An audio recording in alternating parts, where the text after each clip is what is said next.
All right. Good morning, everyone. I think before we start off on C2, I'm going to turn to Executive Director Burton for any announcements. Merrick?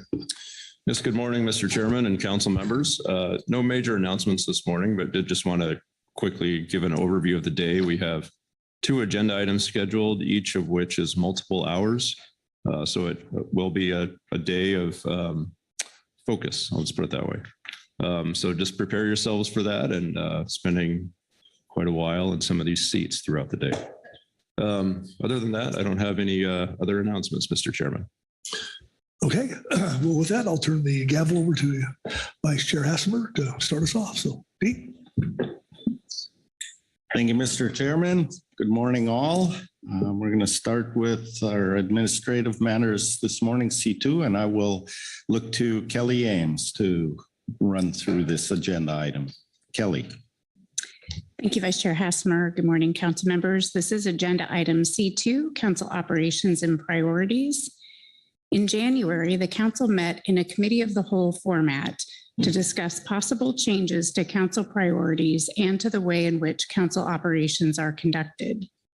The meeting was in response to several prior discussions regarding the council's long-term budget prognosis, staff and advisor workload, and the need to address these challenges while maintaining and enhancing the council's decision-making process. The meeting resulted in several outcomes, which were summarized in the committee's April 2024 report to the council, and a request that the executive director compile his recommendations and bring them to the council for further consideration at a subsequent meeting. In April, the full council adopted the committee's recommendations. The committee's discussion can be described in 2 main parts. 1, how to prioritize council agenda topics, and 2, how to change council operations in a way that reduce expenses and meeting demands. The committee was able to coalesce around a definition of core responsibilities based on the statutory obligations and parallel law that the council must consider when recommending fishery management actions.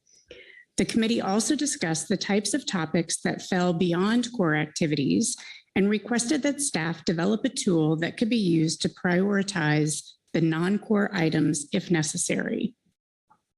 In response, Dr. Dahl developed a prioritization tool, which is provided for you in attachment 2. The discussion around council operations led to a relatively specific discussion about the way in which the council does business and how things could be changed. This discussion covered matters including meeting format, the sequencing of agenda topics throughout the years, advisory body reports, and roles and responsibilities within the council. This discussion subsequently led to the request that the executive director provide the council with his recommendations, which are provided to you in attachment 1. The ED recommendations are centered around council operations and related budget implications. Recommendations within the executive director report are contained within table 1 and 2, and a roadmap for including the recommendations is included in section 5. It is envisioned that a minimum of 2 meetings will be necessary to implement changes to council operations. More complicated changes may take longer. For simple changes that require a change to the council operating procedures, the council could request that staff bring those changes back for approval at a later meeting. For larger changes, particularly with regard to the sequencing of agenda topics, staff will need to coordinate with our agency partners to consider the timing of scientific work products, as well as the flow of advisory body work, and also consider potential changes to the council operating procedures that outline our management activities. At this meeting, the council is being asked to specify proposed recommendations for changing the nature of council operations for public review. Further discussion on this topic is tentatively scheduled for November due to the need to coordinate with agencies and advisory groups. To inform these recommendations, advisory groups and the public are encouraged to focus their input on the areas of the council process where they have the most relative expertise. Council action under this agenda item. Review the executive director recommendations and adopt changes for public review. Provide guidance on the next steps, including adopt proposed changes to council operations and processes, provide direction to staff, National Marine Fisheries Service, and advisory groups as necessary to more fully develop and evaluate proposed changes for implementation. And number 3, consider the staff paper on agenda item prioritization. Provide guidance on the method for agenda item prioritization and which agenda items should be prioritized as necessary. Reference materials in front of you today are C2-1, the executive director's recommendations, C2 attachment 2, council staff report on topic prioritization methods, and then you will see in your briefing book many supplemental advisory group statements. I'd be happy to answer any questions you have on the situation summary. And if there are no questions, I'd recommend you go to Director Burden for an overview of his recommendations. Thank you, Kelly. Look around the room first and see if there are any questions on the overview. And not seeing any questions, then I will turn to Executive Director Burden for his report. Thank you, Mr. Vice Chairman. I do have, as Ms. Ames indicated, I do have a series of recommendations that have been contained in the advanced briefing book. Since they were in the advanced briefing book, I won't take much time, but I often find first thing in the morning, it's helpful to walk through a few things just to make sure that we're all on the same page and thinking about what's in front of us. So if you do want to step through this with me, this is agenda item C2 attachment 1. These are the recommendations that the council asked me to compile coming out of the committee of the whole meeting in January. So moving through the executive summary and the introduction, I described this paper as having 3 major parts. After the introductory materials, the first major part is a background that describes the description of our problem, essentially, beginning with the financial status and what I refer to as the council's structural deficit. The structural deficit is best thought of as, on average, over the long term, what would our debt be if we were to continue with current operations and the current scale and size of our priorities? I estimate that number to be somewhere on the order of $700,000 compared to an annual budget of right now of close to $6 million. There is a table that describes how that figure was derived. Because we are focusing on operations, what I do is build many of these recommendations through the lens of our budget categories. Those budget categories include staff expenses, travel expenses, supplies and services, state liaison contracts, other contracts to support program initiatives, and then stipends. You can see those laid out in the figure 1. There's then a description of each of those categories and what they entail, some description of what they will entail in the coming years, especially with regards to staff turnover that's happening as we speak. There's a description of the remaining items, some insight into meeting locations that may be of interest to many of you, for instance.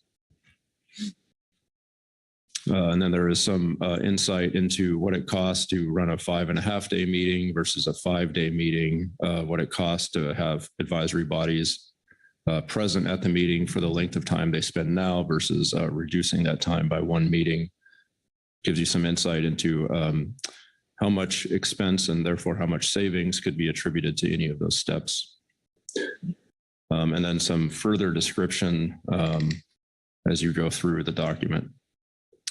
If you move to section 4, you get into a series of recommendations, and these are itemized most clearly in table 1.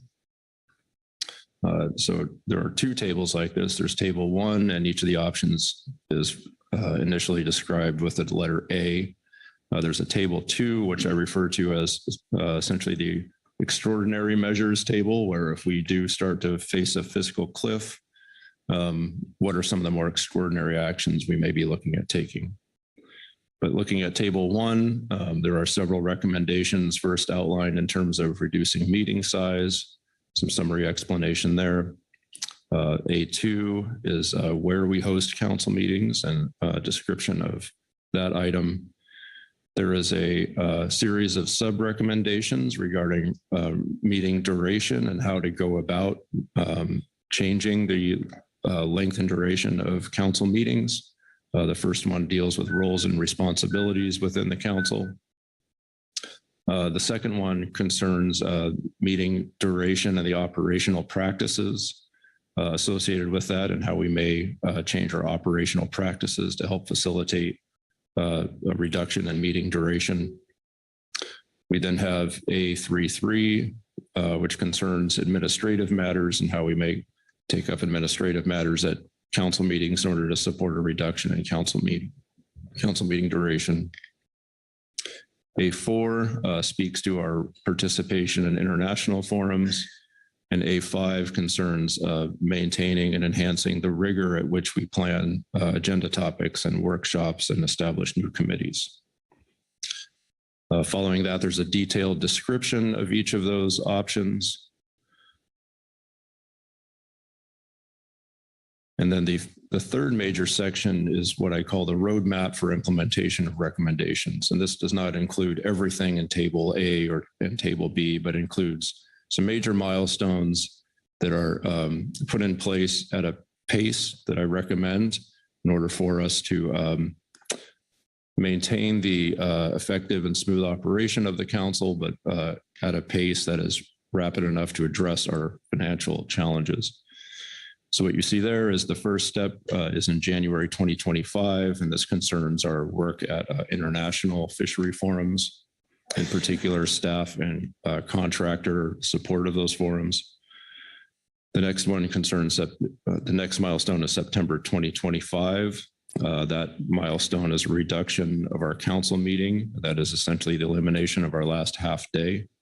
So the idea here is that we would be working on that between now and then to help make sure we have an effective way of getting there. And you see several sub bullets about how that could be done.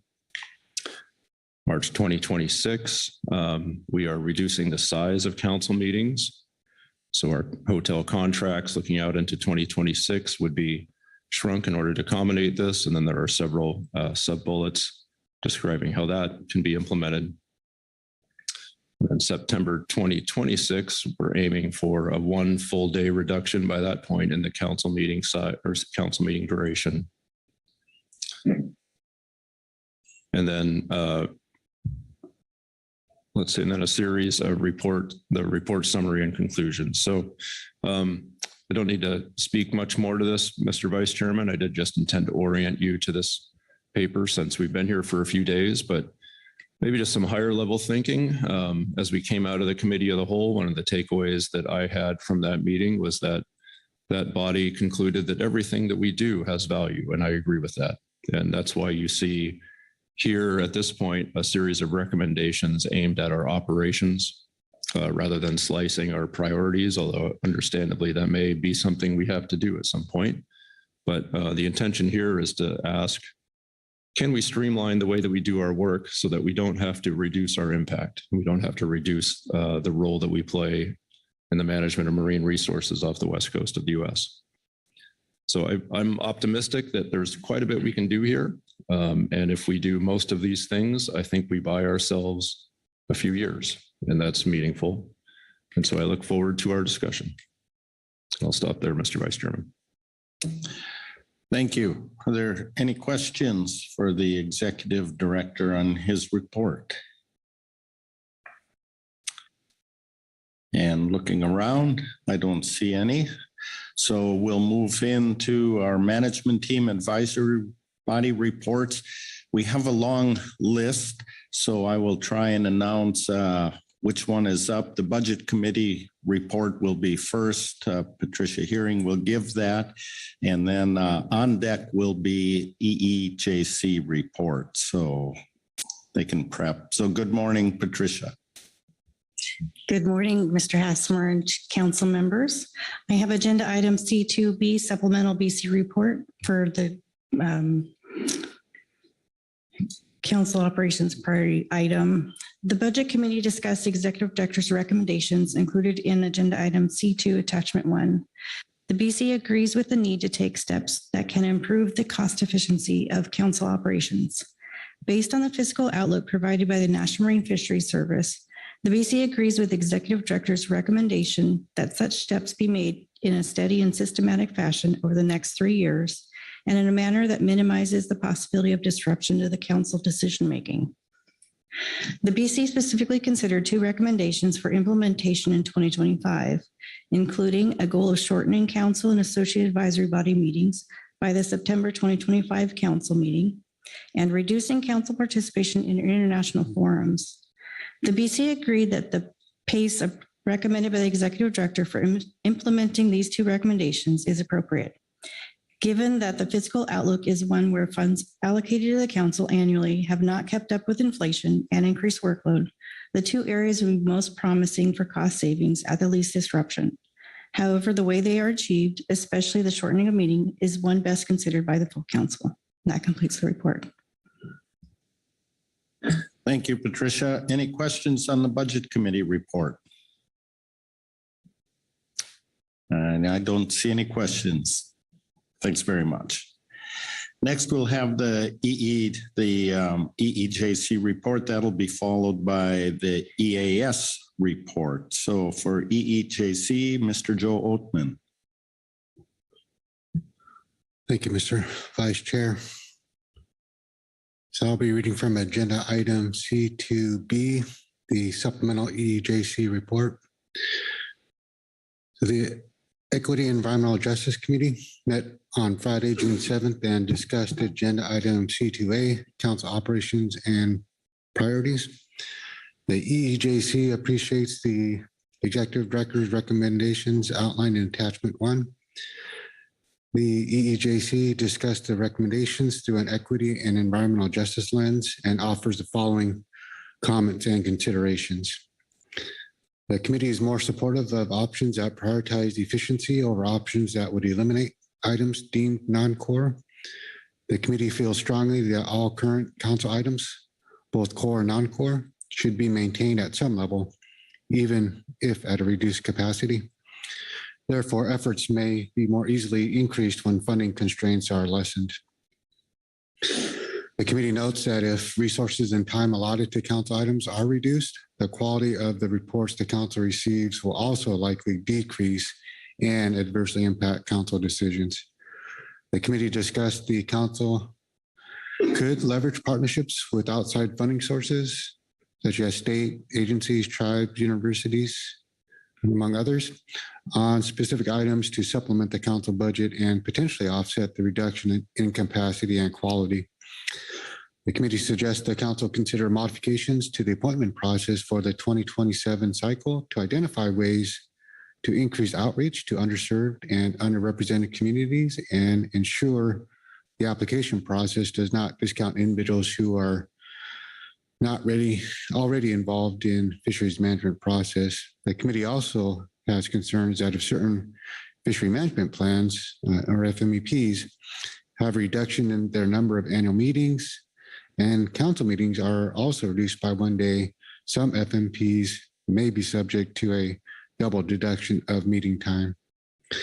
Any adjustments to time spent on FMPs should be equitably distributed to ensure the council can complete its work under each item.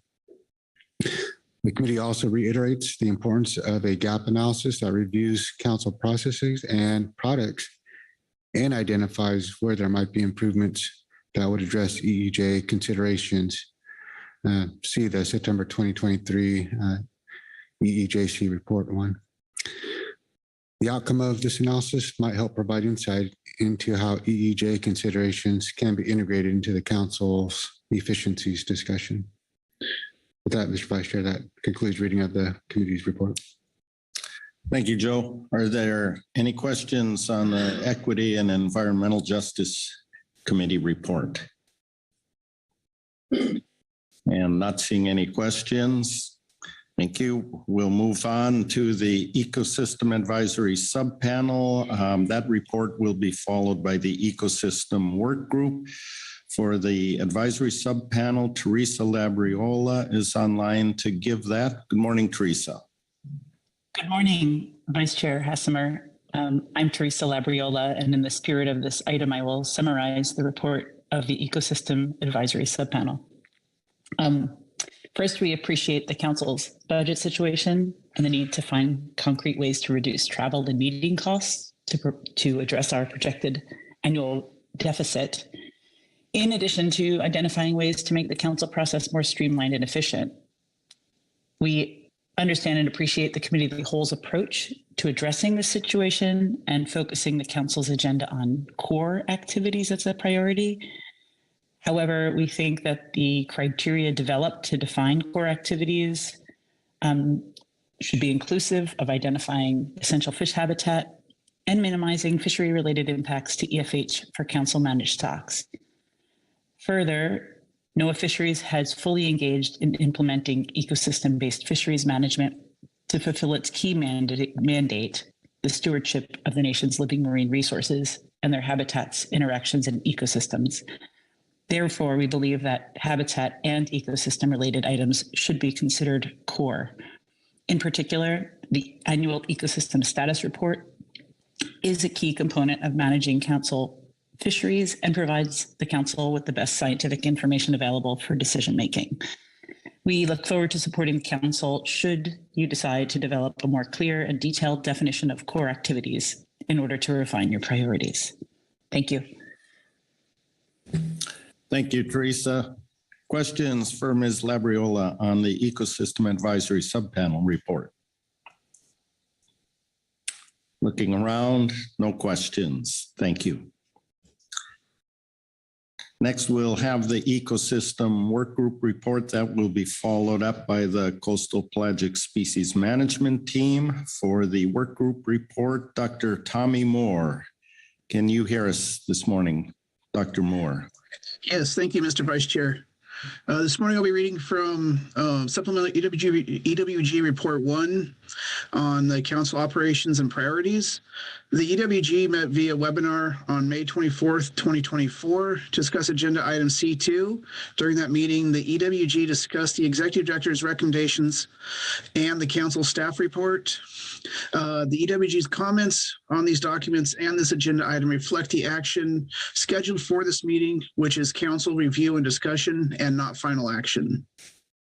The EWG appreciates the Executive Director incorporated the suggestions contained in the April EWG report when crafting the recommendations for organizational and process refinements contained in Attachment 1.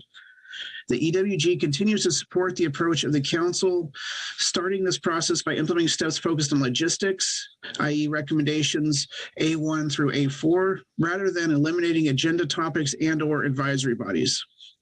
Regarding Attachment 1, Section 4.1.3.1, while the EWG agrees that the Marine Planning Committee has been effective and informative, we disagree that the Council's experience with marine planning issue and the MPC have made the Council process more time efficient.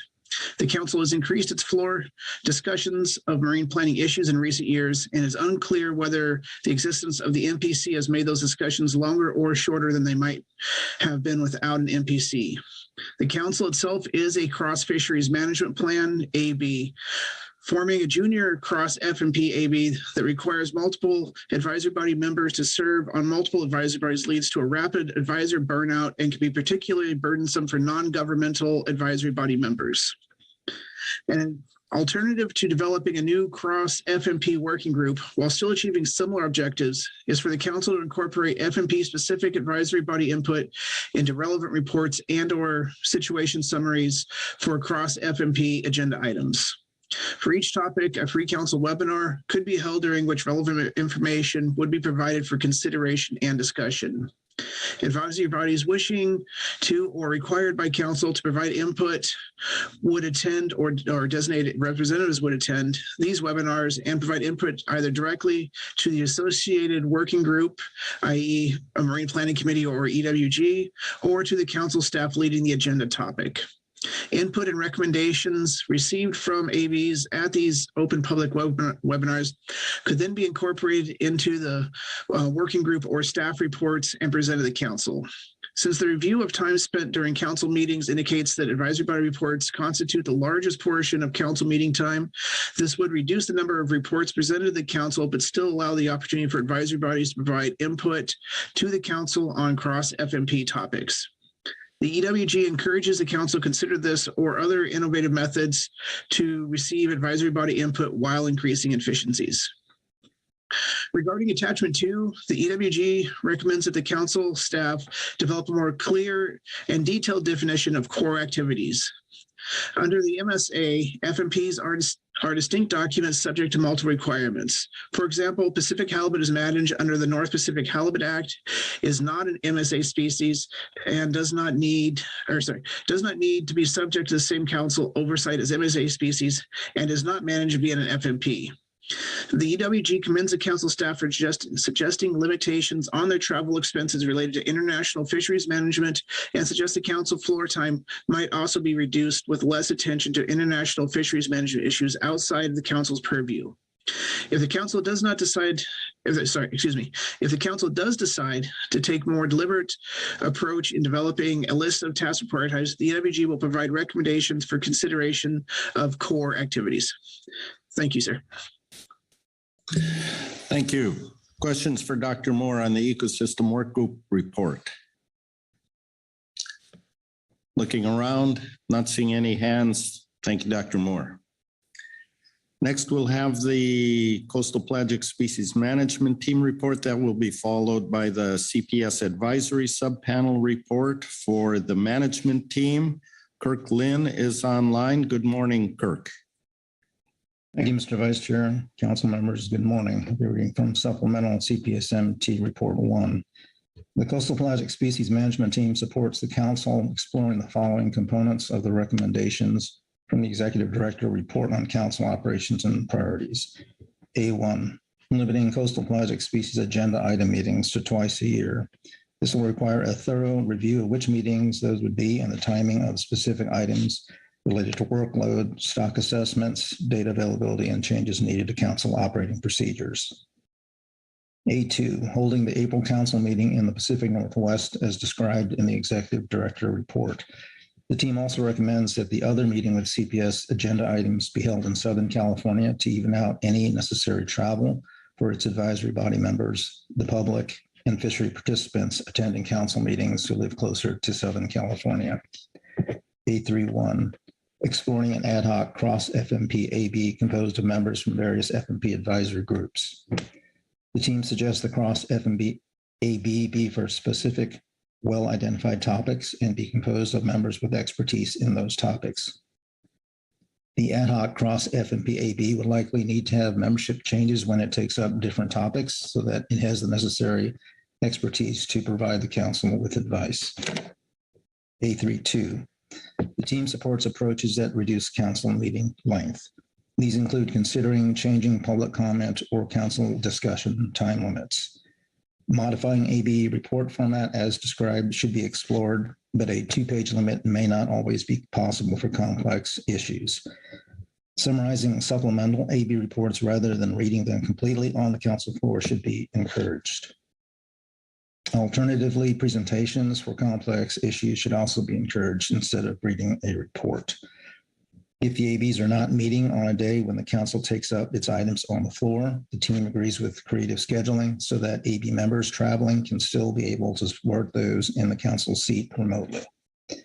A33, workload planning taken up twice a year in sequence with budget decisions. Deference would be given to council staff at other times, but clarity is still needed on when those planning discussions would occur and the level of consultation between council staff and the relevant ABs. New exempted fishing permits could be taken up only once per year. This will require looking closely at timing of when EFPs are taken up relative to CPS management actions and modifications needed to COPs. If EFP renewals were to bypass council consideration and go directly to National Marine Fisheries Service, the team would like information on the process used to determine when an EFP has served its purpose and no longer needs to be renewed. The team also supports moving some items to informational reports as outlined to help reduce the time needed for administrative matters. And finally, B2, the team sees value in exploring moving the September meeting to a virtual format as described. And that concludes our report. Thank you. Questions for Mr. Lynn on the CPS management team report? Lynn Mattis. Thank you, Vice Chair and Mr. Lynn. On the EFP renewal bypass, do you all envision something like as part of the NIMS report on CPS where we would get an update that NIMS has explored and renewed one AFP and not another? Is something like just an update with the NIMS report what you had envisioned? Thank you. Thank you, Ms. Mass. Mr. Vice Chair. The team did not go into much detail on that. The purpose of this particular elimination was just to be informed as to the process, as to how that would, what that would entail was not discussed, but we would just like to be informed as to the decision-making process involved.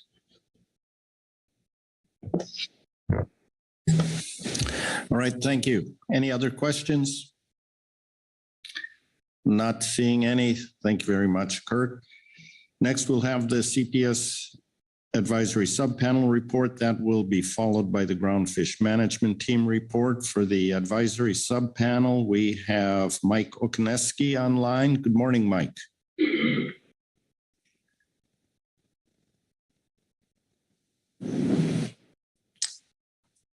Let me make sure.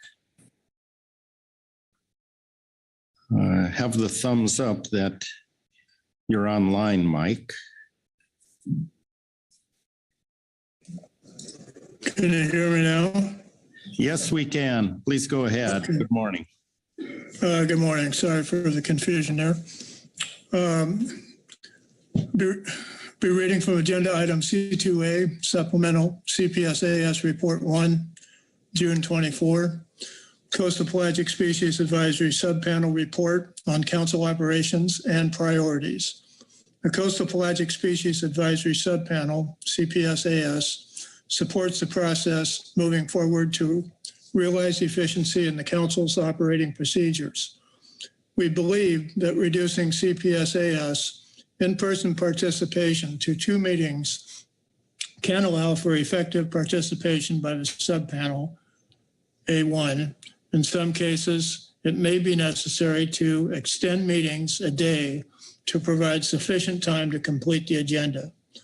The CPSAS believes the Council should prioritize development of management of fisheries that are struggling and work to ensure that fisheries can remain open whenever possible. And that concludes our report. Thank you. Thank you. Questions for Mr. Okneski on the CPS advisory subpanel report? Not seeing any questions. Thank you, Mike. Good morning to you. Thank you.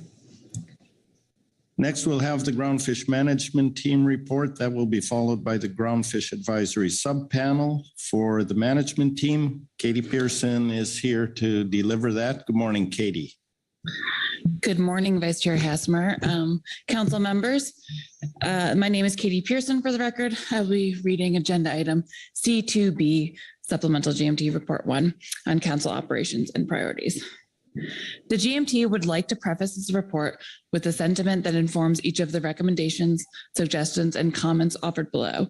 When faced with a decrease in available resources, groups are generally forced to determine if they wish to attempt to produce the same volume of work, recognizing that quality will suffer, or accept a smaller volume of work, which does not compromise quality. Given the importance of the work that Pacific Fishery Management Council deals with, a compromise in quality could ultimately increase workload to address unintended consequences. Thus, reducing workload appears to be the only viable option to address the budget shortfall addressed under this agenda item. Items that have been characterized as non-core items are often vital to effective management of fisheries and can directly relate to mandates under the Magnuson-Stevens Fisheries Conservation and Management Act. as highlighted by the Ecosystem Work Group and Habitat Committee in their respective reports. We recognize that due to the current budget conditions, prioritization is nonetheless necessary. The council should consider how non-core items could be more directly integrated into core items. The GMT supports the idea of removing all groundfish items from the April agenda in odd years, assuming that this would reduce overall groundfish workload and only minimally shift items to other council meetings. We also discussed the feasibility of alternatively removing groundfish agenda items from all April meetings and feel this could be a viable option if additional days were added to the March and June meetings in even years to accommodate workload. The GMT would like to highlight, however, that if removing all April meetings from groundfish workload was done in conjunction with fixing the March and April meeting locations in perpetuity, an inequitable access issue could result. Specifically, travel burdens would be consistently higher for those groundfish fishery participants who are located in areas further from the March meeting location. Regarding a fully remote council meeting each year, this strategy has been shown to be effective in the past when necessary and was previously supported by the GMT in September of 2022. The team supports the proposed idea to schedule a day during the meeting for the GMT to travel home, after which the team would proceed listening to council discussion and supporting their council members remotely for the remainder of the week. During that travel day, the council would schedule non-groundfish items. This would ideally be done in conjunction with the front loading of additional day of work for the GMT before the meeting so that reports can be completed on time. Alternatively, the council could choose to provide the team with additional remote days, i.e., or for example, multi-day pre-meeting webinars, while reducing the number of in-person days the team has been at a given council meeting. Should the council choose to pursue a more hybrid approach to this GMT workload, the team would strongly encourage the council not to add additional in-person workdays during the council meeting to the existing GMT schedule. GMT members, like all members of the council and advisory bodies, have work duties that occur outside of the council process and have limited capacity to balance those duties with additional council workload. Additionally, a reduction of in-person days also signifies a reduction in time to opportunistically collaborate with the GAP, further isolating the ABs. Listening to council discussion on critical groundfish items, such as harvest specifications, is directly beneficial to the team's continuity of knowledge on topics which they are directly responsible for. And often the team's ongoing work benefits from listening to council discussion on items related to reports we are rating. The team would also like to highlight that due to the distance from the airport for many members of the team, it can take 8 hours or longer for individual members to get to or from the council meeting.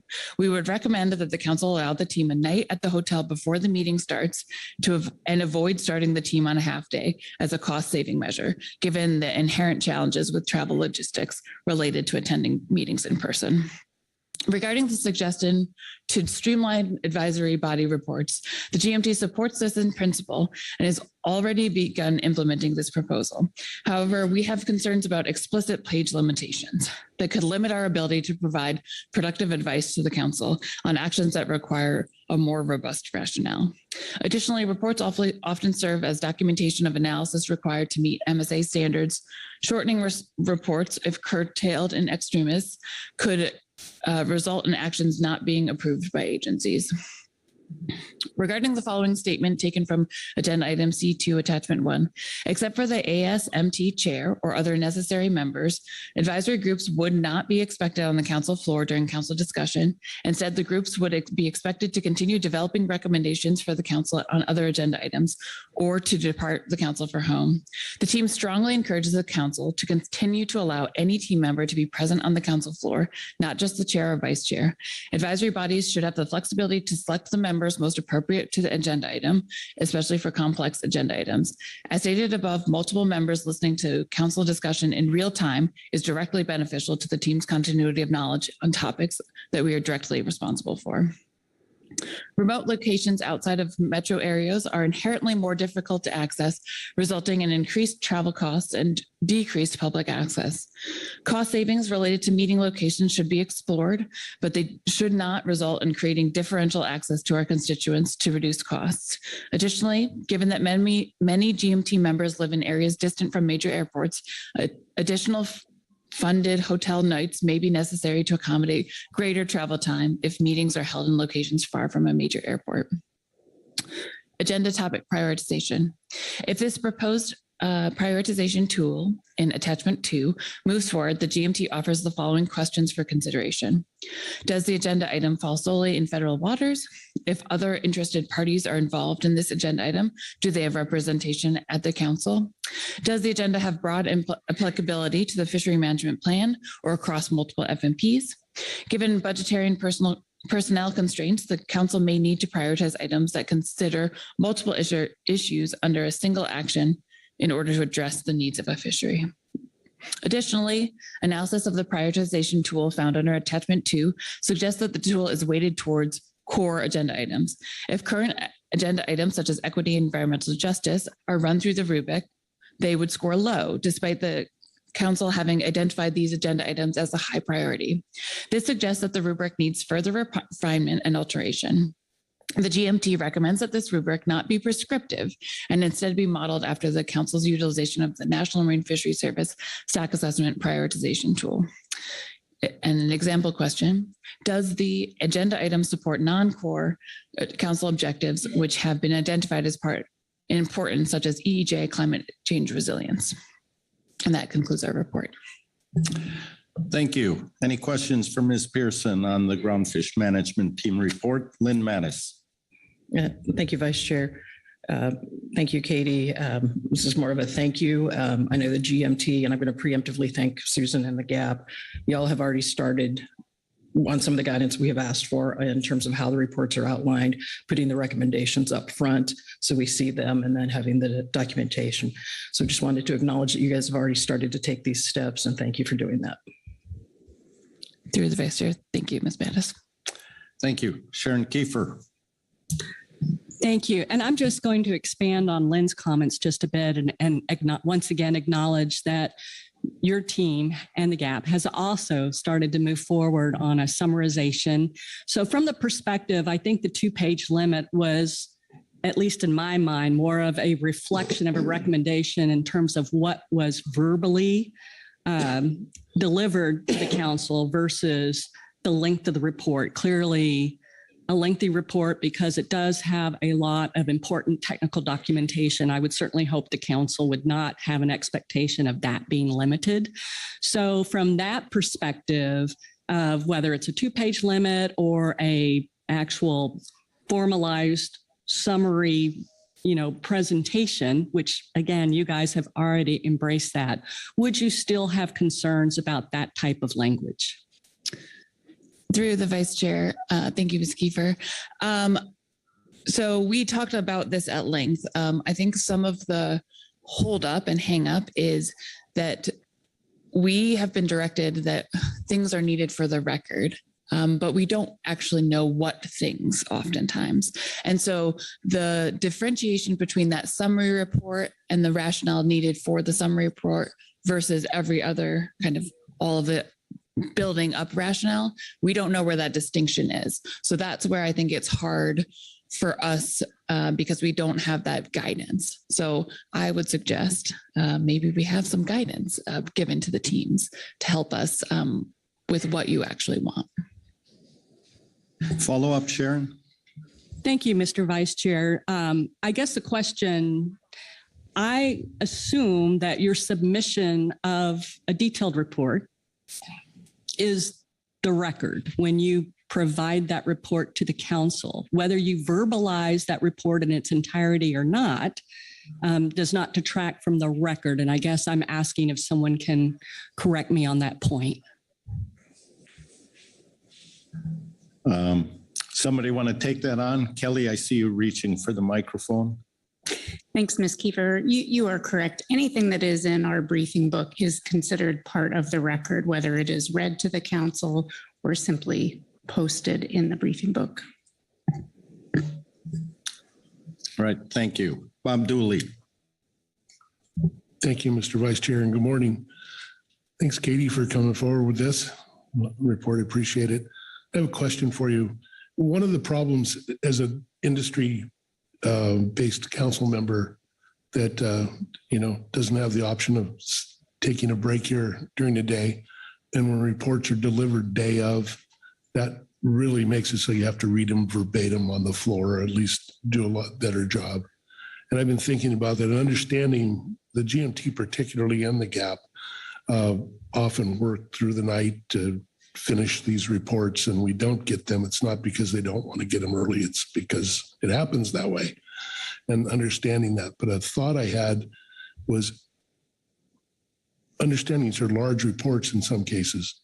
Could they be delivered incomplete the night before with notations that this to follow the next morning, to get a head start on understanding these and maybe asking some questions and follow up with the full report when it's ready the next day? It might help with council efficiency. And I was wondering if that's ever been contemplated.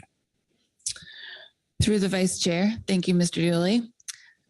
In my tenure on the GMT, which is not very long, it's 3.5 years, I think we've only had one report that has not been due the night before. So normally, our normal practice Will you leave is him, that, please, son? Could you do me a favor? Oh. Sorry to charge you. Our normal practice is that our reports are all due at 4 p.m. the night before. So I think in the off chance it does happen, I think you are correct that you could potentially break apart reports and get things out. And you have seen that, especially kind of in September of last year. We certainly tried to get as much information out to you all as we possibly could ahead of time. I think a lot of times, if we are still working overnight, which again does not happen very often, it's kind of an all hands on deck working. So trying to break it apart early is, although it is a goal, is not always feasible. But certainly our goal is always to get it into your hands posted by the evening, because we have it due at 4 p.m. Thank you. Thank you. Any further questions? And I'm not seeing any. Thank you, Katie. Next, we'll have the Groundfish Advisory Subpanel report. That will be followed by the Scientific and Statistical Committee report. For the Groundfish Advisory Subpanel, we have Susan Chambers. Good morning, Susan.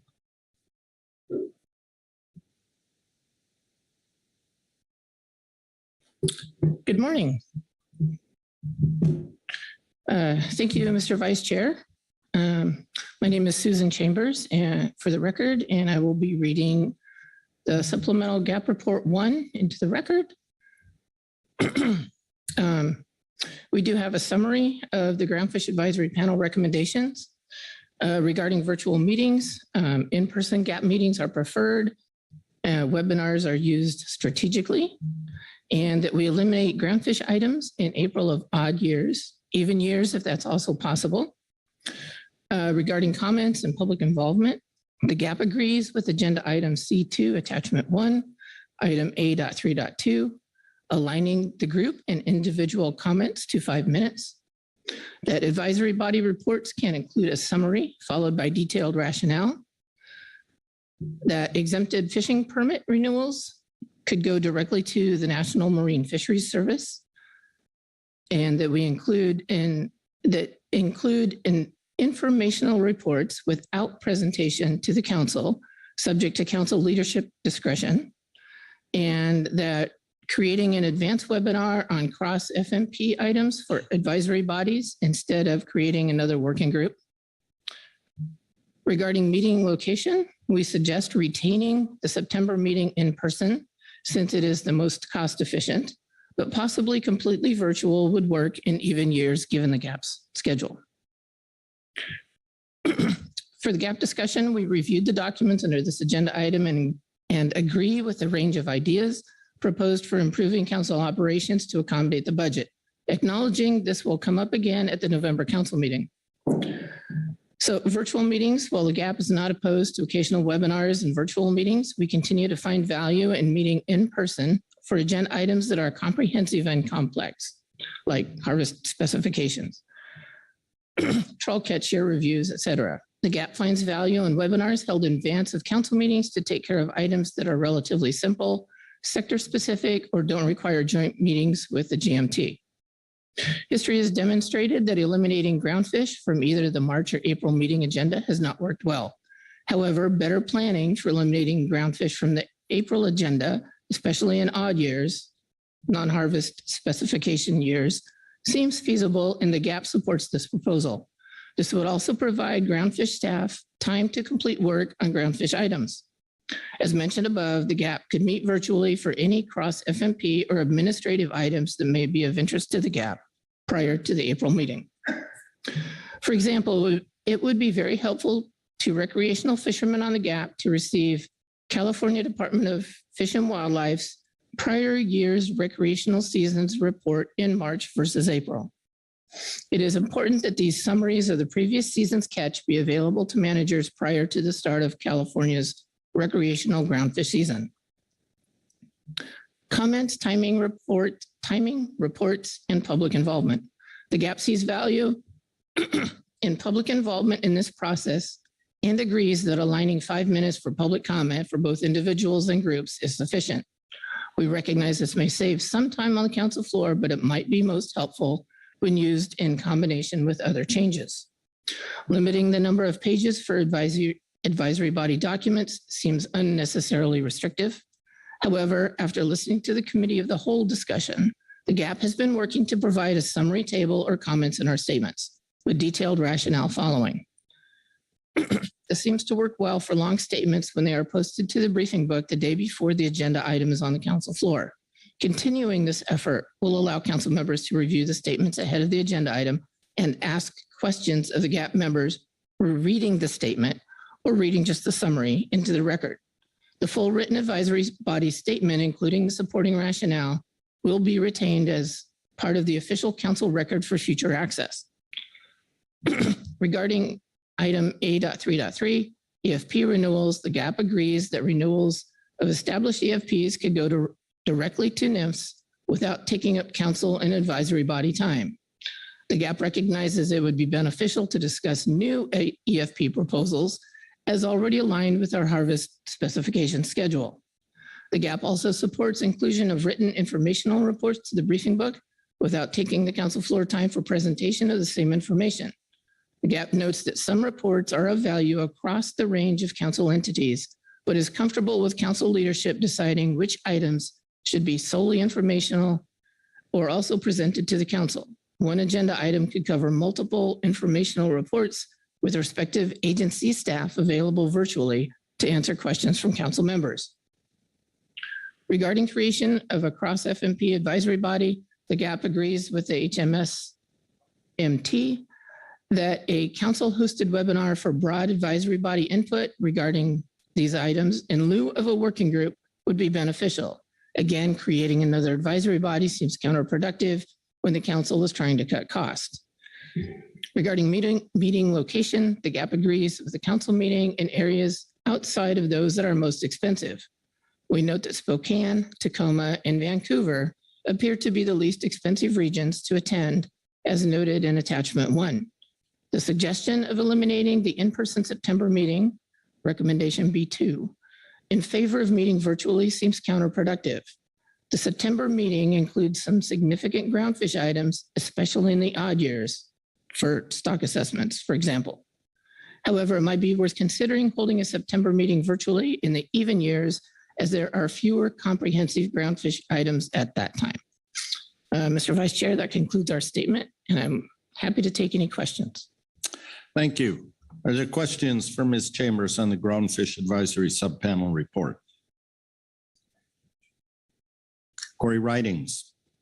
Thanks, Vice Chair. Thanks, Ms. Chambers. My question is about the virtual meeting recommendation at the bottom of page 1. And it says the GAP finds value in webinars held in advance of council meetings to take care of items that are relatively simple, sector specific, or don't require joint meetings with the GMT. Is the GAP's intent there that this could potentially help cut down on the number of days that the GAP would need to meet at a meeting? Through the chair, Ms. Ridings, yes, that could, we've already been doing that a little bit with some of our GAP agenda items, but also this would be especially in the years when there is no April groundfish items on the agenda, so that we could talk about those issues prior to the council meeting and provide our reports virtually. So things like marine planning, I mean, things like that that are not groundfish specific. Thank you. Any other questions? Looking around, don't see any. Thank you, Susan. Thank you. Next, we'll have the Scientific and Statistical Committee report that will be followed by the Habitat Committee report. For the SSC report, Dr. Jason Schaffler is online. Dr. Schaffler, go ahead. Thank you, Mr. Vice Chair. I will be reading agenda item C2B, Supplemental SSC Report 1, Scientific and Statistical Committee report on council operations and priorities. The Scientific and Statistical Committee discussed issues related to council operations and priorities raised in the Executive Director's recommendation for organizational and process refinements report, and council staff report on agenda topic prioritization methods, as well as the Pacific Council Staff Advisory Body's briefing held virtually May 21st, 2024. The SSC has the following comments and recommendations relevant to this topic. SSC meeting timing and location. In-person SSC meetings are generally preferred because they result in better and fuller exchange when evaluating models, methodologies, data constructs, or other topics that are complex and require extensive discussion. Holding SSC meetings remotely is feasible when the meeting has a short agenda and simpler topics. Remote meetings are now scheduled for once a year, and this practice has worked to this point. The April meeting has been the preferred meeting to hold remotely and may continue to be if the SSC agenda for the April meeting remains similar in content and length. Remote SSC meetings could be held non-congruently with council meetings within constraints of timing issues for the briefing book.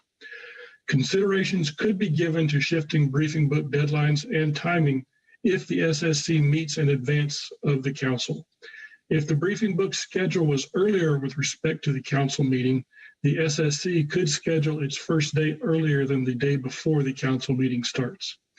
It is generally preferable to spread a remote meeting over 2 days rather than a single day, as it is difficult to participate effectively in remote meetings for a full day and to effectively craft and review statements within a single day. Meeting ahead of the council meetings rather than overlapping has advantages as it provides more time to review statements. It also avoids the need for SSC members to miss important discussions when they may need to be on the council floor to read statements while the SSC is in session. Meeting ahead of the council meeting also enables council members and staff to attend SSC agenda items they have an interest in. It can be challenging to prepare and review a statement the same day. The deadline for submitting a statement should be the following day or later. Efficiencies during SSC meetings and reducing subcommittee workload. There is a desire to reduce workload for some SSC subcommittees, particularly the Groundfish subcommittee, and this might be done by reducing the number of workshops related to improving stock assessments. One way to potentially reduce workload would be for some topics considered for workshops to be carried out independently by technical work groups and then reviewed by SSC subcommittees. However, this may reduce the transparency and development of new methods and understanding and acceptance by stakeholders. SSC involvement in workshops can also identify problems that can be addressed during the workshop, avoiding the need for technical working groups to redo work after it is reviewed, which may slow the process. Having SSC review of new methods prior to their use in assessments, rather than during STAR panels, is important to maintain incentives for assessment authors to innovate. Assessment teams may be reluctant to adopt methods not yet reviewed by the SSC if doing so risks rejection of the assessment by a STAR panel. STAR panels are also time limited relative to reviewing new methods. The SSC discussed ways to make its workload planning more efficient by doing some workload planning in advance of the meetings, either as a webinar or as an online process with input from subcommittee chairs. The SSC needs guidance on whether holding a remote planning meeting of subcommittee chairs in advance of the meeting for this purpose would require federal noticing of the meeting. SSC membership and term limits. The SSC workload is increasing, and the SSC would be concerned if there were proposals to reduce its membership. A reduction in membership will reduce the committee's ability to respond effectively to council requests. The SSC is concerned about proposals to limit the number of terms at-large members can serve. The tasks of the SSC include review and comment on items stretching across a number of years, which benefits from consistency in reviewers' scientist participation. It also noted that these positions are generally held by those volunteering their expertise and time. Frequent changes in these positions may well result in lessening of applicant interest and willingness to volunteer. If the council wishes to implement time limits on service for at-large SSC members, they should be implemented in a staggered manner to help maintain consistency in SSC activities. Council priorities and process. The SSC has some concerns about the categorization of core and non-core activities in agenda item C2 attachment 2, including the exclusion of activities not directly related to FMPs. Some topics not related to specific FMPs, such as ecosystem issues, environmental equity and justice, and other cross-cutting issues are important to meeting the council's broader responsibilities, but are not categorized as core activities in the staff report. It is also unclear why Marine Mammal Protection Act and Endangered Species Act related issues are considered core activities. There are some topics that may not require council discussions, but would still benefit from review or discussion by the SSC. These include technical reviews of methods and data that may not require a council agenda item and floor time. The summary of the SSC deliberations on these topics could be provided as informational reports to the council. When considering the need for ad hoc committees and work groups, the SSC notes that working groups are informal but valuable to the council work. For example, the ecosystem work group provides scientific coverage not possible otherwise, and it would be desirable to maintain it. The SSC statement on agenda item F3, final stock assessment plan in terms of reference, notes that a holistic review of the groundfish assessment process, including the types of assessments done and the review process, may provide opportunities to reduce workload and enable the council to meet target frequencies for assessments with available assessment staff capacity. Holding meetings in difficult to travel to locations imposes higher costs. Meeting locations not on major travel routes could result in higher travel costs and longer or less convenient travel times for participants. This could place increased time demands on participants, which can have an impact on their other duties. If an SSC meeting is not concurrent with the council, the SSC could potentially meet in a different location than the council, which could reduce costs and travel times. And that concludes the SSC statement. I'll be happy to take any questions. Thank you. Questions for Dr. Schaffler on the SSC report? Phil Anderson. Thanks, Mr. Vice Chair. And morning, Jason. On the bottom of page one, there's a section dealing with efficiencies during SSC meetings, reducing subcommittee workload.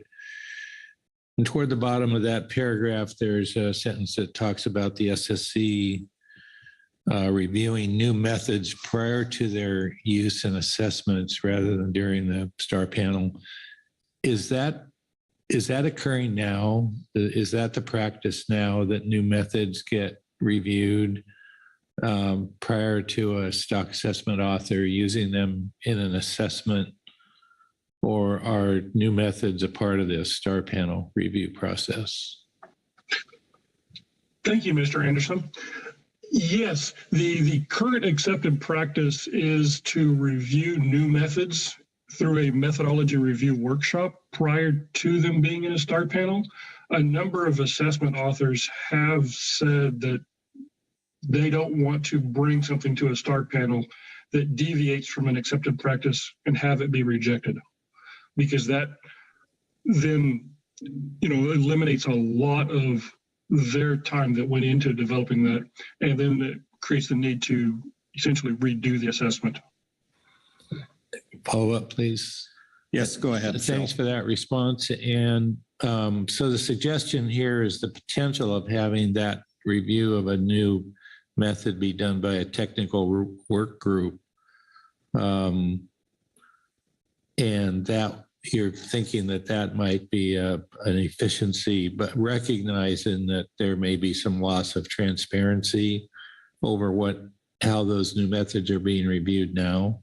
Do I have that correct? Thank you, Mr. Anderson. Yes, you have that correct. So essentially, this would be having a work group outside of the council process, and therefore may not necessarily be a publicly noticed meeting, but still having that go through a Groundfish meeting. So yeah, you are correct in that. It's just there could be some, loss of transparency.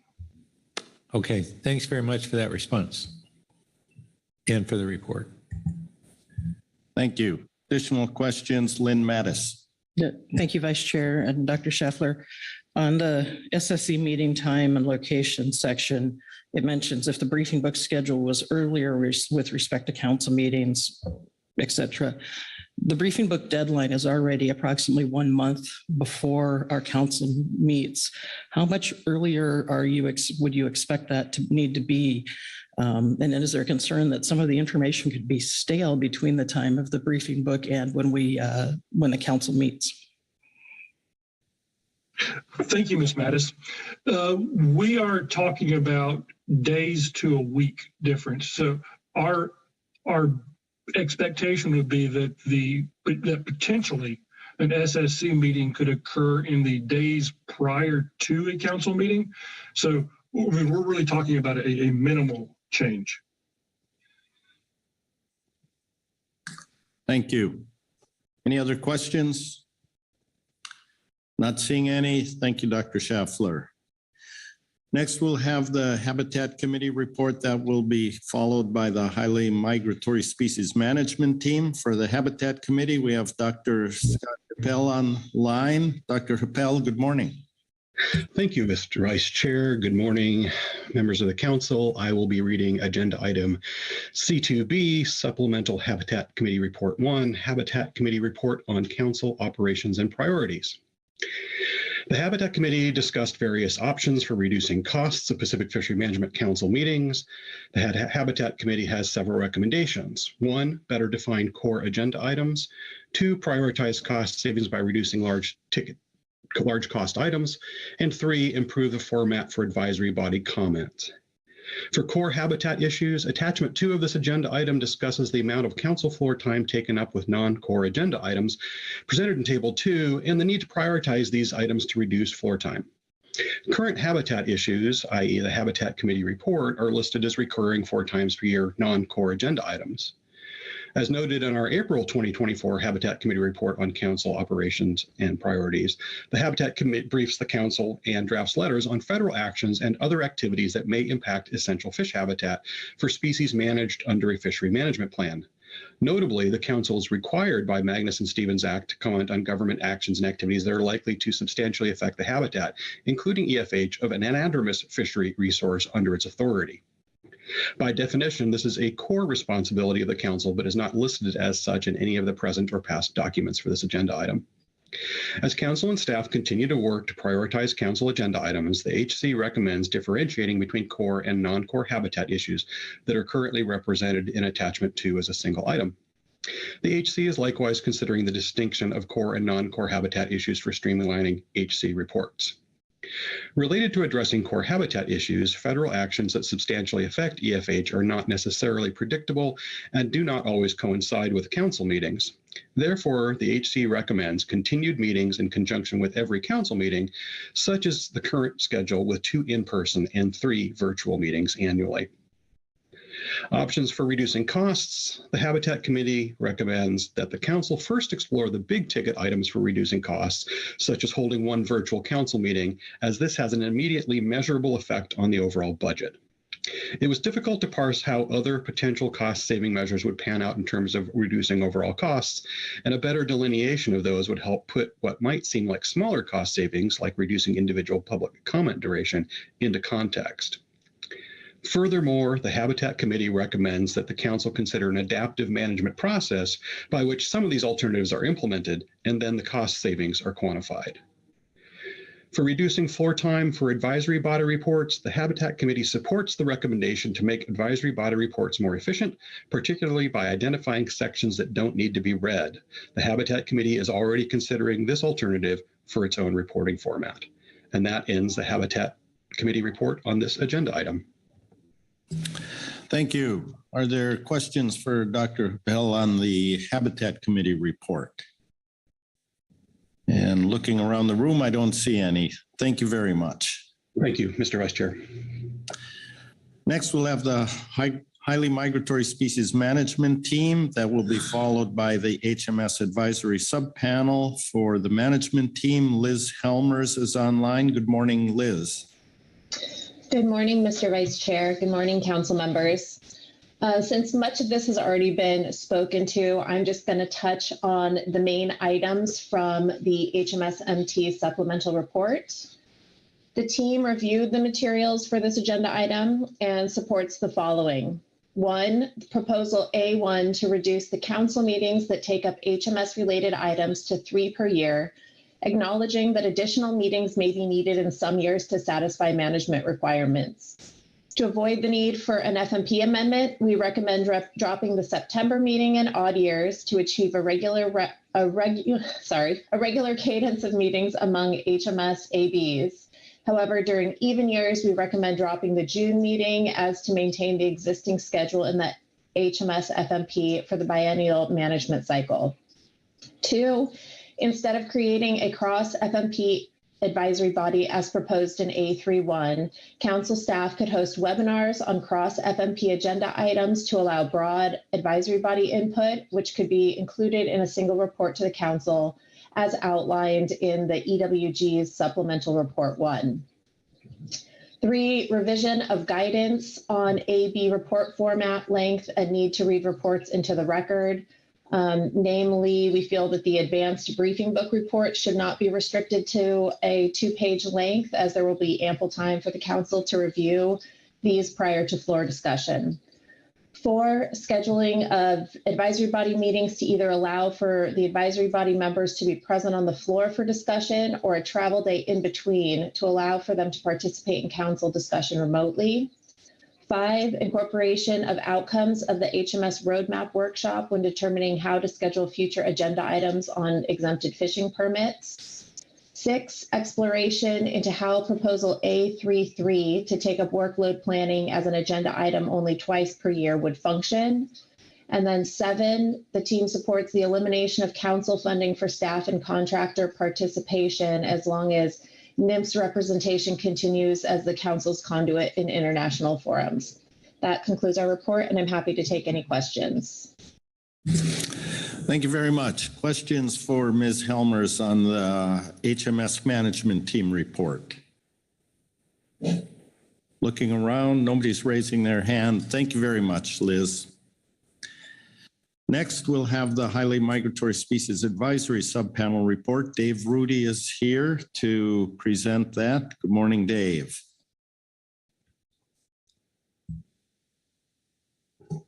Good morning, Vice Chair, council members. Thank you. I will not read the whole report. I'll just kind of hit on a few points. And I heard several of these points were supported by other ABs. First of all, we understand the need to reduce cost. We do think in-person council meetings are important, but we understand the need to reduce cost, and our goal is to reduce the cost by 20%.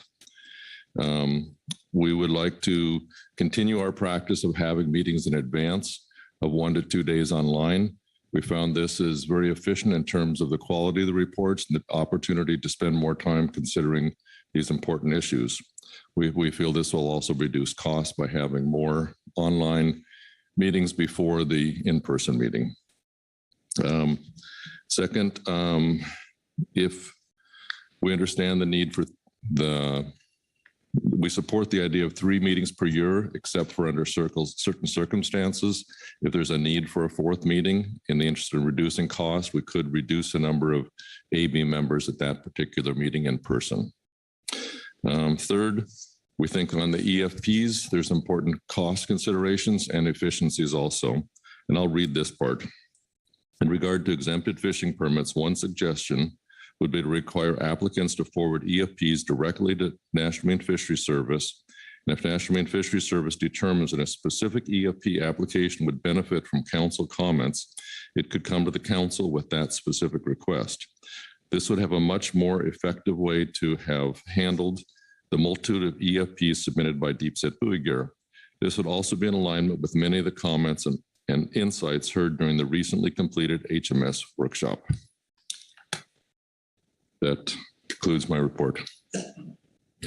Thank you. Any questions for Mr. Rudy on the HMS Advisory Subpanel report? Krista Svensson. Yeah, thank you, Mr. Vice Chair, and thank you for the report. I just had one question around A4, and that's because that's the part about international travel, so that you don't have to totally flip through everything looking for which one it is.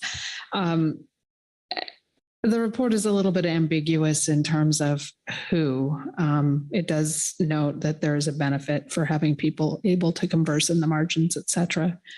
But you did not specify, as the management team did, that would be NIMS particularly. So it's critical that we have people there. NIMS and others can be beneficial, but we've seen, for example, Dorothy Lohman's support involvement has been very beneficial. So there may be a need for, either council members or former council members to participate in this process. So it's really a case by case as needed. We're just hoping it doesn't get completely cut off the budget. We think we can achieve our 20% goal of reduction through some of these other areas without completely eliminating travel to international forums. Many of our fisheries are impacted by these international decisions. Thank you. Any other questions? Not seeing any. Thanks very much, Dave. Thank you. That completes all our advisory body reports, takes us to public comment. We have one sign up and it's on the screen before us. Michelle Conrad. Michelle is here this morning. Good morning, Michelle.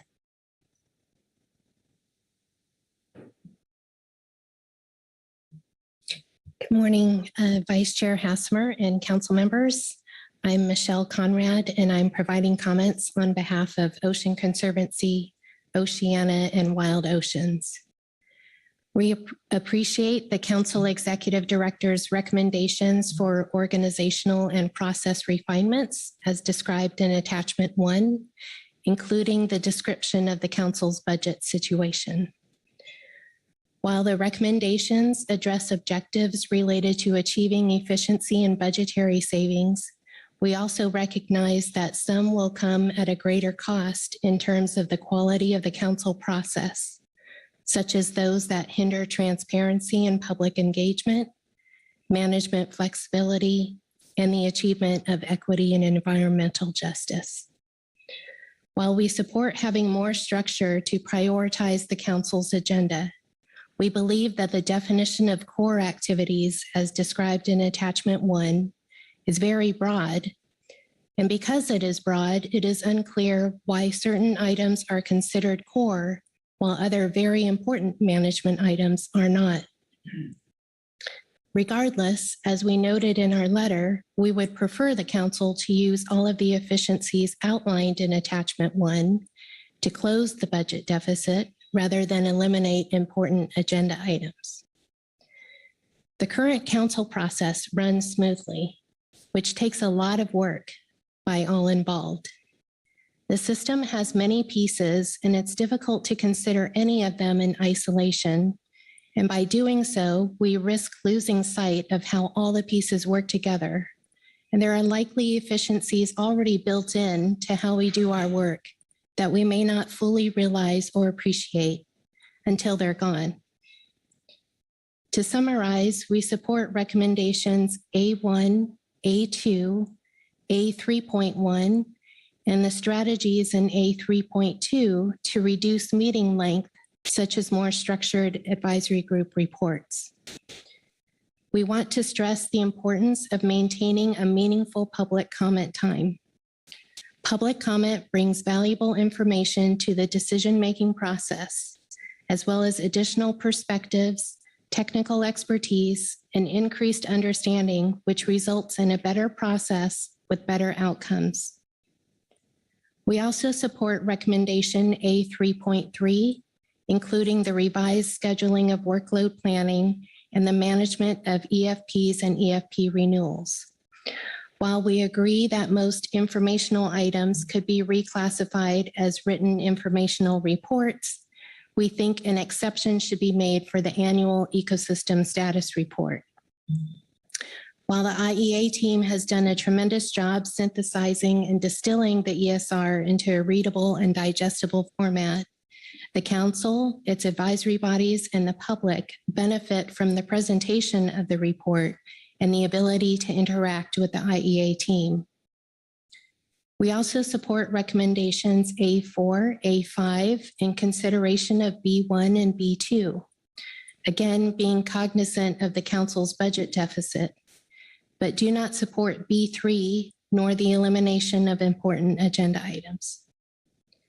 We also provide additional suggestions to improve the council's process and achieve efficiencies, including schedule advisory body meetings remotely in advance of the council meeting, host in-person meetings for smaller advisory bodies at the council office in advance, develop a framework to balance advisory body size and composition to fold in the council's work on EEJ, and consider a term limit for advisory body appointments of 3 terms with caveats or criteria that allow for exceptions. Consider holding the council member only in-person meeting described in recommendation B1 closer to the coastal fishing communities. Request NIPS pre-screen EFP applications for all FMPs in advance of their submission to the council, and consider EFPs for all FMPs once a year. Consider hosting more evening sessions for presentation of informational reports. Again, we appreciate the council's consideration of how to improve its efficiency and effectiveness, and hope you will find ways to achieve efficiencies while maintaining transparency and public engagement, promoting management flexibility, and achieving EEJ. And with that, I'd be happy to take any questions. Thank you. Are there questions for Ms. Conrad on her testimony? Look around carefully. I don't see any hands. Thank you very much, Michelle.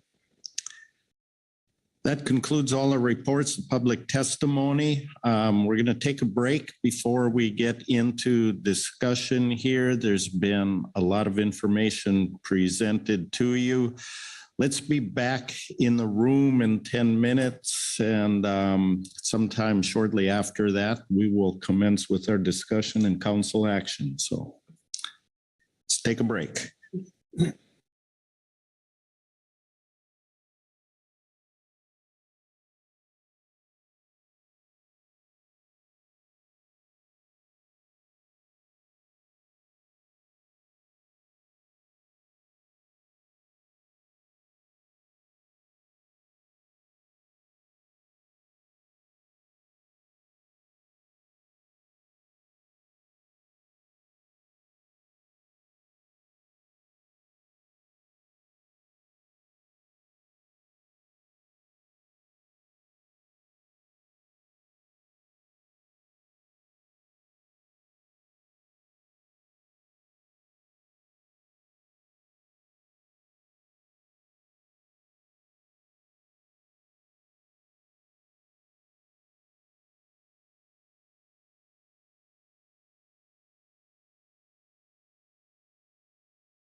All right.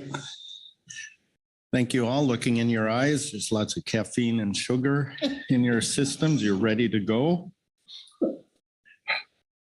So I will look for a hand to initiate discussion. Any thoughts, observations, opinions, or discussion on this?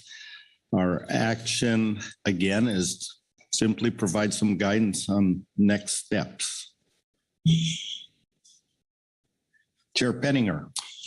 Yeah, just a small point. I think I'm listening to the reports, and I just kind of stands out to me the gap report and the HMS report. It's kind of maybe the model moving forward as far as have the bullet points where they're at. But if you want to dig deeper, go down further in the report. And that was really nice, concise, and I think just a model maybe as how we might like to see in the future, where people just they cover their bullet points, and then people could go from there if they want to dig deeper and maybe ask questions of the people giving the report. And just hats off to them for being a little proactive, is getting ahead of it, and maybe showing us what the world might look like and still be efficient and get the information out there. So thank you. Thank you. Phil Anderson. Yeah, thanks, Mr. Vice Chair. I think I would start out by commending our executive director for the work he's done in preparing us for this this discussion and potential action here moving forward.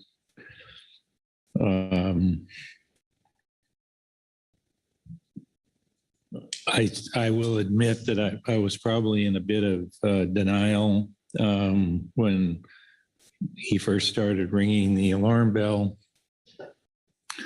Having heard that alarm bell before and not having it really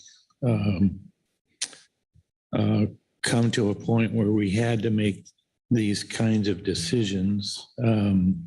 I was hoping that it would quietly go away and fix itself. But that unfortunately is not the case. Appreciate all of the thought that was put into the comments that were provided to us here in the reports we just heard. A lot of good thinking, a lot of when you start thinking about all the individual suggestions, there's a number of them, and I would suggest that it's probably unrealistic to think we're going to walk through and think about all of those things in one setting here today. I would suggest that this is probably going to be a work in progress, implemented over time. And as we move forward, there'll be I suspect the council will make some modifications as it goes along and further considers many of the suggestions that have been made. I do think it's imperative that we set a course here today and map out some of those initial steps that need to be taken so we can begin to make progress toward putting ourselves in a position where we have more financial stability into the future. So in addition to looking at the detailed report and thinking of the executive director, having an opportunity to sit in on the budget committee's discussion here earlier this week or late last week. I think that focusing on these first few steps that are recommended in the roadmap that you find in your material here under number 5 is an important place to start.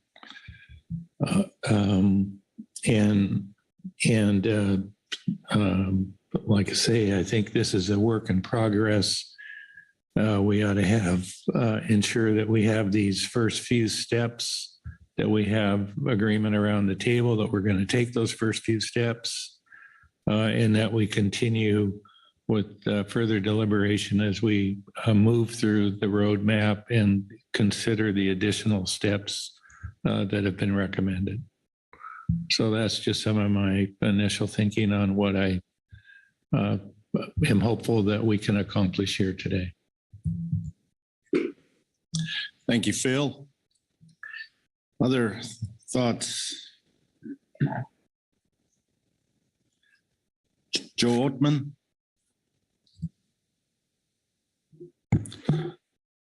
Yeah, thank you, Mr. Vice Chair. Wanted to offer up some comments on behalf of tribes. We didn't have any written or verbal reports, so thought I would provide these comments on our council discussion. So one of the core council priorities is addressing the needs of the 26 tribes that have federally recognized fishing rights as other applicable law, and the tribal fisheries and management of stocks that are caught in council managed fisheries. Salmon, groundfish, halibut, whiting, among other fish species and the habitat that support them are critical to the culture, health and well-being, and economy of tribal communities. For instance, today, June 11th, is a significant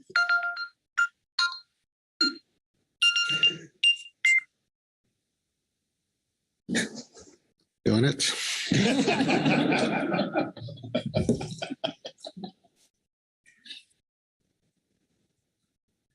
I apologize.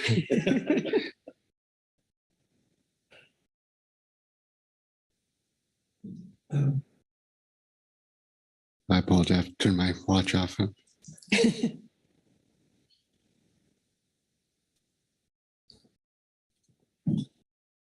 Okay, let me begin anew.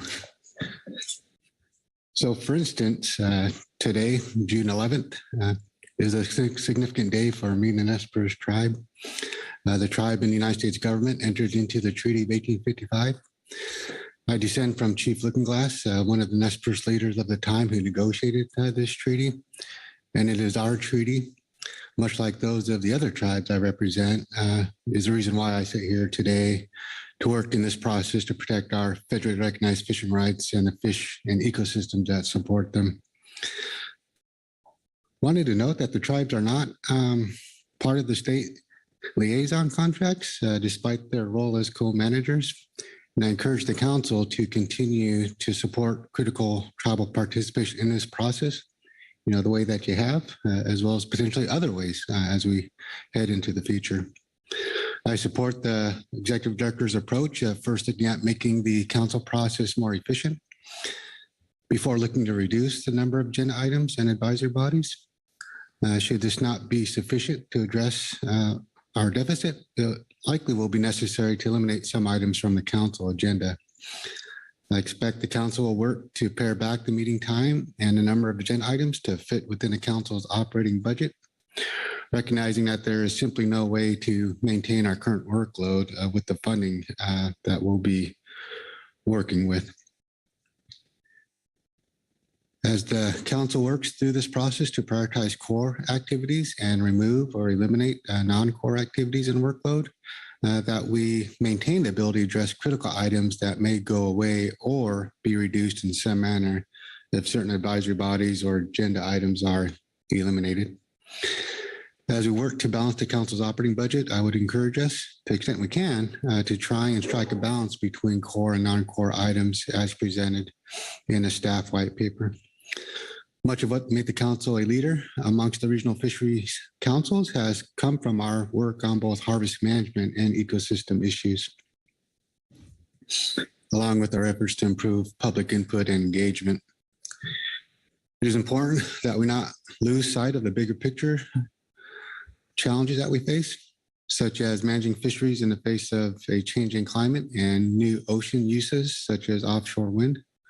To that end, if it becomes necessary to reduce the council's workload, we should look at each agenda item and determine which are priorities, which can be optimized or streamlined, and which ultimately might need to be eliminated. In particular, our work on habitat, ecosystem, and marine planning, while not in an FMEP, does support our obligations to report on impacts to EFH and does directly support all of our FMPs. Our work on EEJ is also important as it fulfills our obligations under national standards around equitable distribution of benefits, as discussed in the National Academy's report, and ensures that we have a role in addressing NIMP's West Coast EEJ Regional Implementation Plan. I do appreciate the opportunity to provide these comments on behalf of the tribes. Thank you, Joe. Heather Hall. Thank you, Vice Chair. I just wanted to start with an appreciation for our management teams and advisory bodies and the really valuable reports that they shared with us this morning. I can only imagine how difficult it is to try to find ways to cut back. And I know from our teams, they're willing to give 110%, over 100% of the time. And yet I think they did so in the reports that we saw in a way that can be helpful to the council as we think about what the future looks like. But I did want to acknowledge that it had to be challenging, and I really do appreciate the work they do, what they bring to the council decision-making process, and that what I see from them continually is a desire to go above and beyond. And so I just wanted to acknowledge that as we start to talk about this and come up with some recommendations today. Thanks. Thank you. Krista Svensson. Yeah, thank you. I have to say I was really impressed that everyone leaned in on this. I was a little worried it was going to be people pitching, their FMP or their project, and rather everyone said, "Yep, we get it, and we need to work on this." I was also really impressed with the creativity. I mean, we had some recommendations made to kind of get the conversation started, but when you read through the reports, there are ideas in there that hadn't surfaced before, and I am appreciative. I'm not certain I want to do 4 10-hour work days to get us down to a 4-day meeting instead of 5, but I am appreciative of the thought and the creativity. I also really appreciated the conversation in the EEJ committee this week around full power versus auxiliary power. And the fact that in taking the time to really flesh out what this looks like and move things around, we were leaving the capacity in terms of people and connections so that should we get more funding in the future, we would be able to move forward with programs and projects that we have historically done, and really have that capacity still, rather than making radical cuts and needing to potentially rebuild in the future without those connections. The one item that I do want to put a little bit of emphasis around concern on is that as we are looking at this, and I fully agree, we need to look at our budget and make some cuts and be prepared for possibly more cuts, is that we don't pass that on in terms of expectation to others. And what I mean by that is if we are asking people who are in roles who have historically not filled in for other people, so asking NIMS as an example for international HMS to provide more reporting, if their funding is also not there, we cannot expect the level of reporting from international that we've been receiving by sending council staff and other participants. And the other component that I am a little bit concerned about in terms of trying to save cost for the council is the conversation around having meetings at cheaper locations. It may be cheaper, as was pointed out to me, maybe cheaper for the council to meet in Seattle, but it may not be cheaper for stakeholders that are paying their own dime, who don't have access to corporate rates, who are being asked to pay $50 a day in parking, and whose food costs may be higher to participate. So some thought around how to balance where we're meeting as a council in terms of cutting cost, but also the stakeholder cost, I think really needs to be factored in there to help all of us engage and participate at a level that we are accustomed to.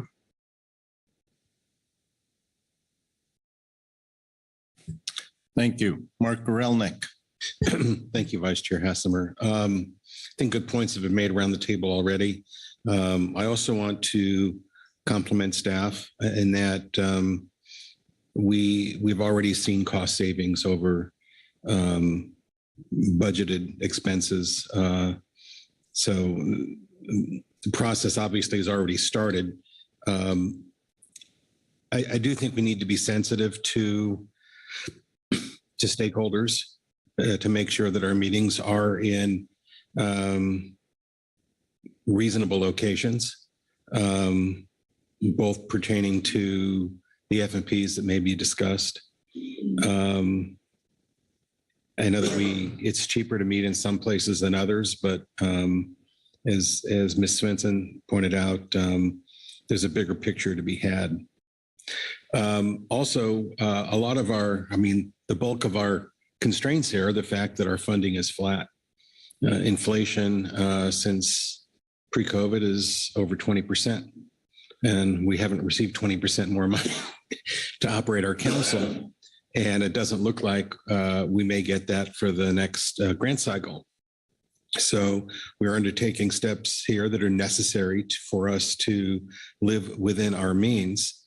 It remains to be seen what Congress does with the president's budget. So while we need to start taking steps now, our fiscal situation might improve. So let's keep that in mind as well. Thank you. Corey Ridings. Thanks, Vice Chair. Largely agree with everything that's been said before me. I'm thinking about a couple ideas that have come up during this meeting. One thing, thinking about accessibility of our meetings and where we're meeting. And one of the HMS teams noted, and I heard in the Wild Oceans OC Oceana letter, but the concept of doing a meeting once a year or whenever it makes sense on the timescale, more located in a fishing community, to be able to get a rotating but wider net of folks who may not otherwise be able to come to a meeting, either because they're not aware or because they can't afford to attend or they can't take the travel and attendance time. Having a meeting in a fishing community would be able to bring those folks in. They could attend our reception, could attend our meetings, as well as an idea this morning in the California delegation is that would also allow the council to get out into the community. For example, the SAC open house that some of us attended earlier this week, as well as the tour of the Arctic Fjord that we had in April. So, that's some of the issues around being able to get there. I think Ms. Svensson and Mr. Grelnick just spoke to that. We heard about that as well. So something to offset that cost might be like, that could be a meeting that's either, or it would be a meeting where we could just have council members at that meeting. Anyway, I'm putting that out there as a new idea that wasn't initially presented. I also really like, but I think this is going to be very unpopular, having 10-hour days to cut a day down. So I'm just going to be honest and say that I like that. So as a way for the council to equally participate in the sort of cuts in the pain that some of our advisory bodies and management teams are going through. And as has been previously noted, we've had a lot of really thoughtful input on this. Another something that occurred to me was when we think about informational reports, and a lot of our advisory bodies supported having those moved, from being heard on the council floor to an informational report process.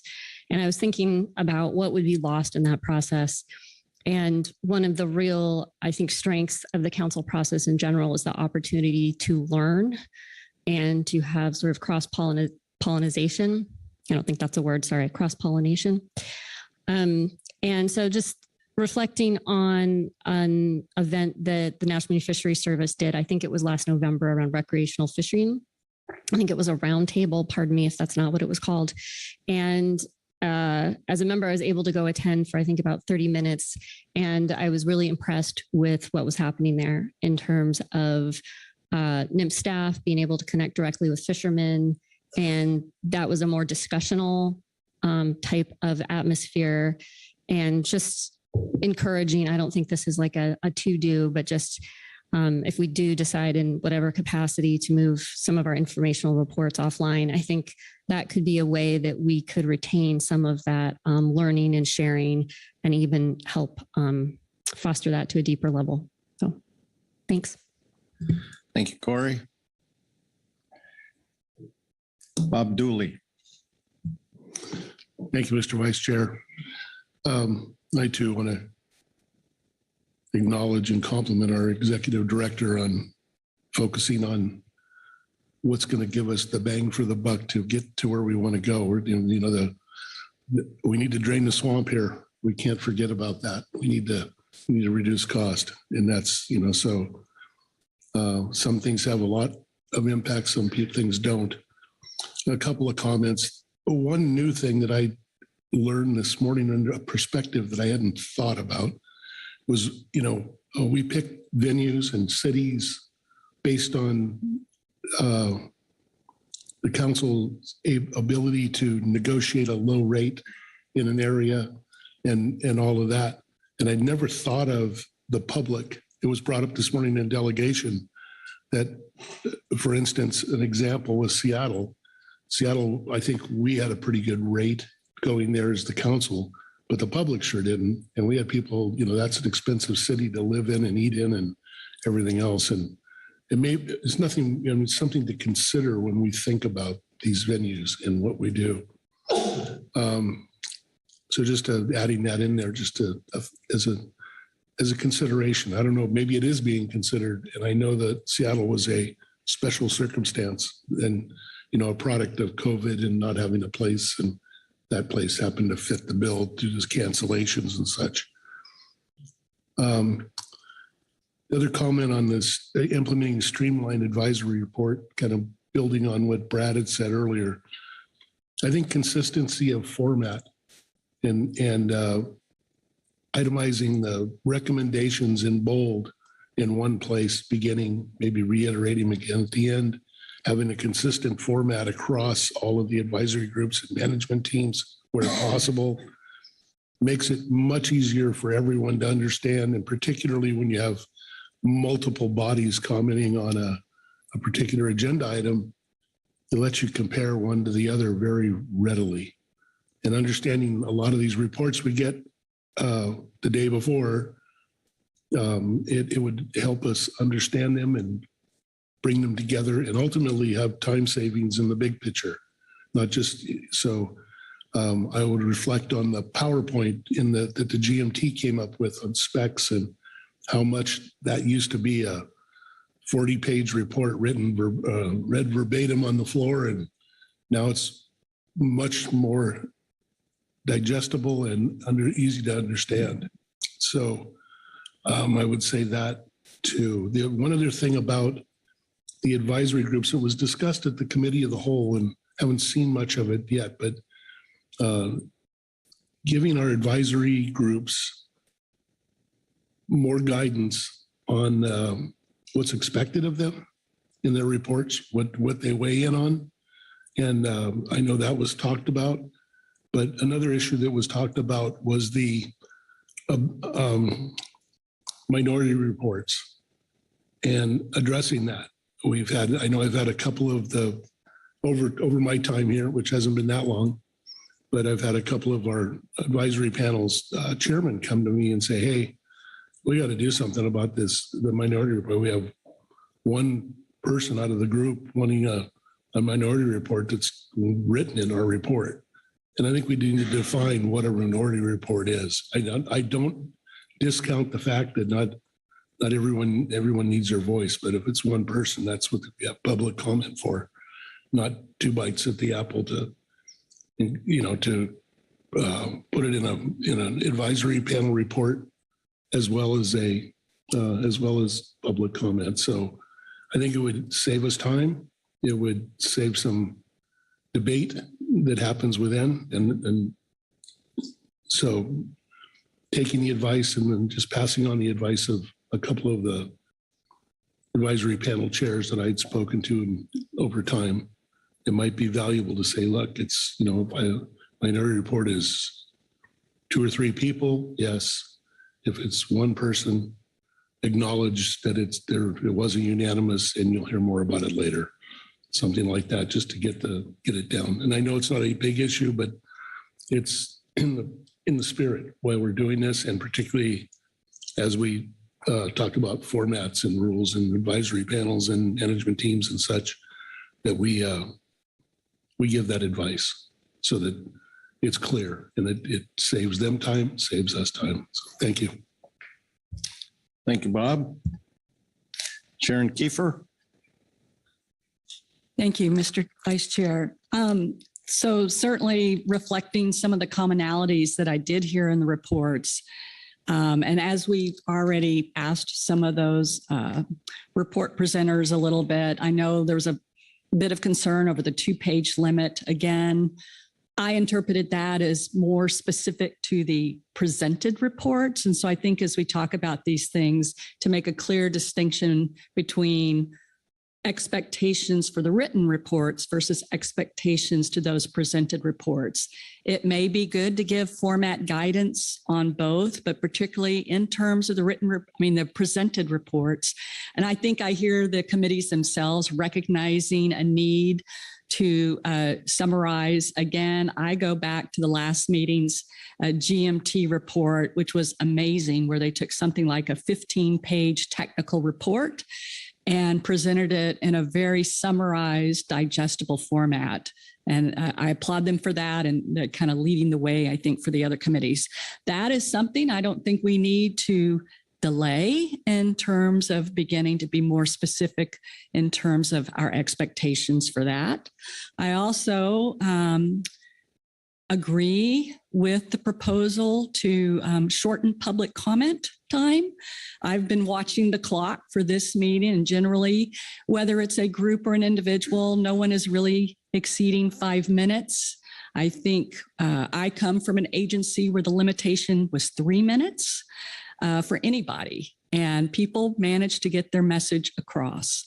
Again, this is something that depending on how many participants we have for public comment, may not gain a lot of time, but I know we had one meeting where it would have made a substantial difference in the meeting time. And again, I don't think it takes a lot of time to go ahead and begin that implementation.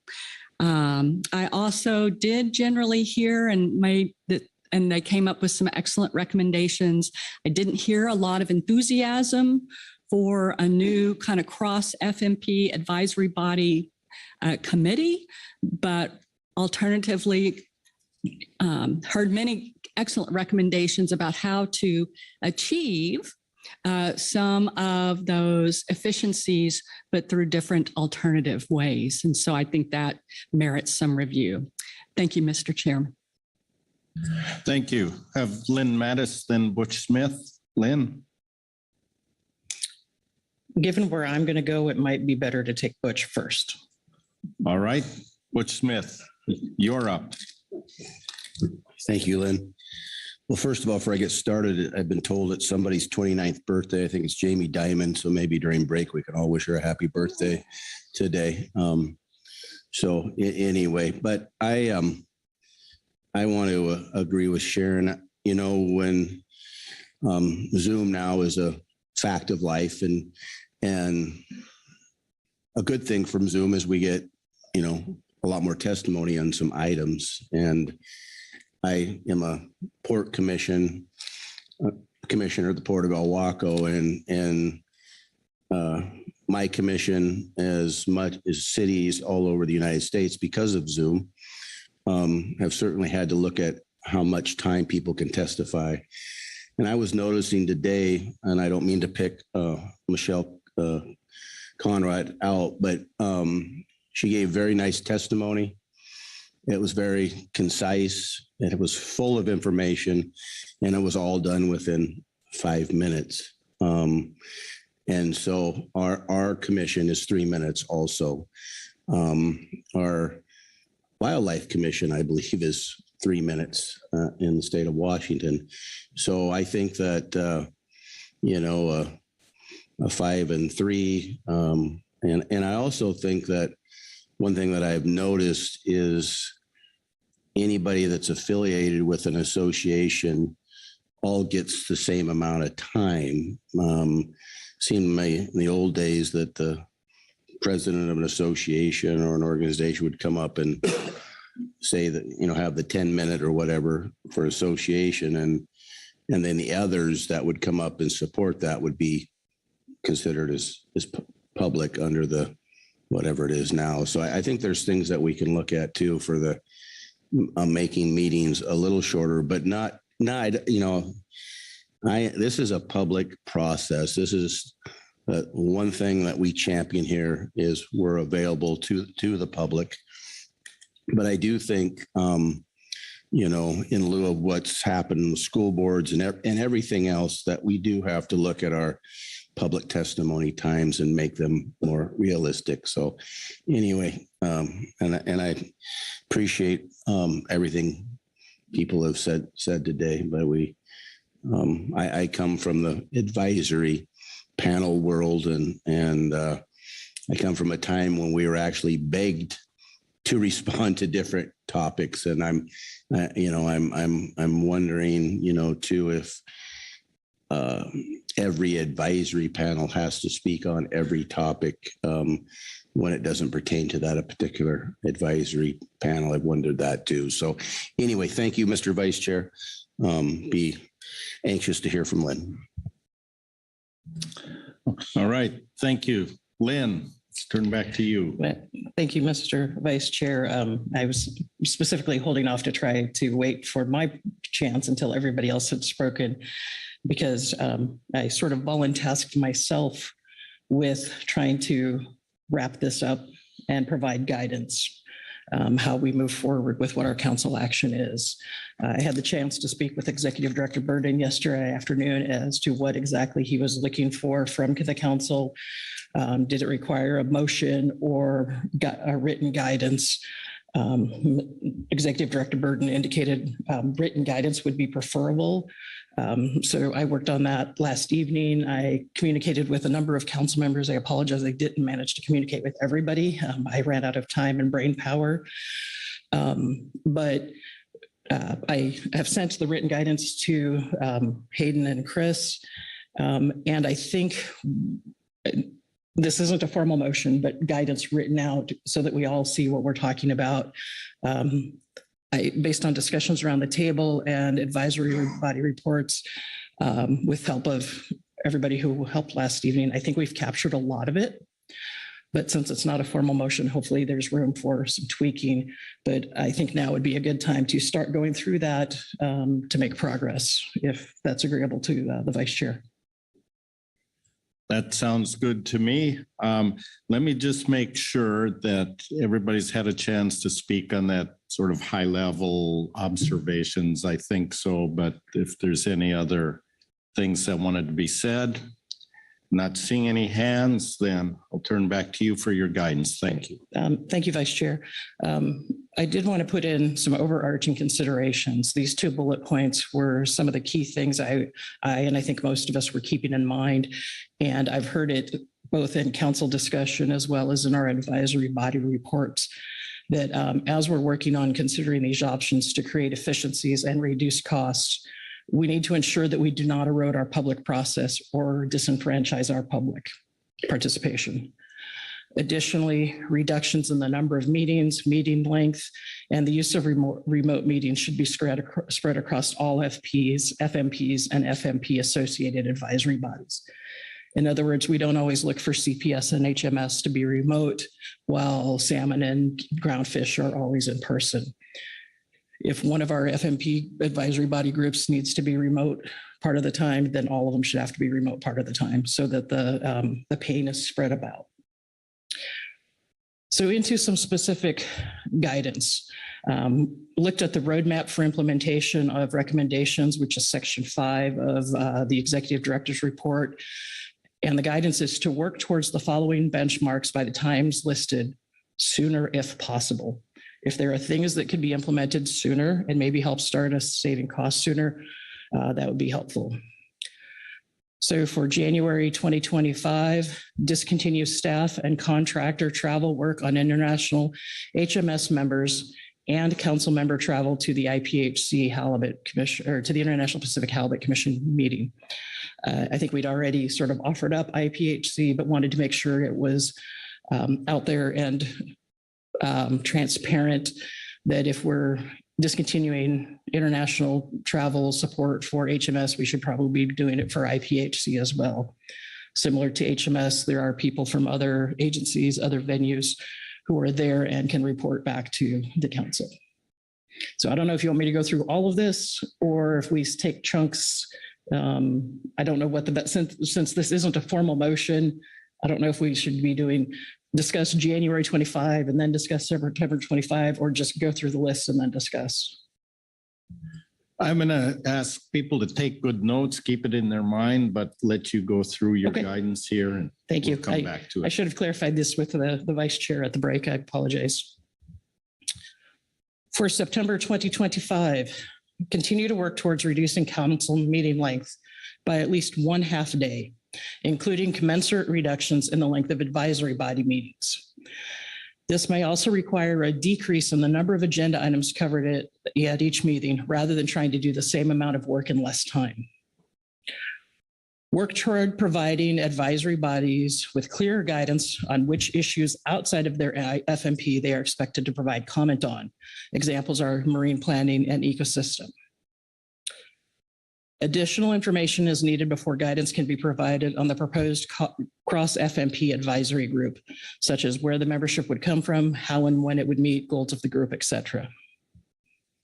Look to revise the public comment time to 5 minutes for both an individual and a group, while allowing the chair or vice chair to modify that time before public comment begins on an agenda item, depending on how many people have signed up for public comment. Implement a more standardized advisory body report format with a summary of recommendations or executive summary at the beginning of each report. As part of that, seek guidance from NOAA General Counsel on what is required to build the record. That is a place where I know various advisory bodies have gotten different advice over the years. Advisory body reports should not have a page limit. Many reports cover topics that have multiple pieces, are complex, and or require a lot of analysis to show the impacts and trade-offs of actions. A page limit could greatly impact the quality of information the council receives to inform decision-making. Promote standard summarization of reports, reading only the recommendations or executive summary and key sections, then have the advisory body member or members available for questions. Have advisory bodies strive to provide presentations summarizing complex items rather than reading reports as time and workload allows. For March 2026, continue to explore reducing the size of council meetings and relocating meetings to more economical locations. Consider having one council meeting every year or every other year fully remote, or only council members in person. And this is somewhat new that has come up in the last 24 hours that Ms. Ridings just spoke about as well. Look into having the meeting in a coastal fishing community, which can encourage participation from local fishery participants and or those that are new to the council process. Continue to explore annual scheduling for the various FMPs, being strategic in which agenda items would be covered during remote meetings. In other words, not scheduling final action on a contentious issue during a remote meeting. Potential schedule is below by FMP or advisory body. For highly migratory species, schedule 3 meetings per year with advisory bodies remote for at least one of those meetings. This would be achieved by dropping the September meeting in odd years and the June meeting in even years to remain consistent with FMP and biennial management cycle. Coastal pelagic species, 2 council meetings per year with ABs remote for at least one of those meetings. Groundfish, aim for 4 meetings per year with at least 1 meeting every 2 years being remote. Make a firm commitment, and this is a commitment of us council members, to have no groundfish scheduled for April of odd years. And consider groundfish advisory bodies remote in March of even years.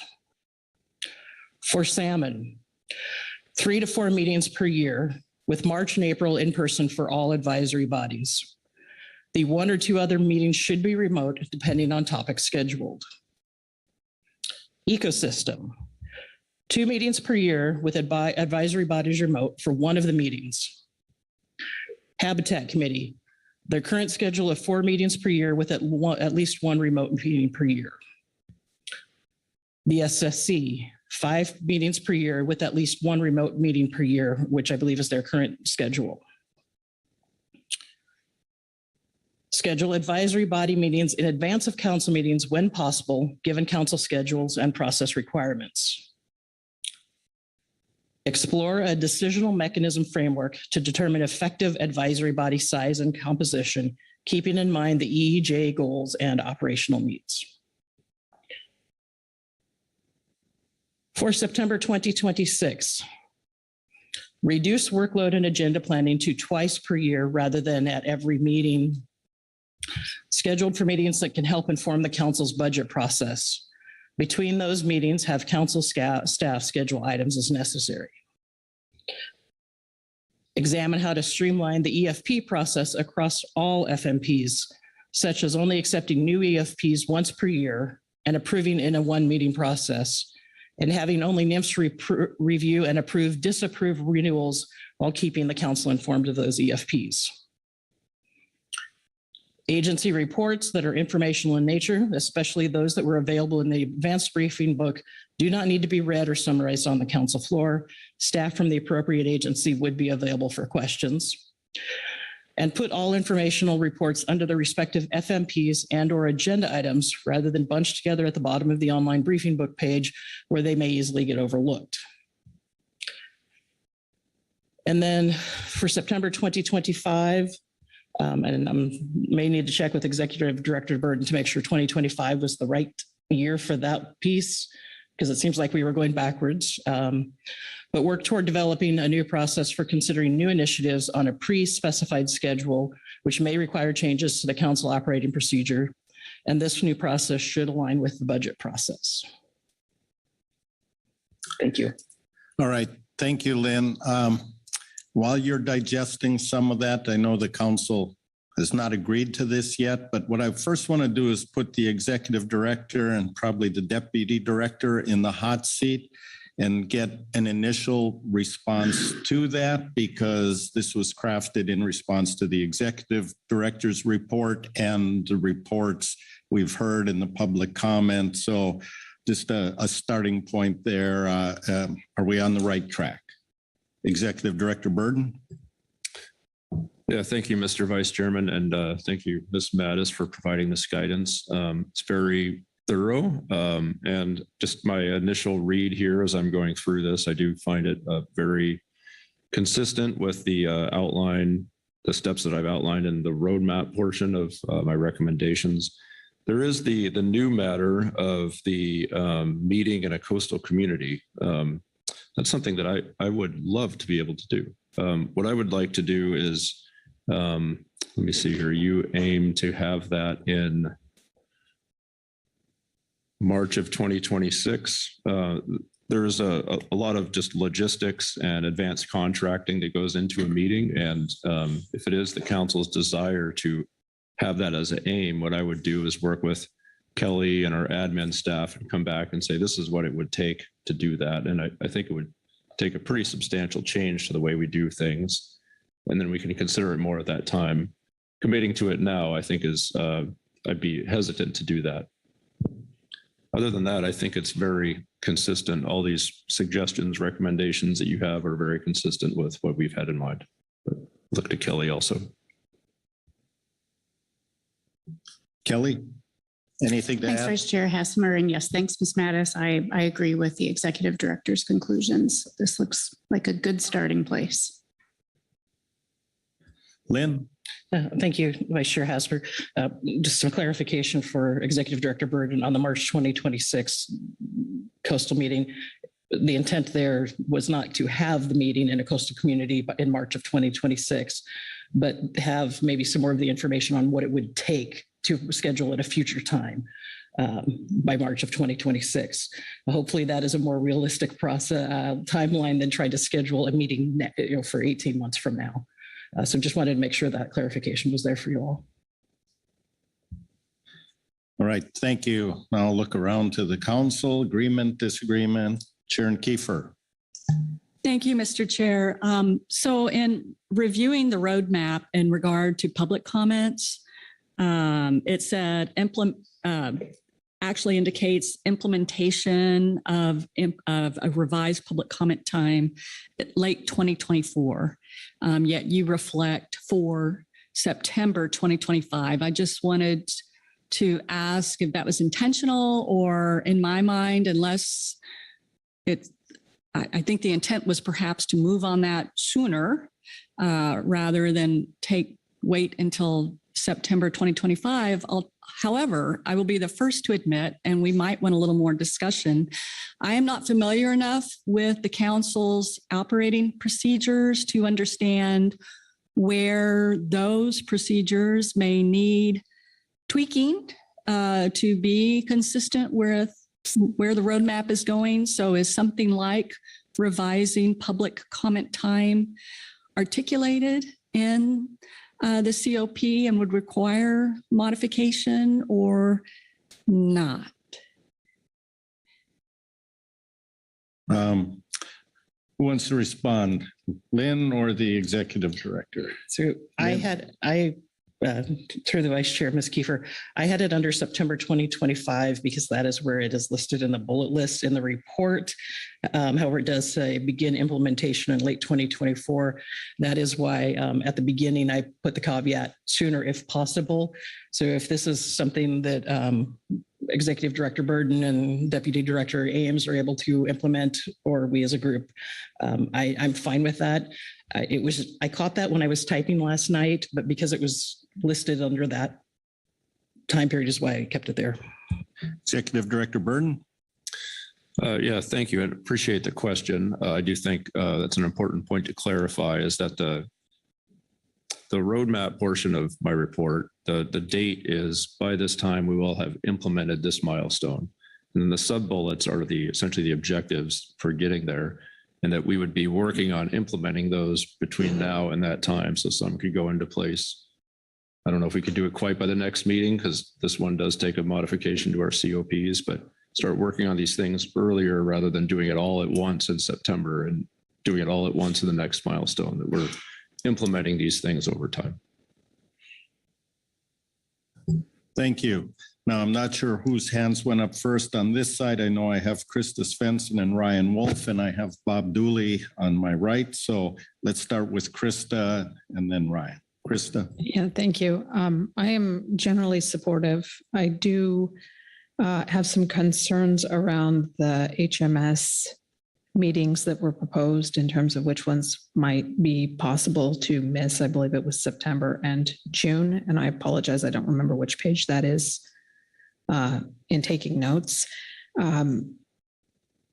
I am not certain that that would be wise. And the reason that I am not certain that that would be wise for missing those is if we are asking myself at this point in time, but somebody else in the future, to represent our stakeholders in international forums or national marine fisheries The PAC meeting, which sets the priorities for the Western and Central Pacific, happens in October, which means we would not have the opportunity collectively to get input from our stakeholders and provide that information as we move forward. So it's a similar situation in June for Northern Committee.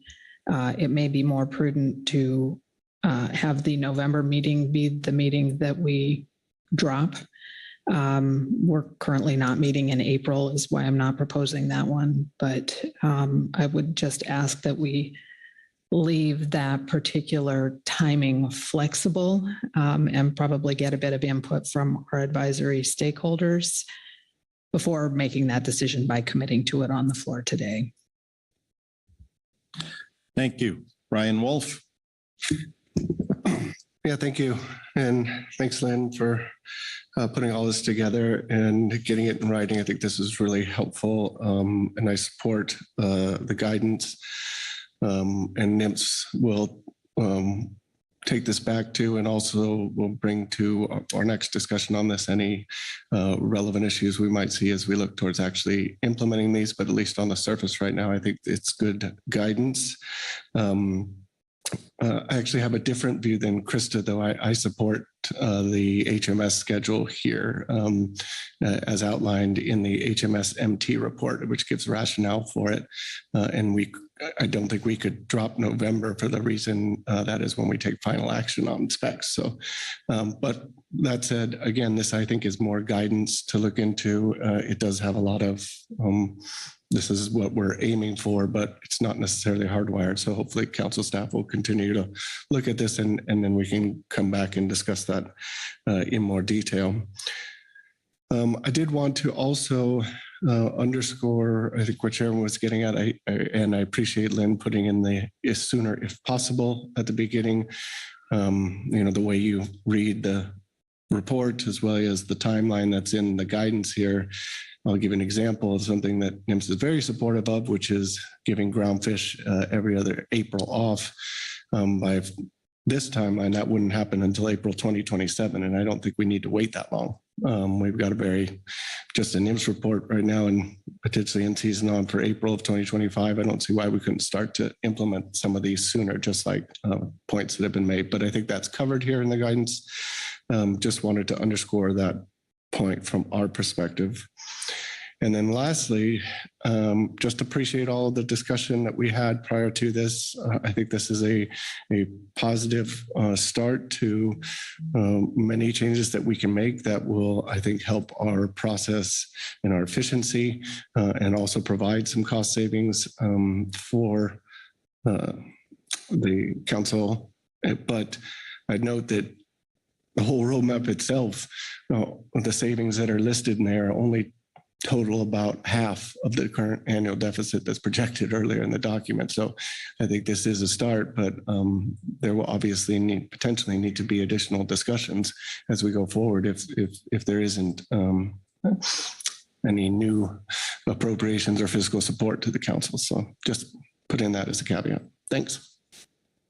Thank you. Bob Dooley, then Butch Smith. Thank you, Mr. Vice Chair. Maybe a question for Ryan and get his opinion on this, but it's looking at the EFPs and going to once a year. And I know in the past, at least my understanding has been that the agency can issue EFPs independent of the council and have modified some of the EFPs or added people to it without council guidance. And I'm wondering if hardwiring this to once a year, if it has the potential of taking some of the oversight the council has into an input that we give to EFPs over time, and would it lead to more EFPs going around the council process and being implemented by the agency? So just I'm thinking about it from your input and understanding what's gone on in the past. Thank you.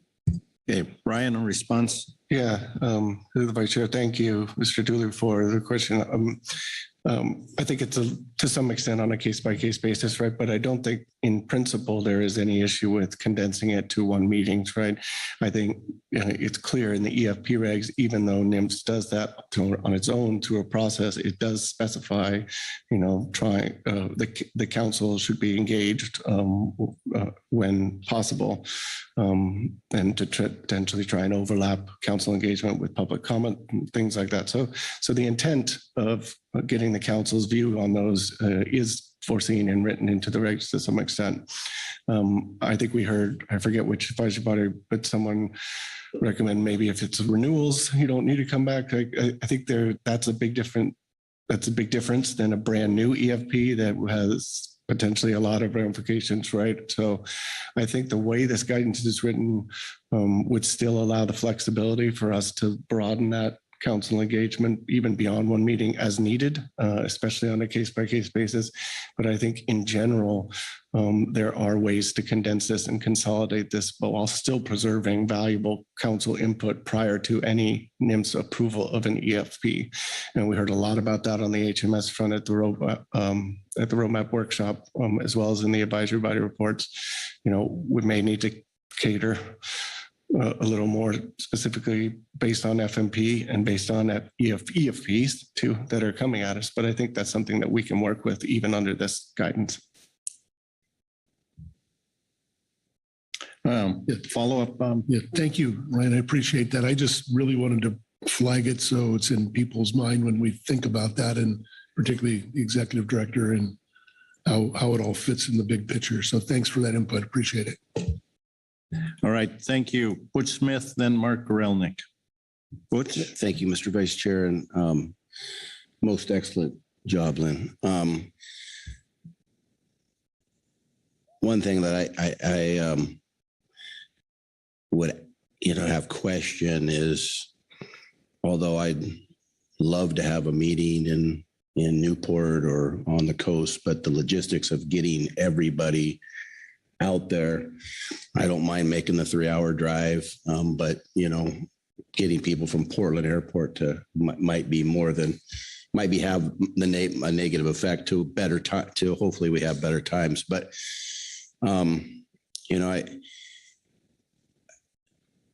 I see this as a shopping list to fit in within our Christmas budget. And the person who can do the analysis on how well we did and how much money we have to spend for Christmas, I think, is the executive director. So I guess for me, if we want to add more things to our Christmas list and see if we can pay for them, that's one thing. But I think pretty soon we're at a point where Merrick and his crack staff take this back and see if we made the mark or how much more we got to go to make the mark, I think is the important thing. Because I myself, this is what we would do at the port, and then our auditor treasurer would go through that and tell us why we can't do it, or we need to cut more, or we're just right. And that's what I would be interested in at the end, whatever the end of this, what Lynn has done at some point in time. And I would hope maybe it could be done before September, so we could get a look at it before we got to the September meeting, and to see, because at some point in time, I would suspect we can't keep, and I'd say we're not kicking the can down the road. I know that's kind of a bad analogy here, but kind of we are kicking the can down the road, and we have to go ahead and make some of these tough decisions. And I always think it's a little better sooner than a little better than later. And so, I think that's what I'm hoping will happen out of this process. Whatever list we develop here in the next whatever minutes or hour or whatever, it's taken back and analyzed by the executive director and his crack staff to see how really close we are from hitting the mark. So thank you, Mr. Vice Chair. Thank you. Executive Director Burden, a response. Yeah, thank you, Mr. Butch, for those comments. As Kelly and I have been discussing this guidance and how to move forward from here, we would plan to do, I believe, what it is you're suggesting. And so what I picture is coming back in September with here's our plan following this guidance, and here's when we're going to start implementing the following things, everything from public comment time to council meeting planning. And there's an assessment of the budget impact that goes along with that. So that would be our plan. And then I think you had a specific point on a coastal meeting. I don't know if you want to get into that, but the way that I could see that working would be, one, I can't think of any coastal hotels on the West Coast that could hold us in the way we do our current business. So we'd be looking at potentially a council member only meeting, right? But in a coastal community. And so those are the things that'll take us some time to work through and show you, this is what it would look like if you want to meet in Newport or Ilwaco. Here's a good place too. That's going to take us a little more time to outline how that exactly would work if you do want to pursue that. Thank you. Just to follow up, if I may, I'm sorry, I forgot one portion of, and then Vice Chair, thank you. But, Merrick, for me, you get this back and it's not quite what we need to do.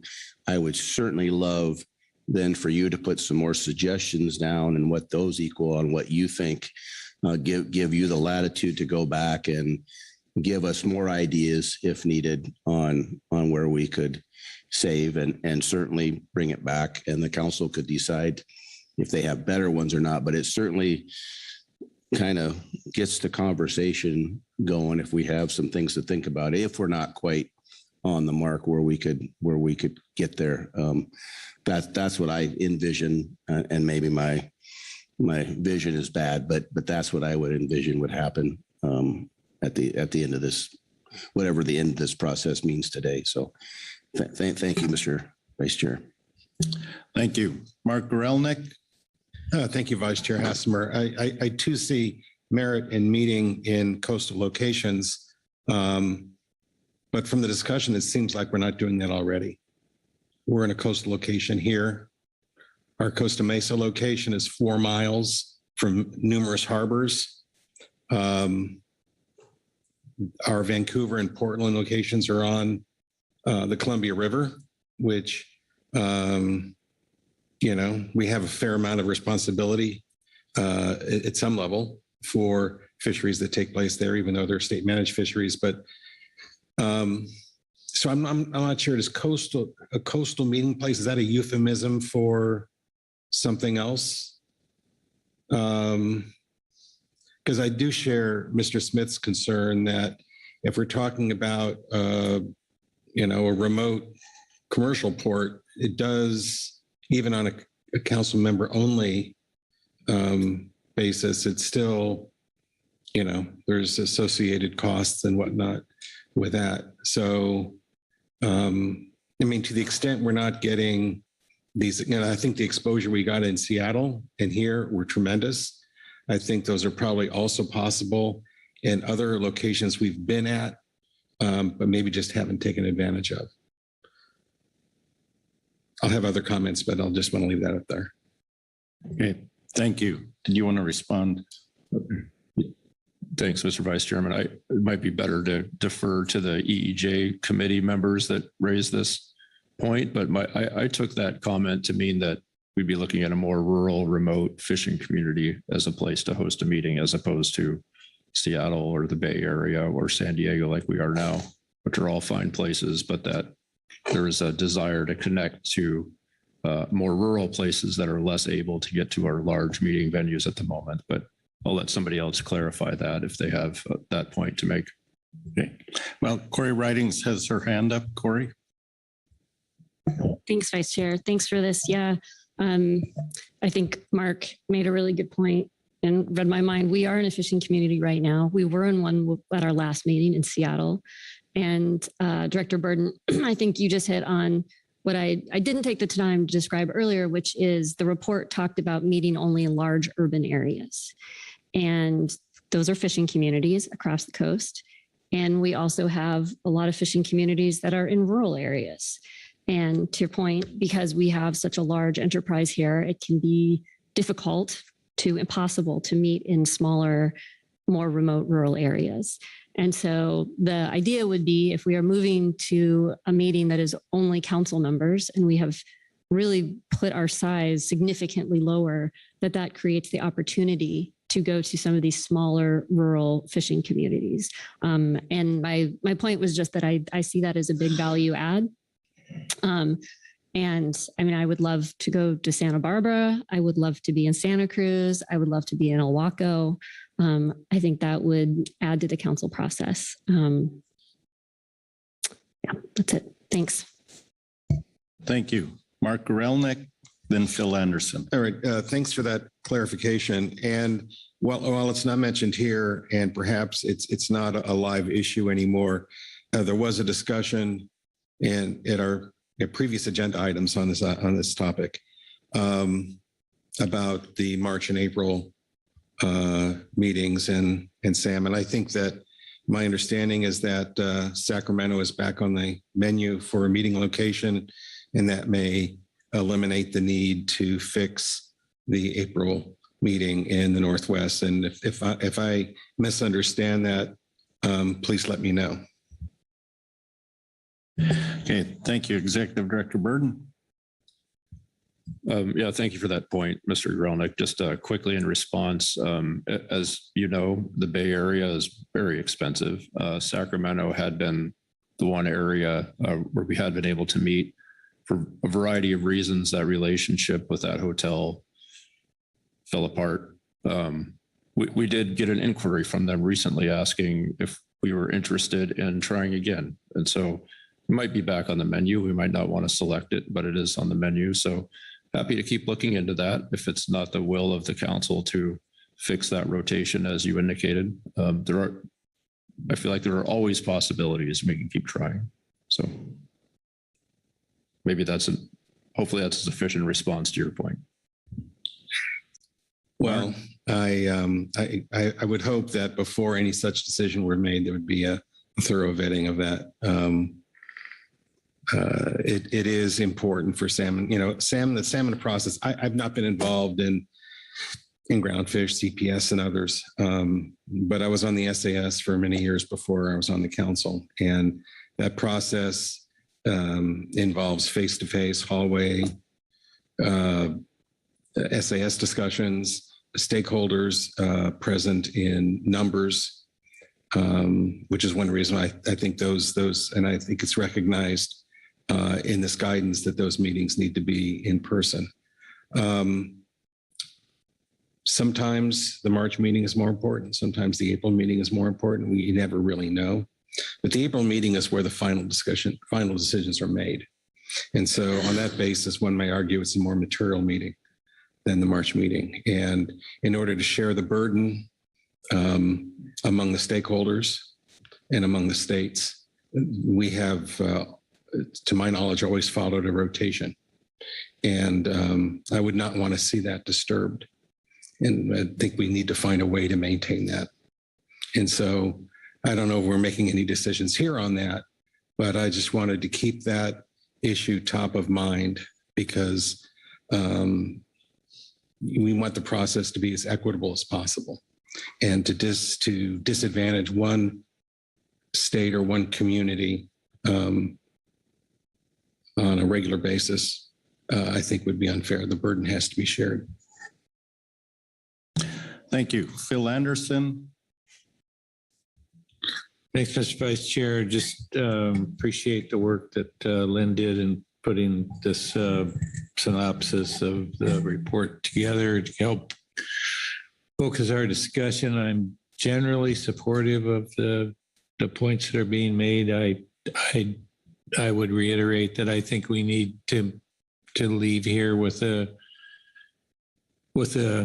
an agreement on what some of the first steps that are going to be done. I mean, understanding that, I think to Mr. Smith's point that having the executive director come back in September and, with an idea of whether or not this package will meet the mark and from a financial viewpoint is important. I still think that there are these first few steps are important to get some agreement on so we can start moving forward. There was one point at the outset of the guidance where there was some language about if you do have to do something to one AP, you have to do the same thing to them all. I would hope that we could be more surgical than that, because I think there are tools that we can use for some APs that aren't as applicable to others. So I hope there'll be some flexibility in that piece of guidance.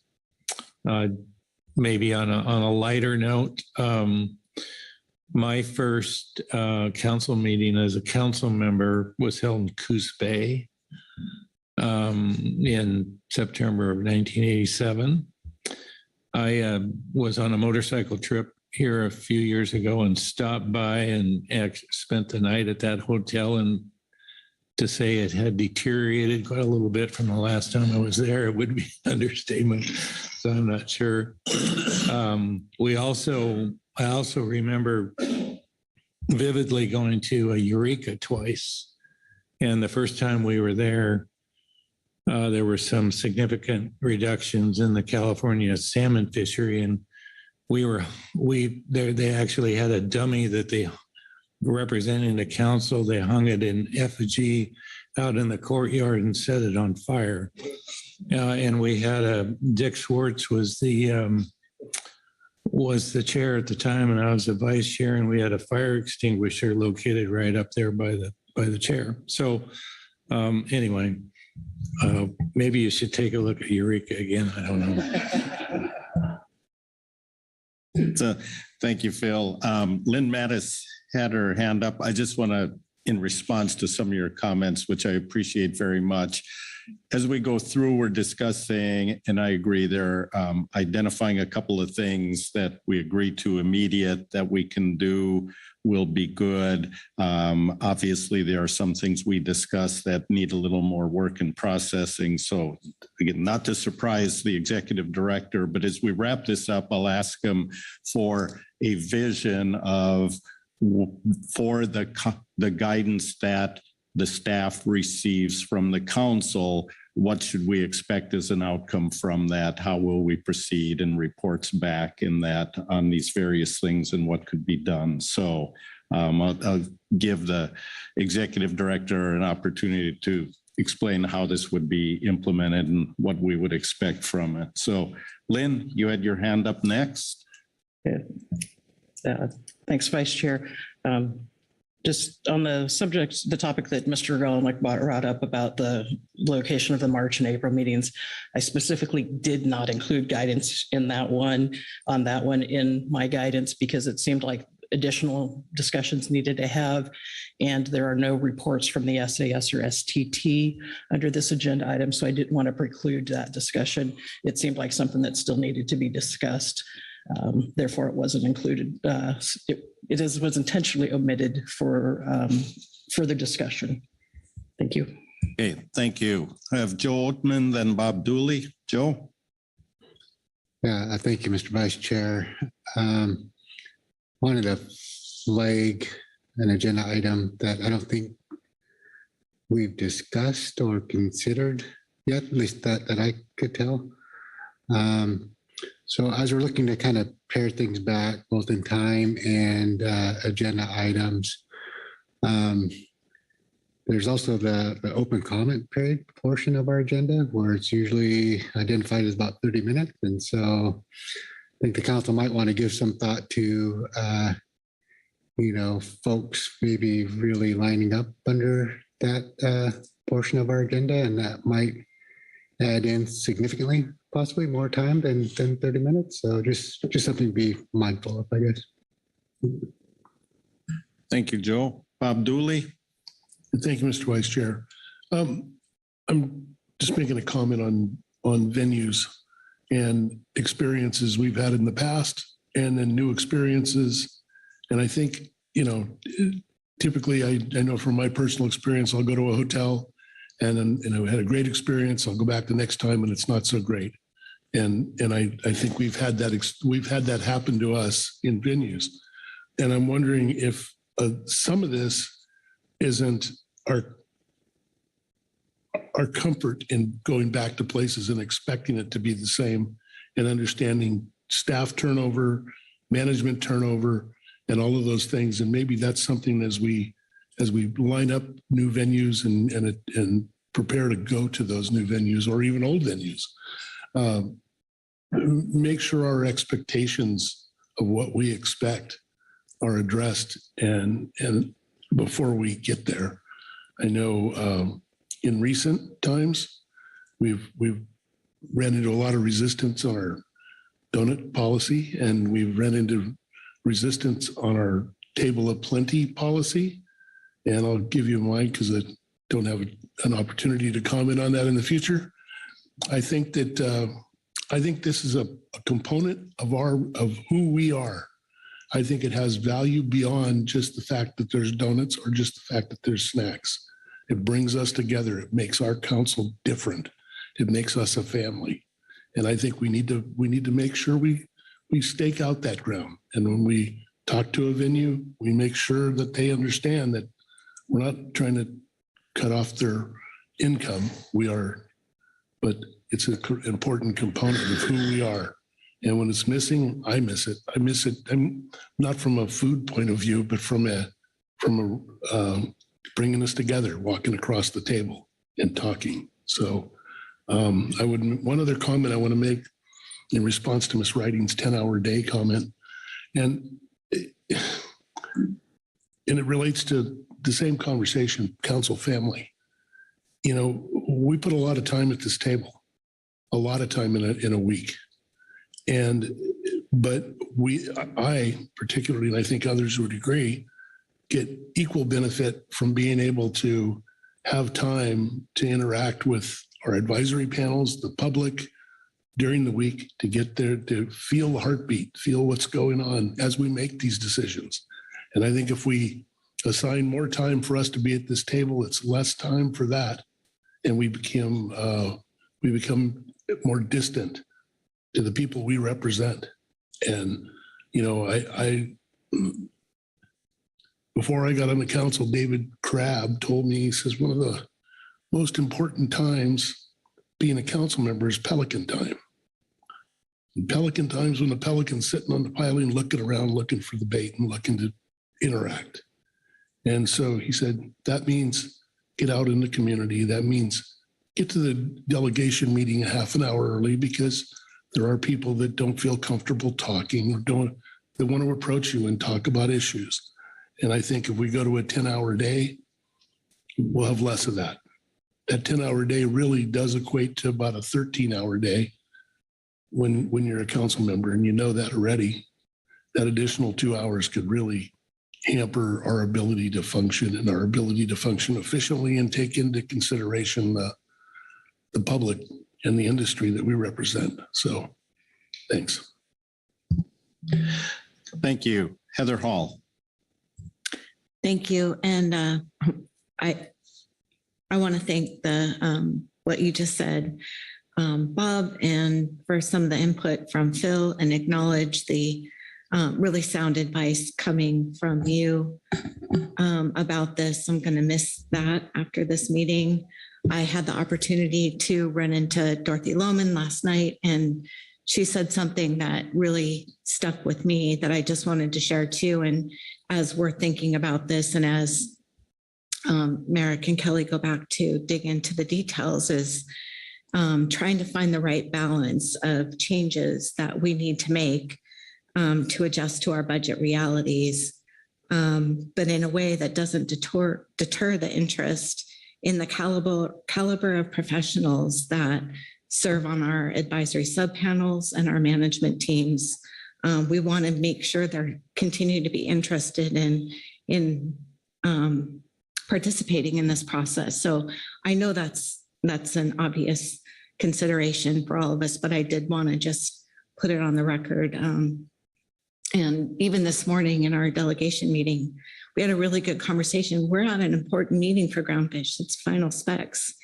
and having our GMT and our GAP together at this meeting and working through difficult situations, even though this particular specs hasn't been too contentious, is really important to keep in mind. So just wanted to offer that as kind of similar to the introductory statement I made as we started on this, and just thinking about those things as we think about how we change our council operations, but also remember what makes a good council, effective council. Thank you. Thank you, Heather. Looking around, I'm not seeing any hands right now. So what I would like to do, hopefully I gave the executive director fair warning. This is a long list of guidance. Thank you very much, Lynn, for putting that together and initiating the discussion.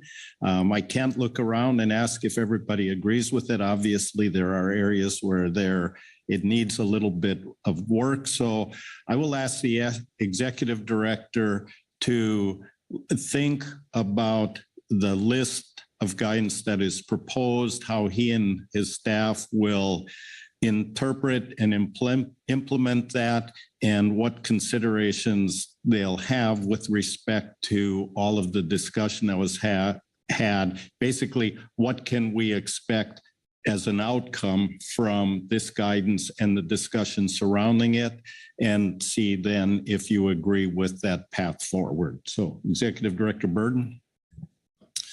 Yeah, thank you, Mr. Vice Chairman.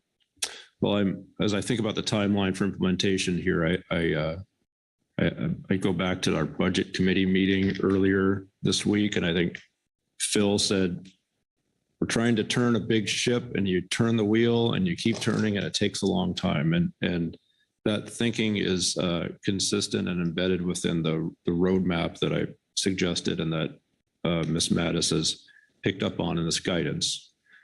So it's going to take a little bit of while to do this, and we have some time. And I think taking that time is important to continuing the smooth operation of the council. And so that's what's in my mind as I think about how we go about implementing these things.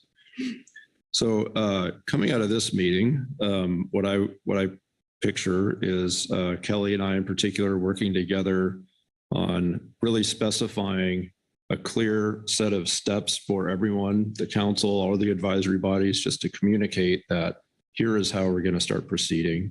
I picture a table with dates, and we'll have that in the September briefing book.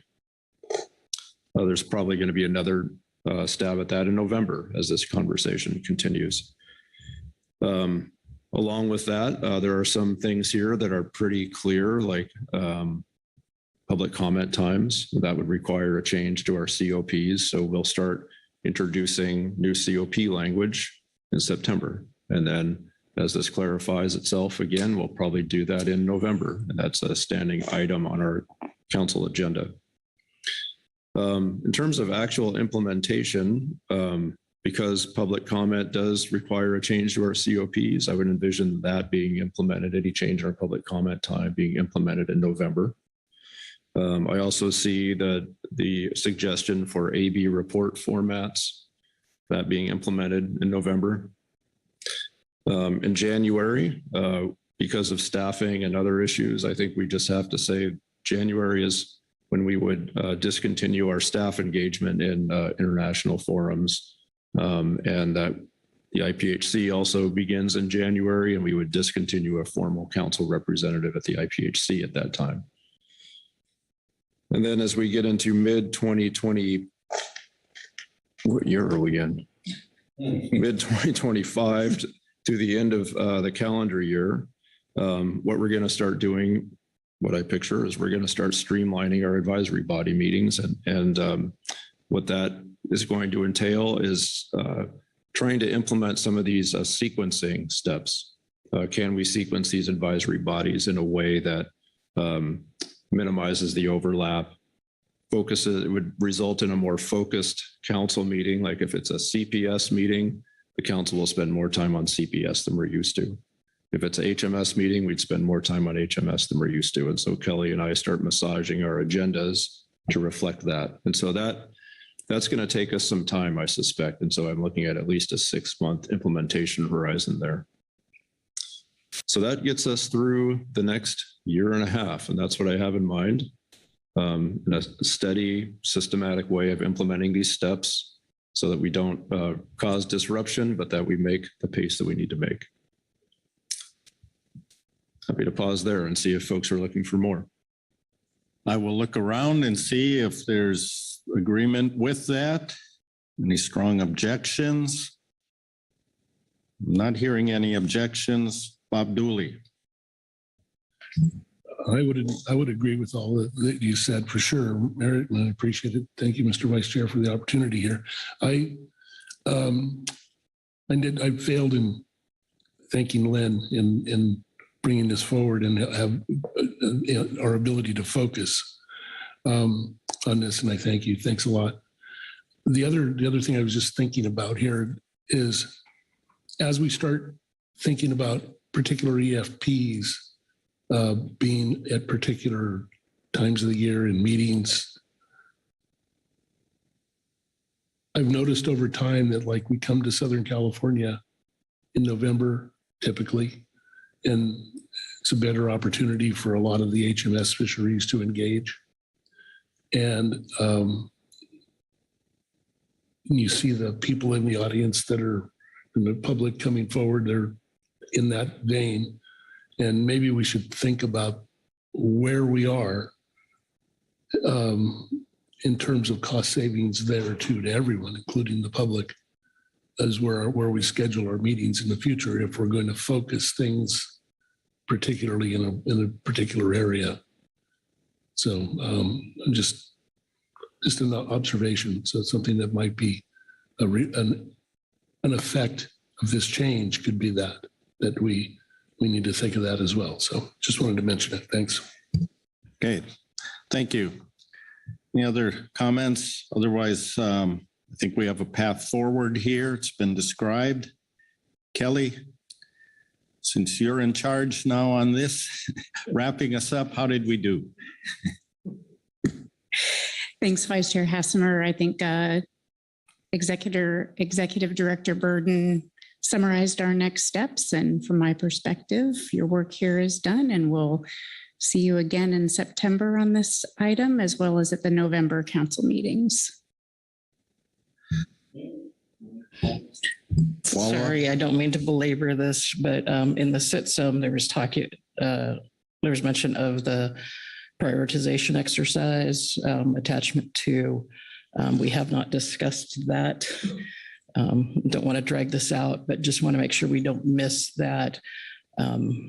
Just in general, I think that's a good starting point, but needs some additional work. I don't know if we need to have a big discussion on that, but just didn't want to miss that piece to this agenda item. Right, I'll look around, see if there's any other thoughts on that, or maybe Kelly or Executive Director Burden, how we proceed on that. Thanks, Vice Chair Hassemer. I appreciate that acknowledgement, Lynn. My understanding is that the council was seeking to see how these changes first address the issues at hand before moving into that prioritization exercise. But I would appreciate head nods or confirmation if that is a correct understanding. I see some heads nodding in the affirmative to that. That's a good sign. So excellent. Well, with that, I think we've completed our work. It's very important work. I thank everybody for their attention to and engagement in this topic. And with that, we'll close the agenda item, and I'll pass the gavel back to our chair. Okay. Thank you, Vice Chair Hassemer. Great work, everyone. Almost on time. So let's get back here at 11:20. Just round it up to that. So we're okay.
Okay, back in session here on F6.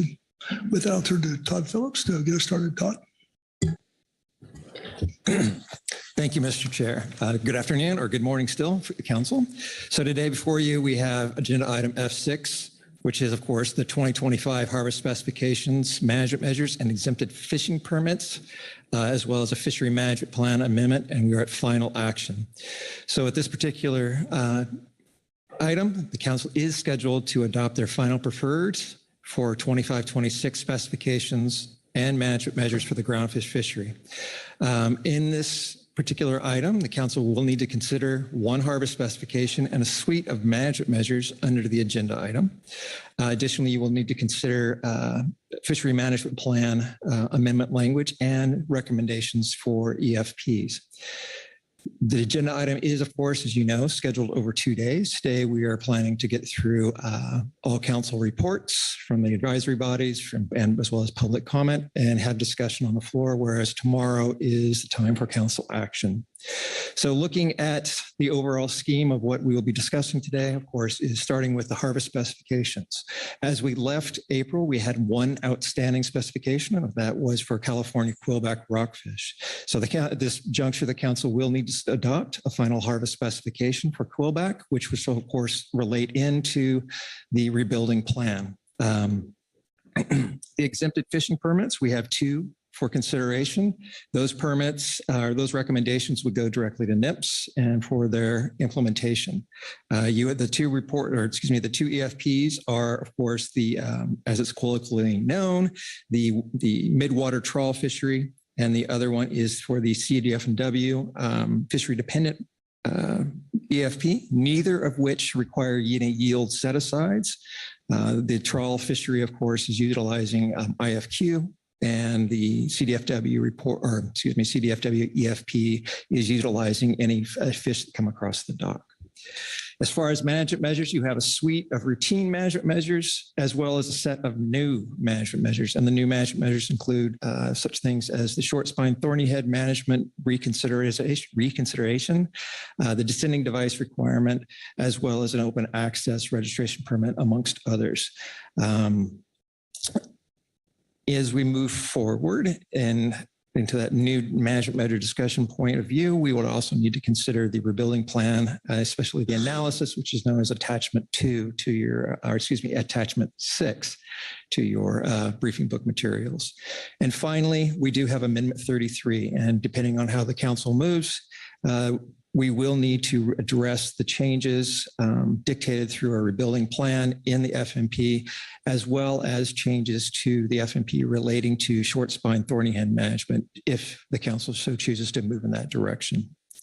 Looking to your list of items here, you have a suite of attachments. You have 9 attachments. I'll note that since the time the briefing book was debuted with a situation summary, 2 supplemental attachments have been added. Of course, they were the 3 supplemental attachments. One was just a correction to a table. That was attachment 7, attachment 8, and 9 are the draft environmental assessment and the draft socioeconomic analysis, respectively. Looking to your reports, since the situation summary was debuted, you do have a supplemental report from California Department of Fish and Wildlife. You have 2 reports from the GMT, a report from the GAP, as well as a GMT presentation. Your action today is to adopt 2025 and beyond harvest specifications for California quillback rockfish and any outstanding groundfish stocks or stock complexes as appropriate. You also need to adopt final recommendations for the 2025-26 exempted fishing permits, adopt final 2025 groundfish management measures, and these, of course, include any new management measures you wish to include in the package, and then adopt the California quillback rebuilding plan itself. And then finally, adopt Amendment 33 language for rebuilding stocks and short spine thorny head as appropriate. With that, Mr. Chair, I conclude my overview. I'm happy to answer any questions, or we could move directly into comments. Okay, thank you, Todd. Questions for Todd on his overview? Not seeing any. Okay. Let us turn to Keely Candace. Keely, do you have anything for us? Just make sure. I do have a NIMS report. Is that what you mean by do I have anything for you? Yes, I see the name here next to it. So I just want to just check it in. So Sure. Is this the time to start that NIMS report? it is. Okay. Thank you. I'll be presenting agenda item F6A. This is NIMS Report 1, the National Marine Fisheries Service report on the directed open access fishery permit. This report went in the advanced briefing book, so I will summarize it and take questions as appropriate. We wanted to provide the council and the public an update on our internal development of the directed open access permit that we are seeking to develop as part of this specifications package. We would still recommend that the council recommend creation of this new permit. It is specific to the directed open access sector, which is part of our open access fishery. We already have a definition for that part of the sector that we have been utilizing for other management measures. We specifically are looking with this permit to be able to better gather information about the participants in this sector ahead of time. That will help us with understanding the participation patterns, both for the purposes of observer coverage, as well as in being able to understand the use of trip limits and things like that in that sector. We are trying not to impact the sector in a way that would change the characteristics of it. So in doing, we are planning on allowing for folks to get a permit throughout the year. So it would be a sort of open enrollment throughout the year rather than a single annual time period. And the permit would not be limited. It would be much more similar to the halibut permits than the existing limited entry groundfish permits. We are specifically thinking that we would tie it to the declarations that are that represent the directed open access fishery. So we have those listed in the report, which ones those are.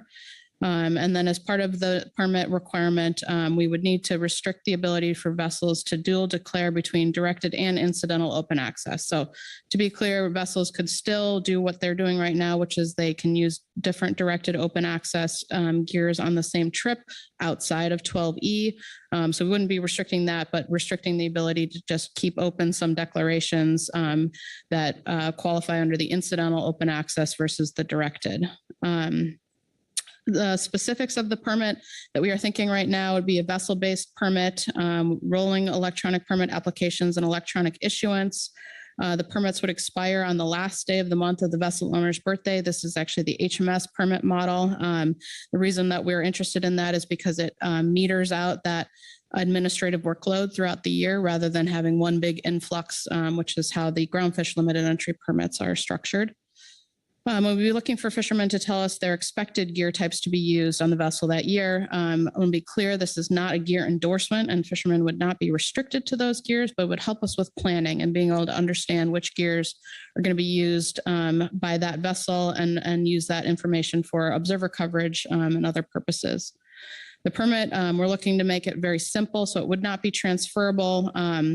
So a single annual permit for that boat, no owner on board requirements or other sort of accoutrements that we have in some of the existing groundfish permits. The main thing that fishermen would need to provide us if they were seeking a permit is current vessel registration documentation from either the Coast Guard or the state. We anticipate that if the council includes this directed open access permit in their final recommendation, that we would do a lot of outreach with fishermen, trying to make sure that they have enough information to understand what they would need to bring forward to seek a permit. We are working through that and what that would look like. And in general, we would anticipate about a 2-week turnaround if this permit gets off the ground, that fishermen would need to just tell us about 2 weeks in advance before they'd like to go fishing to give us enough time to process their applications. And then finally, as we've noted before, every time we've talked about this, all permits issued by NIMS carry an administrative cost. We do calculate those costs based on the administrative costs of developing and implementing the permit. Those costs do change throughout the year that we carry out those calculations with the most current information. We will try to provide that expected cost should the council take final action on it in around the time of the proposed rule so that fishermen would know ahead of time what the calculation would be. And then generally it'll be within the range of existing permits On the low end, some of our existing permits cost $18, and the more expensive ones are $170. We expect it to be on the low end of that range. That's my summary of the report. Happy to take questions. Thank you, Keely. Questions on the NIPS report? Marcy, you're up. Go. Thank you, Mr. Chair. Thank you, Keely. One question that has come up in our delegation during a couple of discussions with regard to the OA permit is what will the permit list be used for? You mentioned a couple of things in your report regarding observer program and observer selection, but maybe you can remind us what other benefits you're expecting from having this list of intended OA fishery participants. Thank you for the question. Yes, so the overall benefits of the permit and particularly getting contact information for our open access fishermen go beyond our observer coverage interests and enforcement interests. One of the big things that we would like to do is to be able to better reach our open access fishery participants. Right now, like in some of the recent actions that we've taken, like the non-trawl logbook and even going back to the seabird streamer lines, we are aware that there are open access folks who are less involved in the council process and perhaps track federal regulation changes less than other fishermen. We recognize that, and we have tried a few different ways to try to outreach to those folks. None of them being the silver bullet, but in the past we've tried to mail out letters, for example. And the only information right now that we have about open access boats is those who have previously landed. So it has to be a historical participation that we try to get those mailing addresses through either their Coast Guard registration or state registration. We'll send out letters. We get about half of those back as bad addresses. And so we are really seeking a way to have better communication lines with those fishermen, whether that be in the future sending letters about upcoming council actions or regulatory changes, as well as also getting email addresses and certainly recognize not everyone has an email address, although for the logbook, they do need one, but we're hoping to try to pull in more people that we don't directly communicate with right now and make sure they have more awareness of the fishery management changes that are happening and an opportunity to engage in the process and talk with us if they have questions about regulations. Thanks so much for highlighting some of those benefits. And I just also add that one of the additional benefits to the state is that you will be able to directly contact folks instead of having to work through the states. So there's some benefit there as well. Appreciate that. Thank you.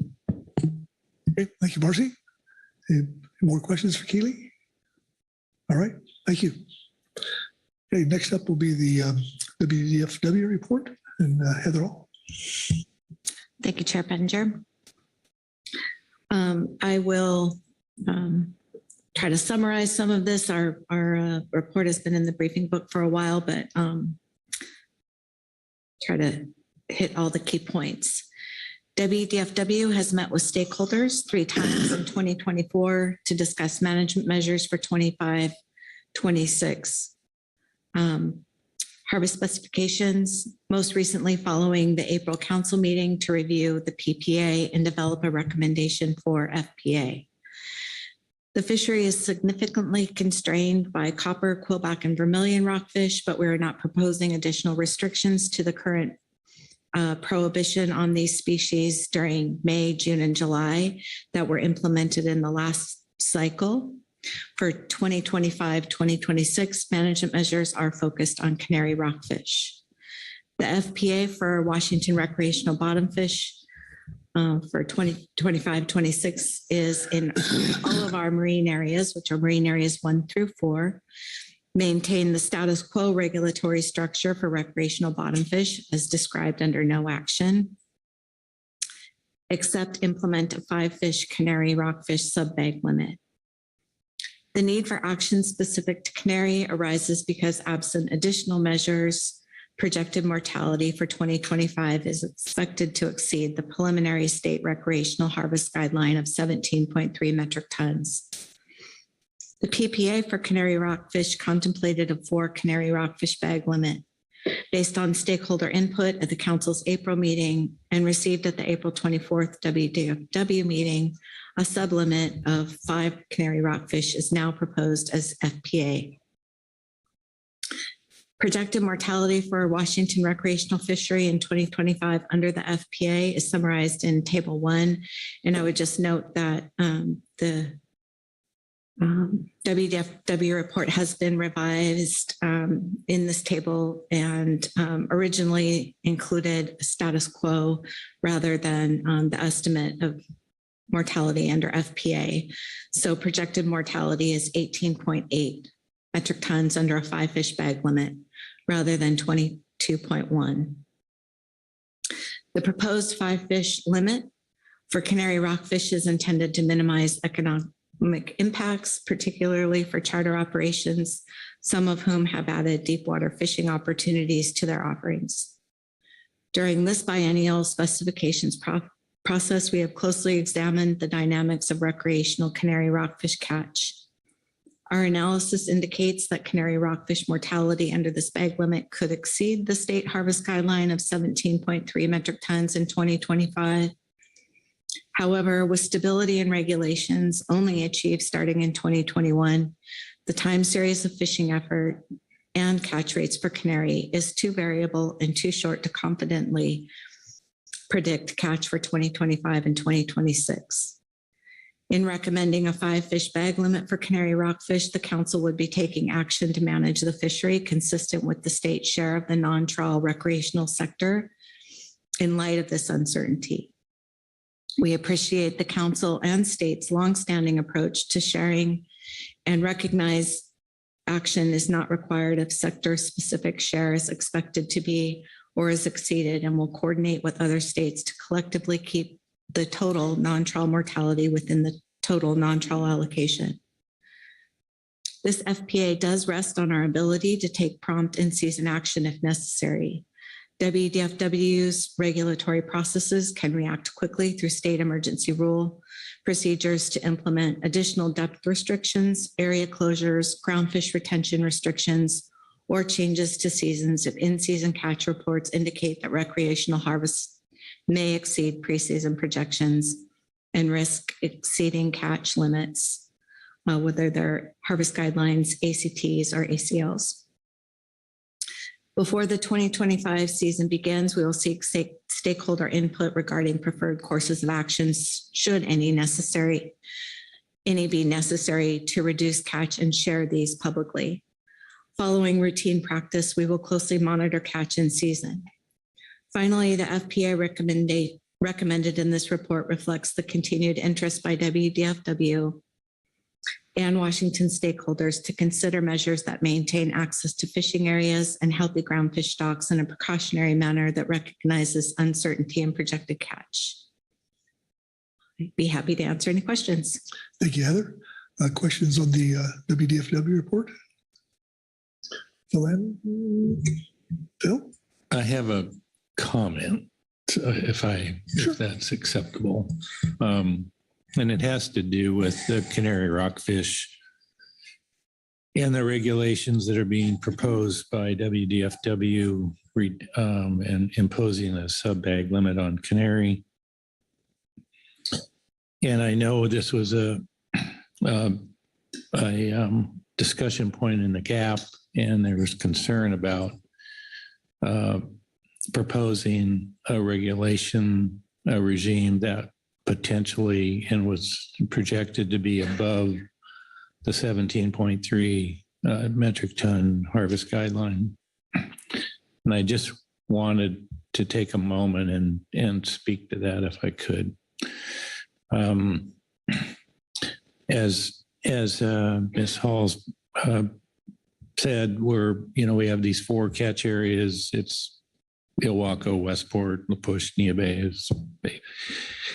And in the Westport area, in an offshore area around Grace Canyon, we had 2 closed areas that have been closed since the year 2000. And they were closed in response to concerns about canary rockfish back when they were first deemed to be overfished. And we had the rebuilding program And when the Canary Rockfish resource was rebuilt, we gradually increased availability and opportunity for recreational fishing for Canary Rockfish. And one of those measures was to open those two areas around Grace Canyon that have been closed since the year 2000. And what happened was there was some pretty incredible fishing in those areas that had been closed for 20 years. And the Canary Rockfish landings by the sport fishery in Area 2, Westport, increased by 5 times, went from 6 tons all the way up to over 31. I've personally counted up to 100 boats fishing in these what had been closed areas during that time frame, and it was an extremely popular place to go. Not surprisingly, it didn't take too long before the abundance of fish got decreased, and to the point where in 2023 the catch was cut in half, from 31 all the way down to 16. And we, based on what we have looked at so far this year, and we'll get catch estimates here pretty soon, it's continued to decrease. The other 3 areas, Nia Bay, La Push, Ilwaco, their canary catches during the same time frame have varied a little bit, but have been relatively stable. We increased the bag limit in, I believe, 2021. So there's a bit of increase, but nothing like we saw in Area 2. And now we're seeing the catches in that, it just plummet back down. Probably won't go down to where they were before, around the 6-ton level with the bag limit. But I'm letting you know this because of the difficulty of trying to estimate what the catches will be, particularly in that area, as we impose this sublimit.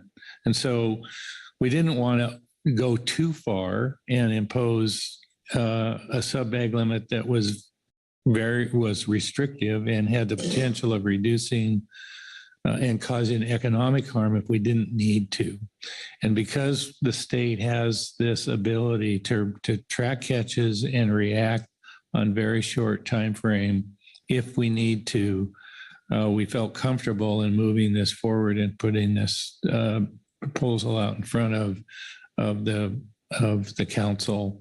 And for me personally, I'm very confident that our catches are going to be, without any changes to the 5 sub-bag limit that we're proposing, are going to be below the 17.4. I think that's what the number is. And based on what we're seeing here in our season opened about the middle of March. We have our deep water opportunity is open right now, the first 2 weeks of June. I get almost daily reports from the boats that are fishing, and a lot of the increase occurred on charter boats. There's 18 charter boats in Westport, and the canary catches have continued to decline even from where they were last year. So I just wanted to give you that perspective, because I know there was a lot of concern expressed about, well, why in the world are you coming forward with a set of regulations that are projected to be over your number by whatever it is, 1-point-some metric tons? And it's because we believe we are going to be below it. And again, if we do find that we're above it, we can take action on short notice and correct it. So I appreciate the opportunity to augment Heather's report. Okay, thank you, Phil. Questions on the WFW report? Okay, not seeing any. With that, we'll go to Marcy Yaremko and the California Department of Fish and Wildlife report. Marcy? Thank you, Mr. Chair.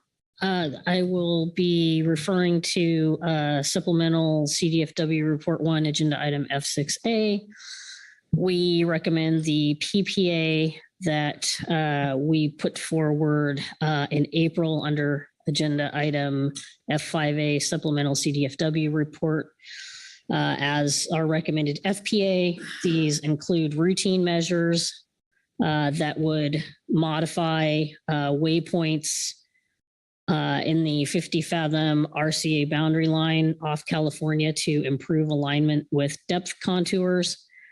It would include adjustments to bag limits, sub-bag limits, size limits, and season structures for the sport fishery off California, including adopting the 2024 season structure and the sub-bag limits that are effective now for the 25-26 biennium with the following modifications. First, we'd remove size limits for cabezon, greenling, and California scorpionfish. We're way under our attainment for those stocks. Removing the fillet limit for California scorpionfish and modifying fillet requirements for lingcod, scorpionfish, cabezon, and greenling so that the entire skin is attached, which was a recommendation out of the EC from April. Then moving to the new management measures, we would require recreational anglers to possess a descending device aboard while fishing in federal waters, modify the continuous vessel transit limits for California recreational vessels operating in federal waters. There's one item of regulatory clarification and cleanup. And then moving to other routine measures that are not identified in the April report, our PPA report from the specs agenda item last meeting. We would support creating an annual catch target for copper rockfish south of Point Conception, which specifically would address the stock assessment modeling results that suggest greater depletion of copper rockfish in Southern California compared to the California stock in Central and Northern California. We'd support an ACT that's equal to the proportional estimated biomass in the area, which would result in ACTs in 2025 of 15.8 metric tons and 2026 of 18 metric tons. And if the copper rockfish ACT is exceeded or projected to be exceeded, the council would consider management measure adjustments to mitigate impacts. The recreational season structure in the south have fishery impact projections with the season structures that are proposed that are below those ACTs that I just provided. So we don't expect that we will be in a situation where we're exceeding them. Thank you. Okay. Thank you, Marcy. Questions for Marcy on the CDFW report? Okay, seeing that. Thank you, Marcy. Oregon doesn't have a report, but Lynn Mattis just to speak to that. Thank you, Chair Pettinger. In the interest of our efficiencies, as we've just been discussing, if we had a report, it would just be a copy of our April report from the April briefing book. We have not had a chance to go out to any additional public meetings. The key changes we are looking at for 2024 or 2025, 2026 is keeping the long leader bag limit as 12 and looking at a sub bag of 5 for canary rockfish, creating a new sablefish, independent sablefish bag limit of 10 fish, independent of the regular general bottom fish limit. And quillback and yellow eye would continue to be prohibited. We are going to work through our state process this summer to develop, further refine our bag limits and sub bag limits for the rest of the fishery. So didn't feel the need to add that as a report since it's a copy of what we said in April. Thank you. Thank you, Lynn. Questions for Lynn? All right. Seeing none. Okay. And it's 11:50, and I think there's a presentation coming from the GMT. So I think we're going to break a little early and be back here at 1 o'clock. So we'll finish up the GMT report and then the gap. So, okay. See you at 1.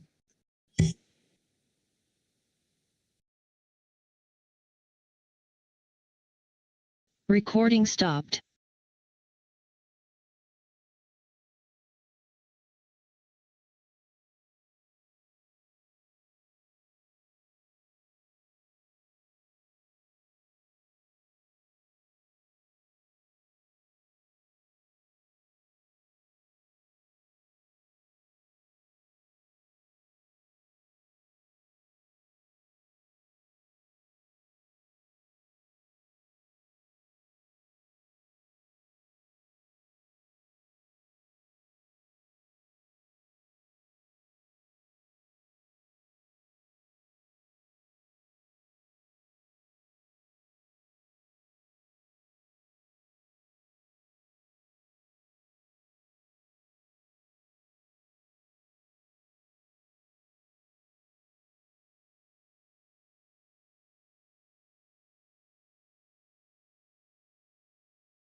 Recording in progress.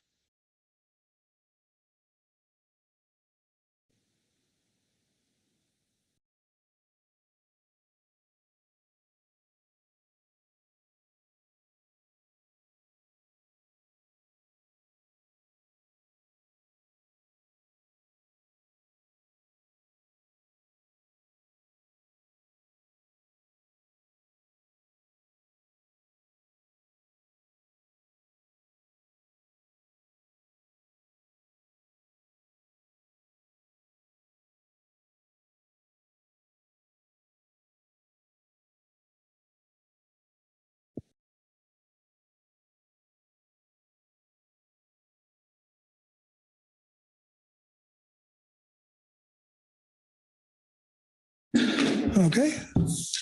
We're back in session here on F6. I believe that the Groundfish management team was up for a presentation. So look to Lynn Massey, I believe.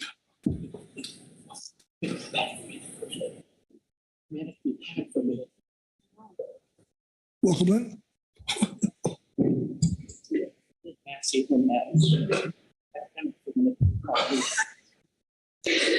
Afternoon, council members. I'm Lynn Massey, National Marine Fishery Service Representative on the GMT. I'm here with our chair, Katie Pearson. She's here to help me answer questions.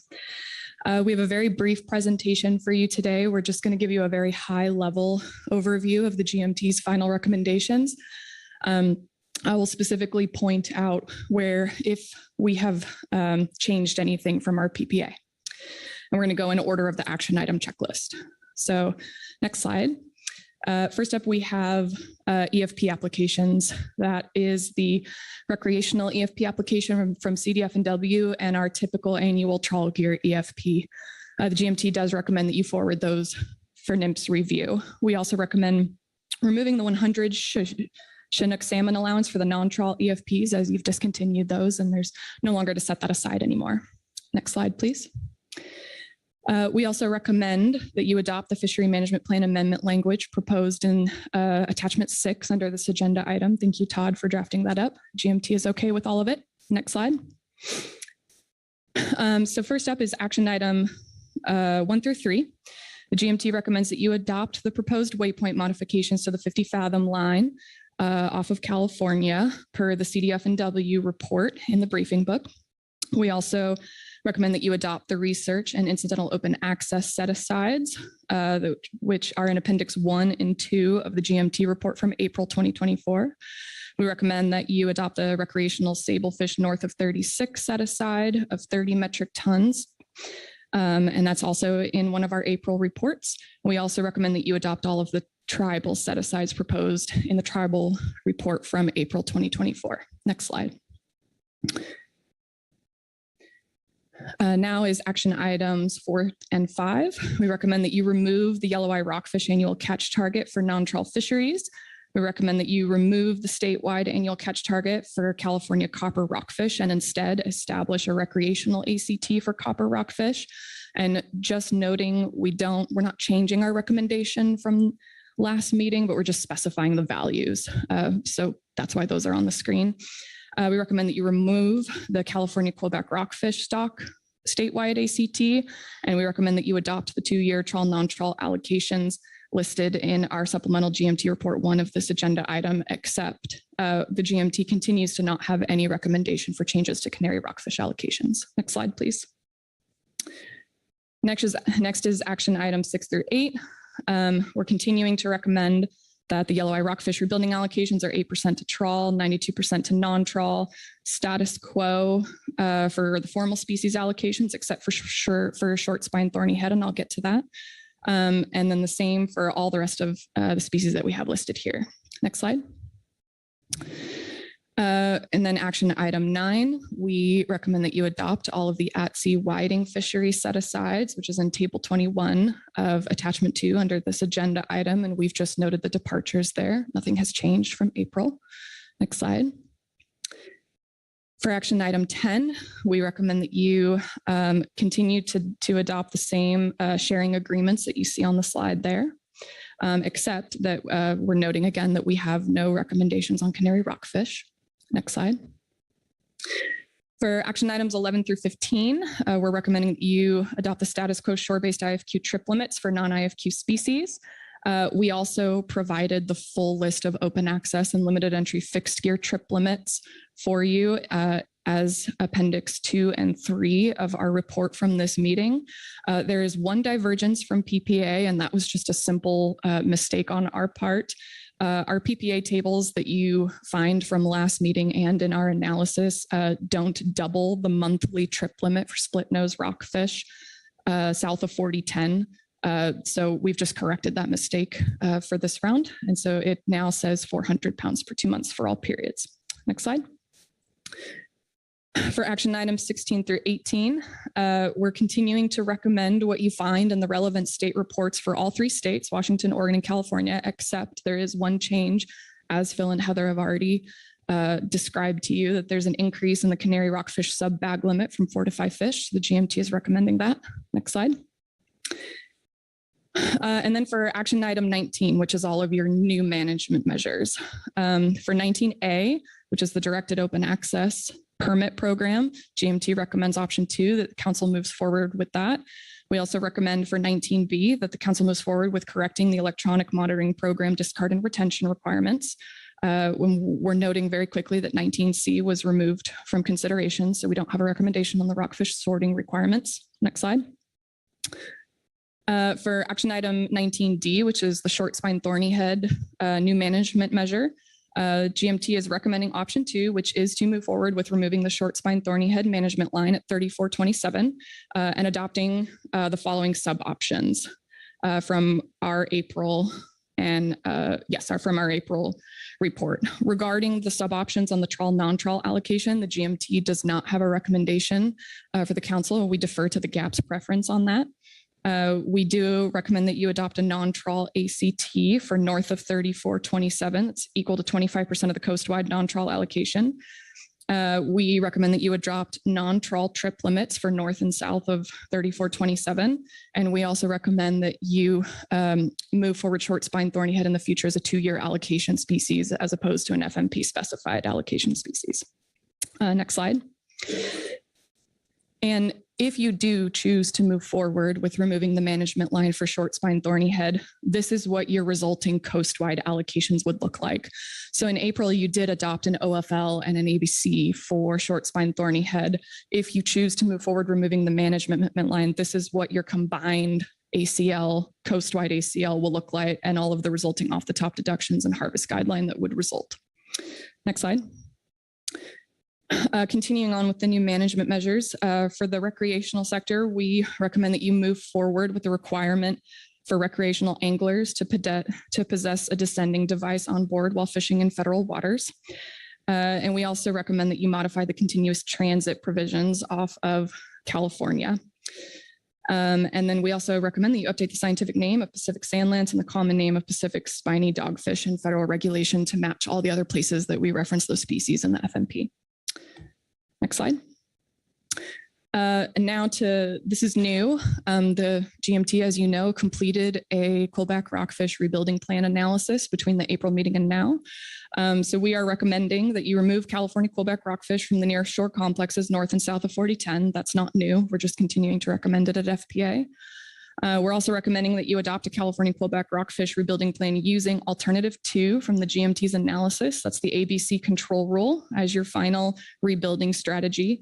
That results in a target rebuilding year of 2060 and a maximum rebuilding year of 2071. Next slide. That is all we have for you. I know that was fast and high level. Katie and I are here to answer any questions that you might have. Thank you, Lynn. Questions on the GMT report? Okay. Oh, Phil Anderson. Thanks, Mr. Chair. Thank you very much to the GMT for the concise presentation. It makes it easier, at least for people like me. I have a question back on, you don't have to go back there, but on slide number 5, the first bullet recommends that the yellow eye rockfish ACTs for non-trawl fisheries, including sector-specific ACTs for commercial and non-trawl and recreational sectors, be removed. And could you help me understand what the logic is behind that? Sure. Thank you for the question. Through the chair, Mr. Anderson. The reason the GMT is recommending that is because most of the it's a prohibited species in the non-trawl fisheries. And so all of our mortality data is discard data, much of which is not available until the following year. And so we don't have much to track against an ACT. So the GMT doesn't view it as needed.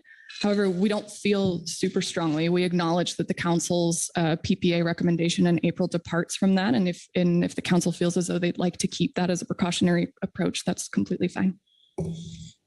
Thanks. Thank you, Phil. Anyone else? Lynn Mattis. Yeah, thank you, Vice Chair or Chair Pettinger. Sorry, didn't mean to demote you.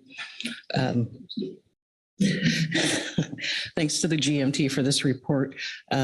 Just want some clarification back to slide 5 where we just were. The footnote says the GMT has no recommendation for Canary rockfish allocations. I thought I heard when you were speaking, no changes to Canary rockfish allocations. Just trying to make sure that the GMT is being completely silent on anything to do with Canary allocations. You're not recommending no changes, and that's the intent. Through the chair, thank you, Ms. Mattis, for that clarification. I was mistaken if I said no changes. The GMT does intend to stay entirely silent on the issue. I appreciate the clarification. Thank you. Okay, thank you, Lynn. Anyone else? Okay, thank you. All right. That takes us to the GAP report. And I believe Sarah Nione. Welcome, Sarah.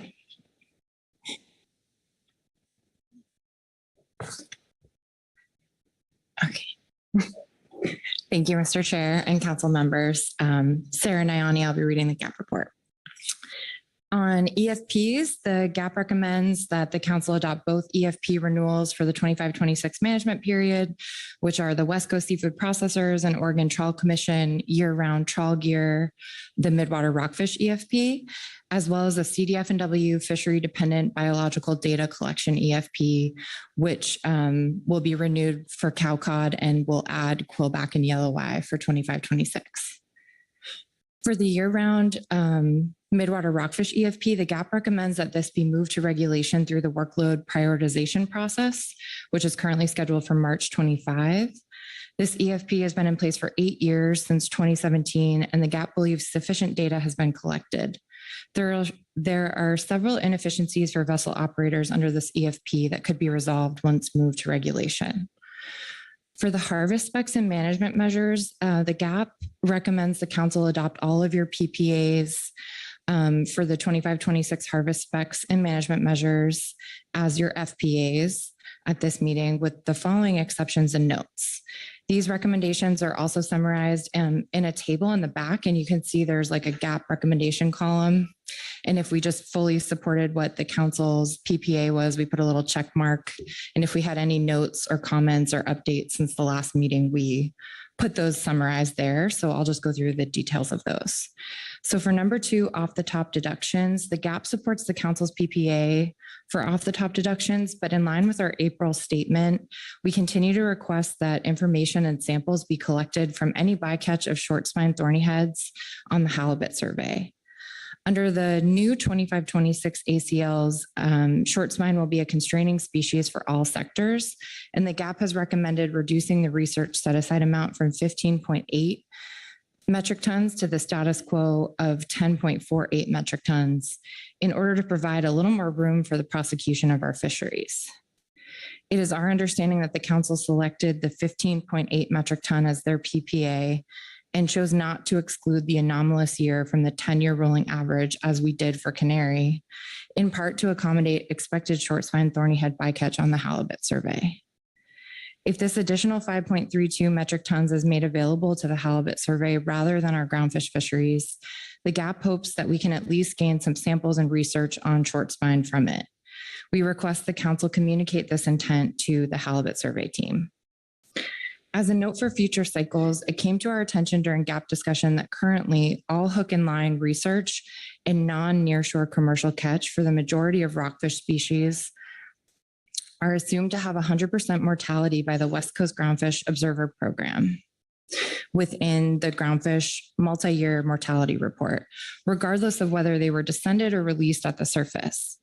In some cases where rockfish are caught in shallow depths and descended, this may overestimate true mortality. Currently, the only species with discard mortality rates applied to hook and line research catch are cowcod, canary, yellow eye, which was based on previous council action. For the observer program to apply either surface or descended mortality rates to all rockfish, there needs to be additional council action. For California quillback and other species with low or declining ACLs, given the increasing sigma values, this difference could be a meaningful amount. The GAP requests that the council recommend the observer program use the same depth-based discard mortality rates for research and non-nearshore discards when appropriate that are applied to the commercial nearshore fishery discards when estimating overall species mortality from fishing. For number 4, ACTs. Along with the GMT, the GAP continues to recommend removing the non-trawl ACTs for yellow eye rockfish, both for the sector and then within non-trawl. The non-trawl HD ACT structure was established as an extra buffer for management when there was a high level of uncertainty in projections, with fishing areas opening in the new status of yellow eye rockfish starting in 2019. While HGs and ACTs don't functionally change the management structure because there is not a penalty for exceedance, they do have an impact on perception and an effect of preventing access to fishing communities because managers and fishermen would not set out to exceed an ACT. Yellow eye will be tracked closely in season regardless of the existence of HGs or ACTs. And if management measures are designed to target the HG rather than the ACT, it could provide for further opportunity with 8.74 and 8.9 metric tons difference in 25 and 26. This is especially true when considered in tandem with other reductions in fish stocks for these sectors. GAP members believe we need to reduce artificial management boxes that have no functional purpose, but prevent access to sustainable fishing. Removing the non-trawl ACTs would provide significant benefits and flexibility for fishing communities. And if you look at the GAPs table 1, you'll see the 25 and 26 HGs and ACTs and the difference both at the top level for the non-trawl sector as well as in the non-nearshore Washington Rec, Oregon Rec, and California Rec. For items number 12 to 15, the GAP supports the council PPA for the trip limit action items, except we recommend the council adopt the updated trip limit tables in supplemental GMT report 1. For Washington Recreational, the GAP reviewed the WDFW report and noted that in table 1 of the report, the 25 projected mortality of 18.8 metric tons exceeds the 2025 HG of 17.3 metric tons by 1.5 metric tons. The GAP had a lengthy discussion on this and recommends the council clarify expectations that the state should not plan to set their season structure to exceed their harvest guidelines, especially on a species like canary, which is likely to be highly attained across groundfish sectors. However, the GAP recognizes the uncertainty in projections and the commitment and ability from WDFW to stay within the HG. WDFW has an impressive ability to close or change fishing regulations as quickly as one day. We would like to thank Ms. Lorna Wargo for walking us through the report and answering questions. For number 19D, new management measures for short spine thorny head management. So under management measures, the GAP is supporting everything that's in the council's PPA, except we have a note on the short spine management changes. So our understanding from your April motion is that the council selected a 2-year allocation structure for short spine as the PPA, and the GMT is supporting that for the council's FPA. But within the GAP, there's a difference of opinion about whether this allocation structure should be a 2-year or formal FMP allocation.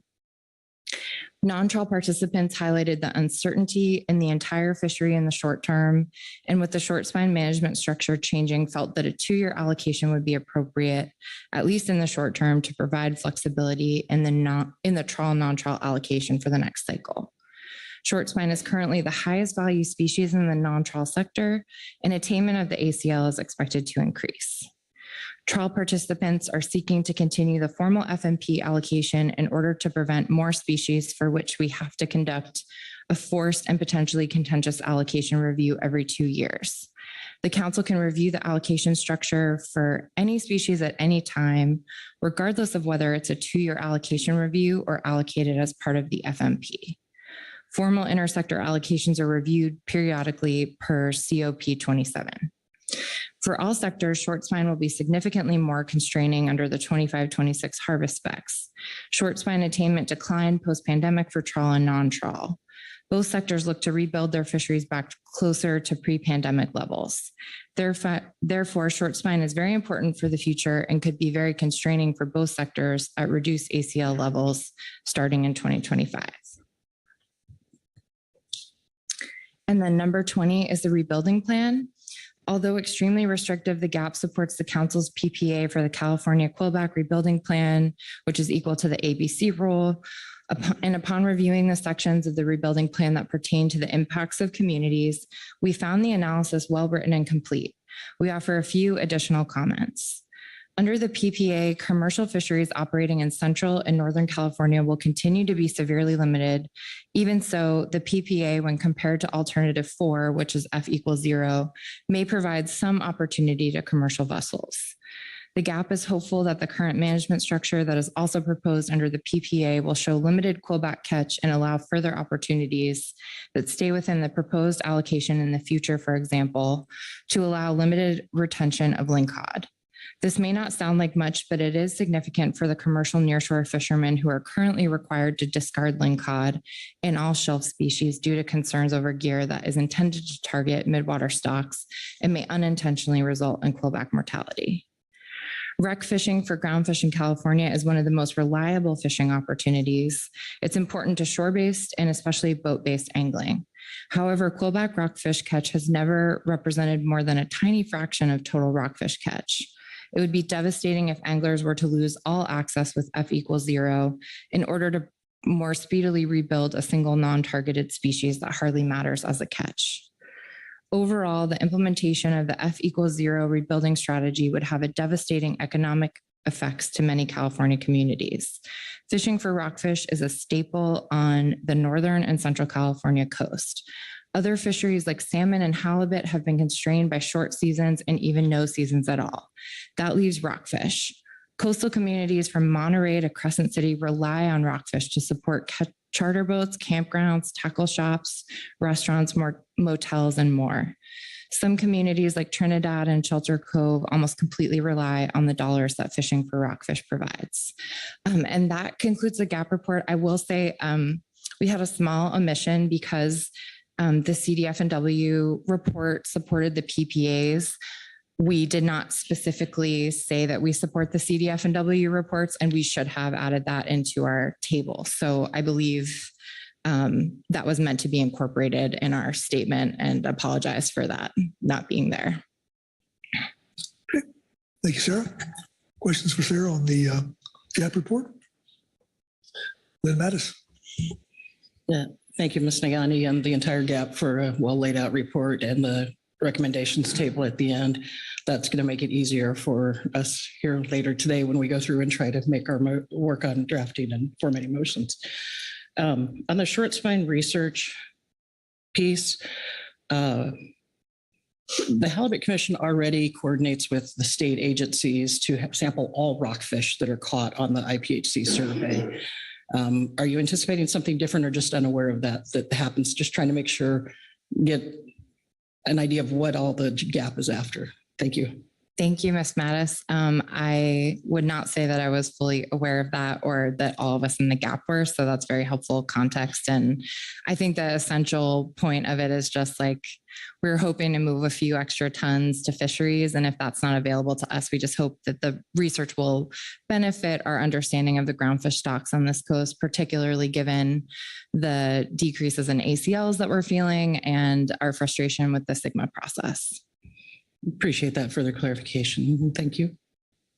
Thank you, Lynn. Anyone else? Marcy, you're up, go. Thank you, Mr. Chair. Thank you, Sarah. Regarding the paragraph around the annual catch targets for yellow eye, I just want to make sure that I am crystal clear because the terminology in this paragraph is sometimes it's HG/ACT and other times it's ACT. So I just want to make sure that I'm completely clear that the proposal is to remove the ACTs and manage to the HGs, which would remain. Thank you, Ms. Yaremko. Yes, our understanding is that the HG is actually set equal to the non-trawl allocation for yellow eye. And so there is no room above the HG within the non-trawl allocation. So we're recommending to manage to the HG and just remove the ACT because of that 8 metric ton difference between the two. And if we set it lower at, like, for example, the 31 number, you know, managers and fishermen will try to have that be the number. If it's exceeded, there's no penalty. But our idea was that if we're managing to the HG, it might provide a little more buffer, especially with pullback and other things happening in California. We just are hoping for more flexibility right now for the entire coast, but that was part of our discussion. Thank you. Thank you. Thank you, Marcy. Anyone else? Okay.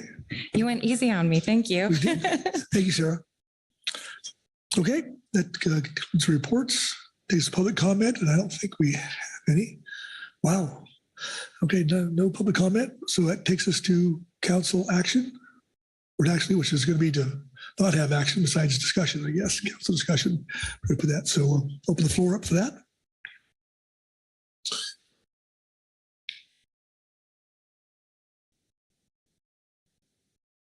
Well, this is going to be a short day. Bob Dooley. Thank you, Mr. Chairman. I will try to be short, but I don't think I will be. So I just wanted to take an opportunity to point out something that isn't in this agenda item that should be. If you look, just so people are aware of where I'm looking at and what I'm going to be referring to, it might be useful to, if you have your laptop, to go to the briefing book and look at supplemental informational report number 5, particularly because it'll be an example of what I'm talking about. My reason for doing this now, just so people are aware, is it's everyone knows I won't be here next meeting, and neither will Mr. Anderson. And this pertains to whiting. And both of us are very, very knowledgeable and have a long history in whiting.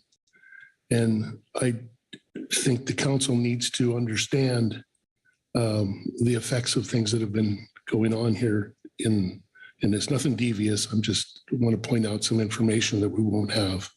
So I think I want to start that with a little history lesson, if it's okay. Okay, Bob. Being here with the whole rationalization program when we started, way back when,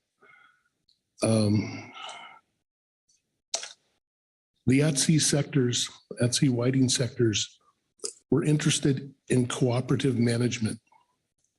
The council was very interested in an ITQ system that was remnant, similar to what was going on in Canada. The Canadians actually came down here and made presentations to us. The one component of that program, of the program that we developed, was individual accountability, and for the council to be able to see that accountability transparently. Their heartburn over co-ops was the thought of issuing an entire quota to an entity like a co-op that would not have that transparency embedded. One of the problems with the transparency in the reporting that the council that would justify the ability to have a co-op in that manner was reporting to the individual vessel level performance, which is a confidentiality issue with NIMS and no confidentiality. The sector had experience with that because a part of the American Fisheries Act in Alaska for pollock specified that we report to the individual vessel level transparently public document. And we did so. It was, I would characterize it as the price of admission. So we're very familiar with it. So we're not, the sectors were not afraid of that. They were not worried about that. And we're willing to forego the confidentiality to have the benefit of the co-op.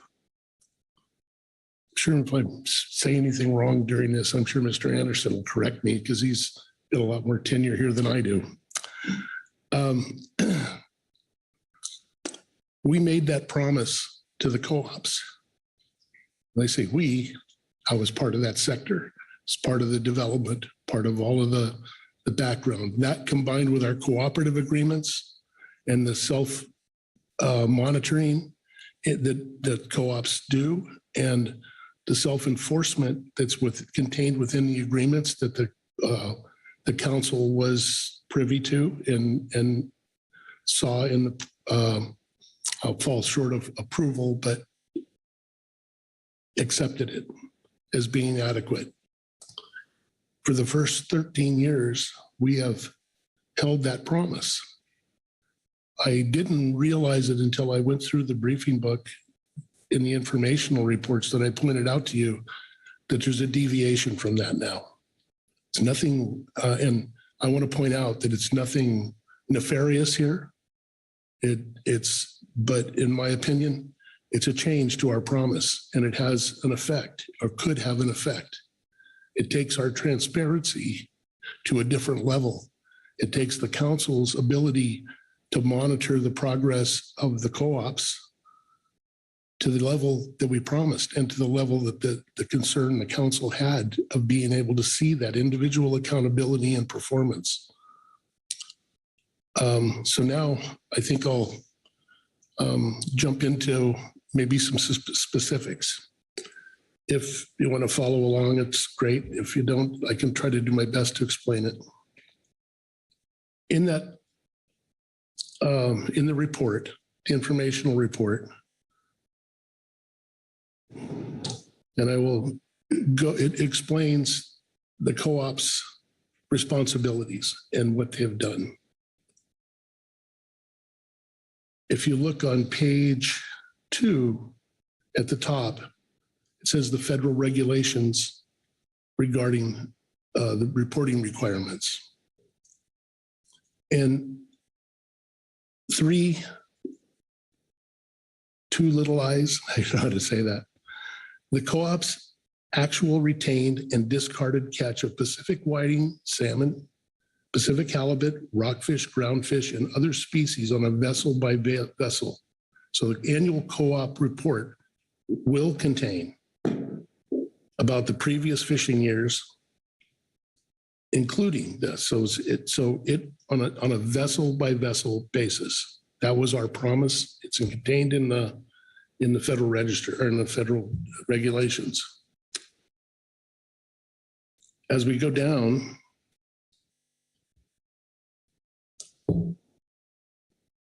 if you go to the table on page 6 of the document, it is the report card of all the vessels that participated. So understand, for the first 13 reports from 2011 into, or actually 12 because it reported on 2011 to now, it contained on a vessel by vessel basis all the bycatch amounts of all the species listed on this table 1 and onto the next page, actually in page 7. Every species that's caught and the vessel's performance to that. You'll note that in this report, for the first time, it only lists the Pacific whiting amount on a vessel by vessel basis, and it states the bycatch in aggregate for the whole sector.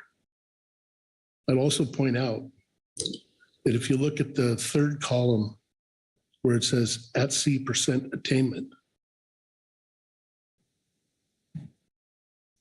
so this report expresses the amount of bycatch that was caught in relation by the CP sector in relation to the entire at-sea set-aside.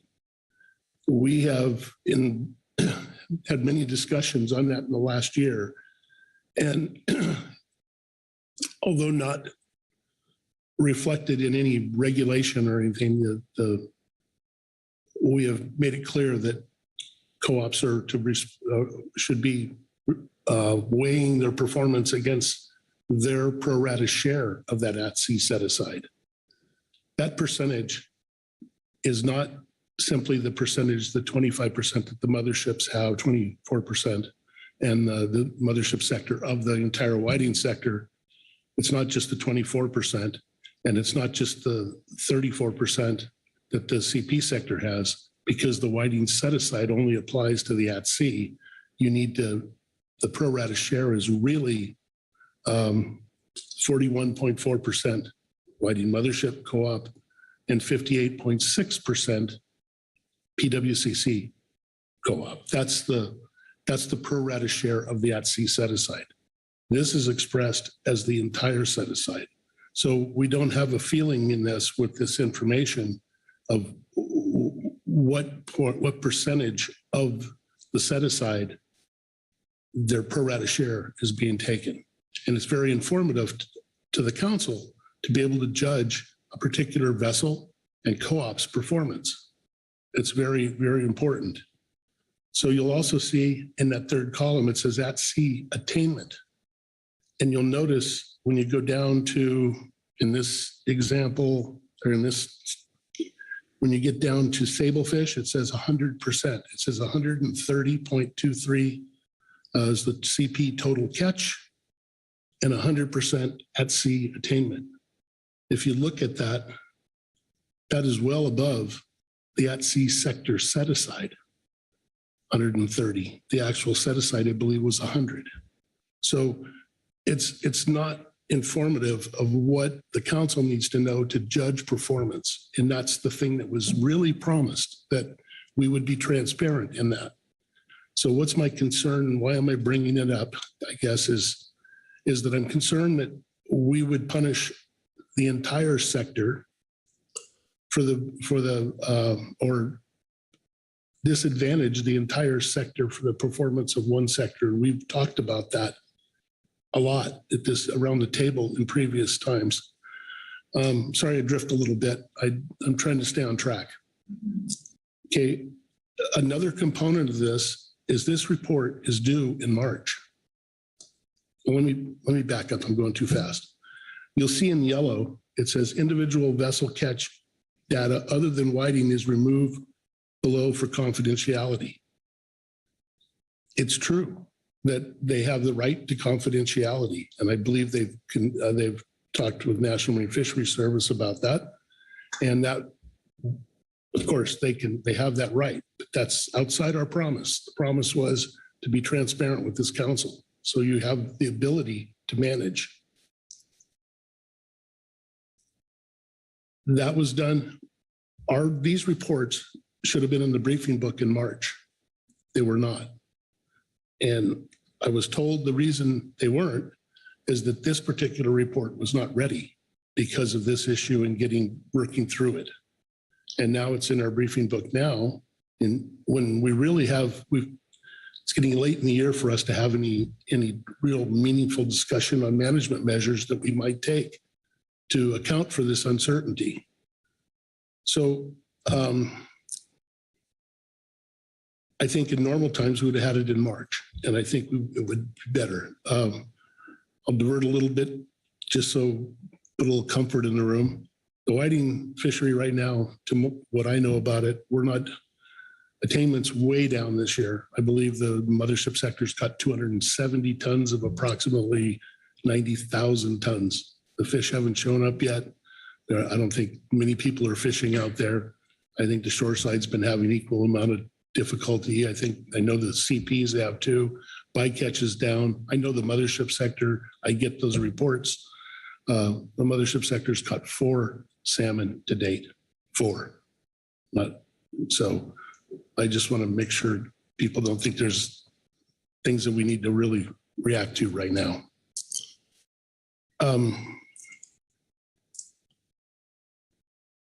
I'm concerned about this and the reaction the council might take without a lot of, without the historical perspective, without the understanding of the significance. That's why I came forward with this. I've been thinking about possible remedies. I know the council has asked the two sectors to come forward with an intercooperative agreement to kind of respect that pro rata sharing of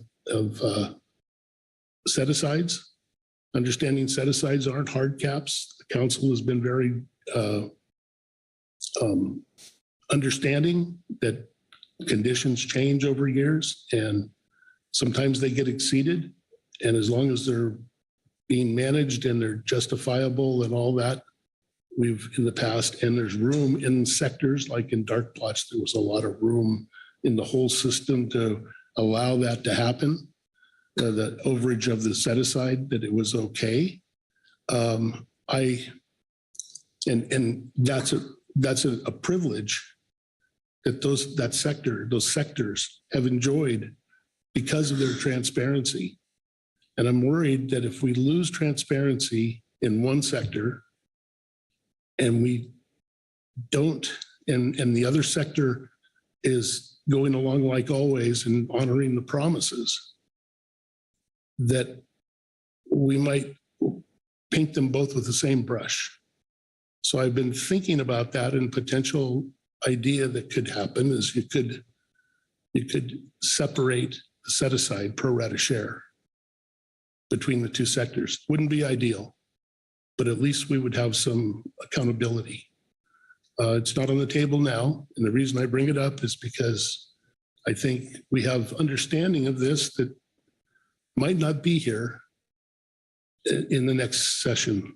And it may be an issue. We don't know, but I think it's something to watch out for. I think it's something that we may want to put buffers in. We may want to be concerned about. So all that being said, I think I'll stop there. I may be coming forward with a motion in the later, but and I may readdress it again in season. But I just wanted to bring it to attention, and I think I've covered what I need to cover here. So I'll stop there, and if you have questions, I'm more than happy to try to answer them. Thank you, Bob. All right. Phil Anderson. Thanks, Mr. Chairman, and I appreciate Mr. Dooley bringing this topic up. As the catch here was developed, and I'll try not to repeat what Bob said, but I remember how important the use of co-ops was to the at-sea fleet. Co-ops were foreign to most of us around the table at the time. It took a while for us to become comfortable. I'm not sure everybody became comfortable, but because there was a fair amount of trust involved that what we were being told in terms of the formulation of the co-ops and how they would operate was dependent on the participants in each sector fully developing those co-ops. I remember one of the primary benefits of the co-ops that were being that was expressed was the degree to the flexibility that resulted to the boats that are a part of the co-op. That if a particular boat had a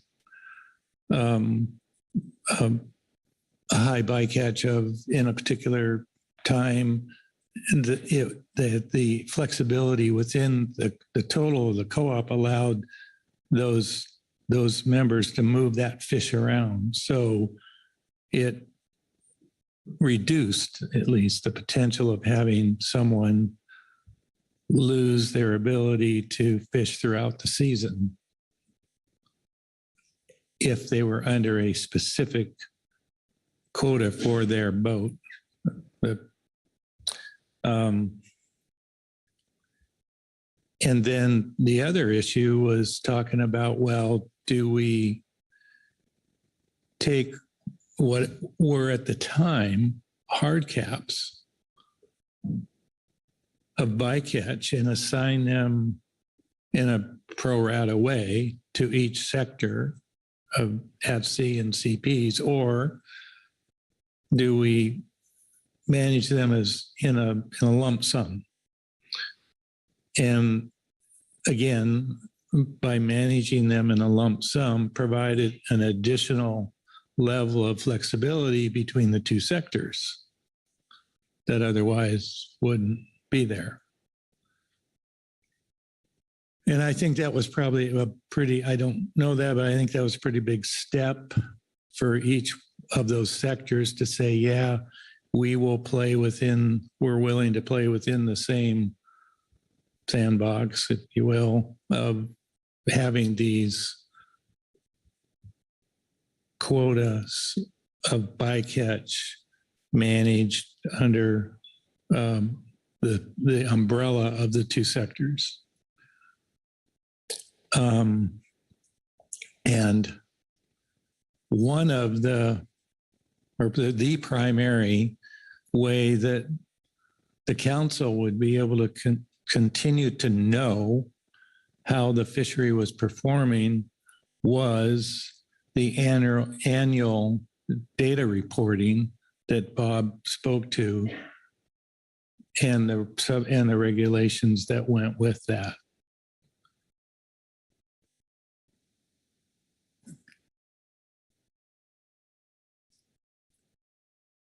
The performance of the 2023 fishery, and you saw some of that even in this report, where one sector took 100% of the whole, my words, caused some angst between the two co-ops, the two sectors, as to how to deal with this. And as the season progressed and they were moving toward and reaching these set aside numbers and exceeding them, what's the response? What's the response of the mothership sector? What's the response of the CP sector? They don't necessarily need to be the same, but there was a lack of agreement on how to respond in those circumstances.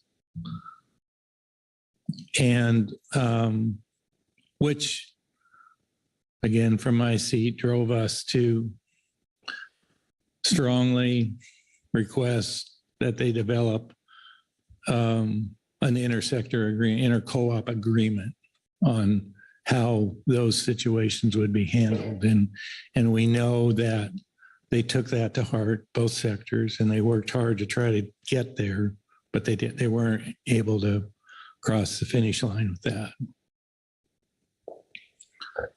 So now we get this report, this informational report under attachment 5 that Bob referenced. And there's in my mind, a significant change in the information that is provided. And while I won't be able to do much about that soon, what I'm urging my colleagues around the table is, don't accept this new reporting as acceptable without thought and deliberation and making a conscious decision that the coarser scale of reporting here is okay and it meets your needs. Because in previous decisions around this table, we concluded that this level of reporting wasn't sufficient, given the history, given how the co-ops were developed, and the fact that we agreed to have their bycatch amounts managed together under a single umbrella and left it to the sectors to manage it appropriately. And my last point, next to last point, is we made a significant change. This council made a significant change in moving away from hard caps and going to set asides for bycatch allowance in the whiting fishery. And we had been confronted several times with in-season emergencies because of the hard cap approach. And in some cases, we had a lot of, I'll call it headroom between what had been taken overall for a particular species in the ACL, and allowing catches above that hard cap would still not create a conservation problem. But it took a council action to make that happen, to provide that flexibility. And we addressed that by creating set-asides instead of hard caps. And in my mind, the reporting, well, not from the way, in part, the way I looked at that and thought that that was a reasonable thing to do was because of the type of reporting that we were getting from them and had been getting for the past 12 years. This is the 13th, I think. I can't, anyway, close. But here we have a choice that's been made, I'll call it unilaterally, to report in a more coarse scale. And again, my final point is, if this is acceptable to the council, make that decision thoughtfully and deliberately. If you don't believe this level of information and moving away from the finer scale, if you don't believe that will give you the information you need, then take a step back and ask that the additional information be provided at that finer scale from both sectors so you can continue to have that information in front of you.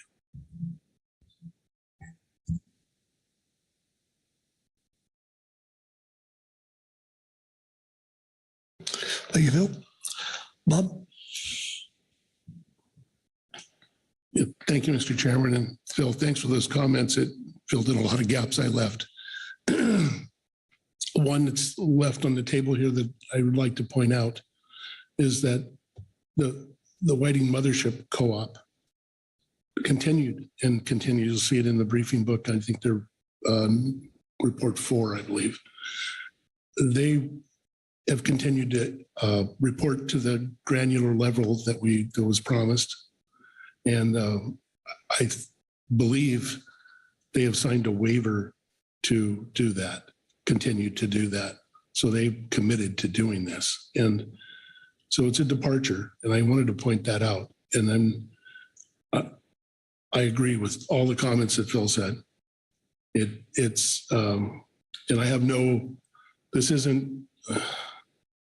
animosity to anything. I think this council needs to be understanding how the management measures were integrated into that program and promises that were made and any changes that are coming. And I don't know that, like I said before, I don't know that there's, because both Phil and I are so well versed in this, and this will go on after we leave, that I think it warranted this explanation and this description. So, and I agree, Phil, that if we are going to accept this, it should be a conscious and willful decision. So thank you.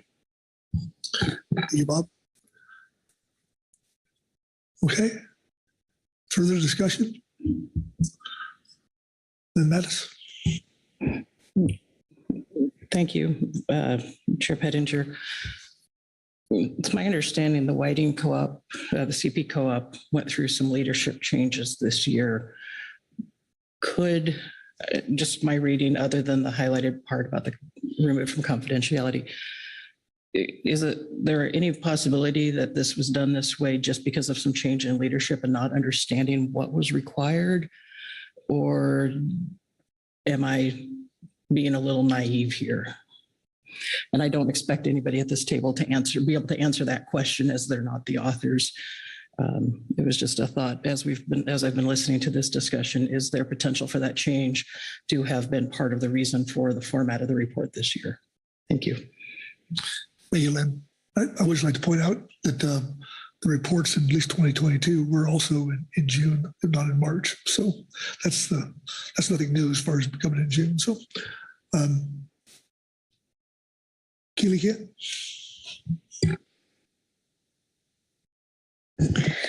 Thank you. Just to Ms. Mattis's question, and I was not directly involved in these discussions, but my understanding is there was a discussion and the CP Co-op was clear on what the regulations do require, but that the confidentiality issue arose, and they were provided the pathway that the MS Co-op chose, which is to sign a waiver to be able to continue to do what we've been doing. They have chosen not to. I can't speak to that decision. That would be appropriate for you to ask them if that's the path you wanted to go down. But just closing that loop, and I'll just also say the requirement for the reporting deadline is March 17th, just for the record. Thank you for that clarification, Keely. Okay. Butch, did you have oh, all right. Anyone else? It's going to be a short day. Lynn Mattis. So thank you, Chair. Not on that subject. Was just going to address it may seem like it's being a short day today, and this is going relatively quickly, and tomorrow may as well.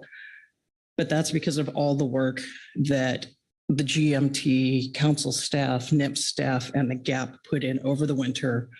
All the work they did at and in preparation for the March and April council meetings, as well as the work they've done in preparation for this meeting.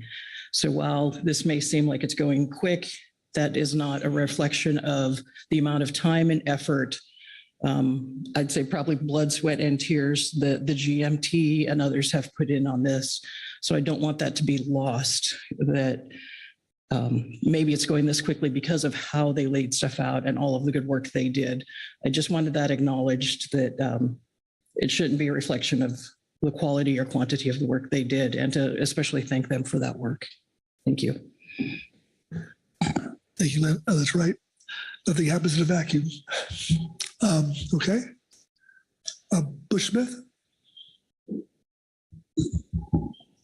Yeah, Mr. Chairman, and I apologize. I just sat here and listened to an eloquent how we got from A to B. And I don't know if somewhere between A and B in the last little bit, it got forgotten or institutional knowledge change. I just, my question is what's the next step if we're not doing it correctly as planned, not meant to change? What do we do from here? Or what's the two Whiting experts that we currently have on the council, why they're here? Better have them here than us trying to call them on the phone during break when they're in Tahiti enjoying their vacation. I want to kind of understand this. I'm sorry, a little bit of a salmon heavy guy and a little light on whiting, but I want to learn as much as I can. So that's the question. What is the solution, or what are we looking at by the whiting experts, why we have them here? So thank you, Mr. Chair. Thank you, Butch. Bill? Well, at the risk of admitting that maybe I'm not sure we brought this up at the right time, but we weren't really sure when to bring it up. We thought we'd at least introduce the topic now.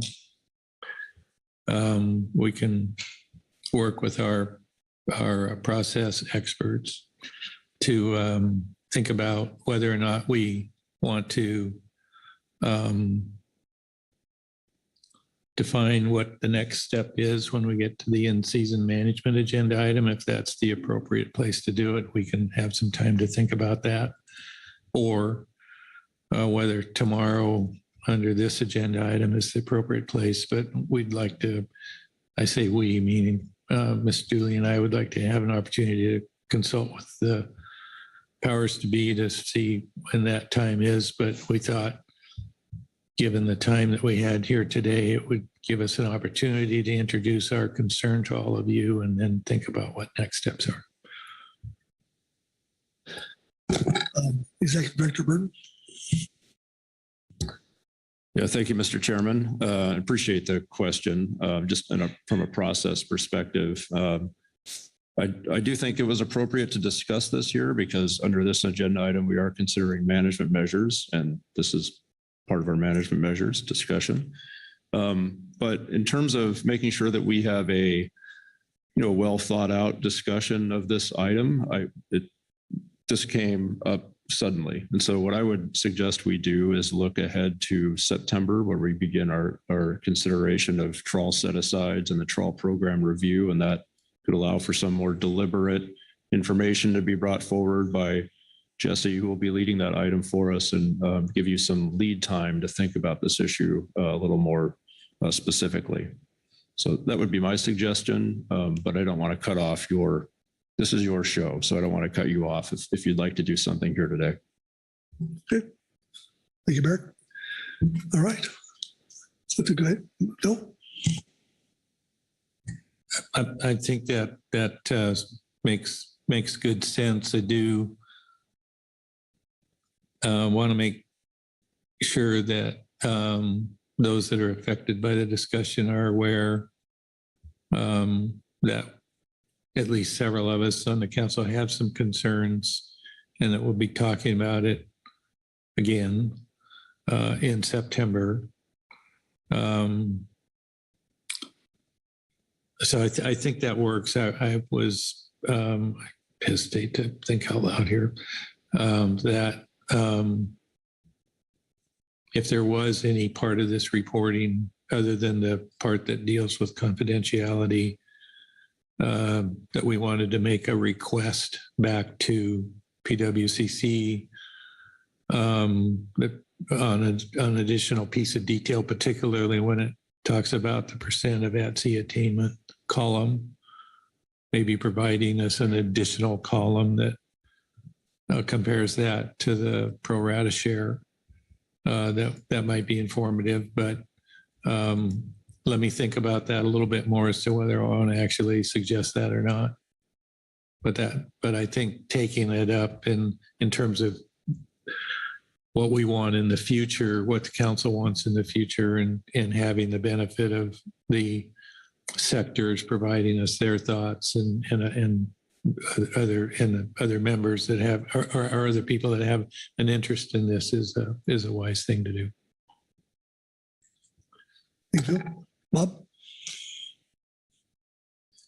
I do agree with that approach. I mean, I would be really reluctant to make a decision here today without having a public open process and the ability for the sectors to address the concerns. And I agree with that. I guess just to kind of couch my concerns and my thoughts is this is a departure from what we've done. It creates more uncertainty and less ability for the council. It's in a really important fishery to our communities, to our actual, the fishing entities that do that, that prosecute that fishery. And it's a very important component of our whole process. It's a huge fishery. And I'm worried that we may not see the whole picture here, and we may not understand the differences of an accountability and our ability to manage. So I want to, and I'm not so certain that that might have been that part of it might have been lost on the people that have done this, the sector, because Butch, I think you're right that there's been change, and if you don't have the understanding of how it got here, you might make those kind of decisions. And I mean, confidentiality is a big thing. So I think we've probably gone far enough. Let the and I hope that the council has an understanding of the issue. I would hate to, I use the word penalize, but I would hate to, if you have differences of approach in the sectors, that means you've got to maybe consider a different approach of management for each. And the one size fits all might be not correct. So those need to be real thoughtful decisions, and there's a lot to go here, but I think hopefully this was worthwhile. I know we took a lot of floor time on this, and I'm sorry if people didn't think it was worthwhile, but I felt I should bring it up. So thank you. And thank you, Phil, for your much better comments than mine. So thank you. Thank you, Bob. All right. Anybody else? Heather Hall. Thank you. I did want to offer my appreciation to Mr. Dooley and Mr. Anderson for bringing this up and exposing us to this for some of us who might not have tracked this as closely. I really appreciate the background and refresher on it, and cue to think about how we move forward carefully. So just wanted to put that out there, and thank you. Thank you, Heather. Okay. I'm not seeing any hands, but the day's not over, I don't think. We're going to take a 15-minute break to see if we can put Inseason together. So anyway, maybe move things along here. So a 15-minute break. And yes, Krista. I just want to say something really quickly, which is, well, it may be a short day for some of us. It will certainly not be a short day for those that are working on motions for this. So just wanting to recognize that there's a fair amount of work, and that spending a lot of time today may not be beneficial for them. That being said, I do think that this whiting component was well worth bringing up and having the discussion around. And I am thankful for those of you to take the time to give those of us that were not here the education on it and the pointers on where to go look for the future. So thank you. Thank you, Krista. Okay. So Todd, how are we doing? F6. Yes, thank you, Mr. Chair. You have heard all the reports. You have had some discussion. I would say that you are teed up for action tomorrow morning. Very good. Okay, so I guess 15-minute break, and we'll see where it comes together or not. So, okay. All right. 2:25, let's see.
progress.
we can take our seats, we'll get started.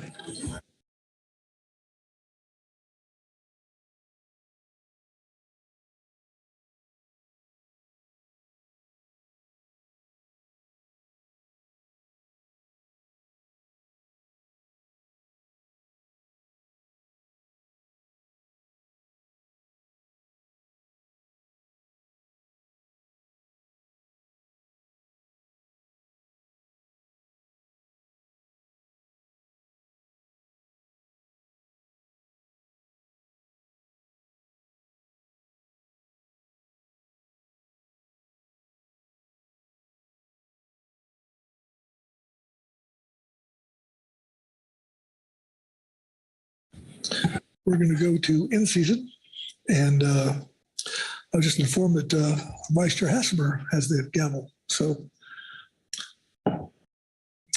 Thank you very much, Chair Pettinger.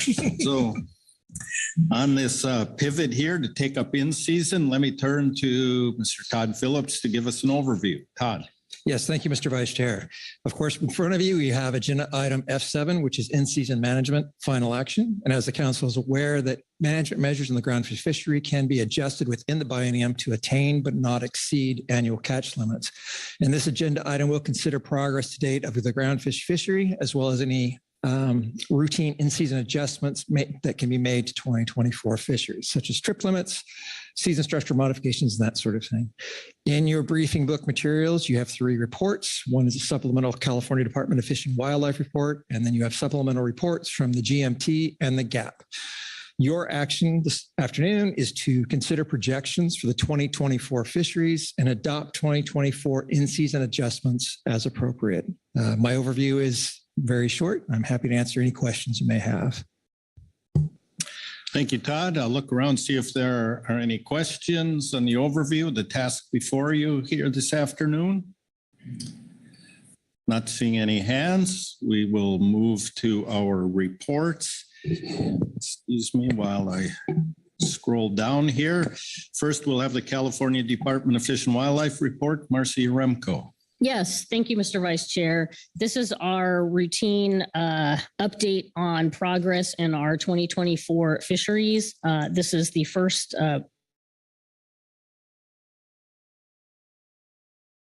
fisheries in the recreational side did not open until April. So we do have our preliminary first look at recreational fishery impacts and the species that are of primary interest to industry and the ones that are the most constraining for us. This is the current look at things.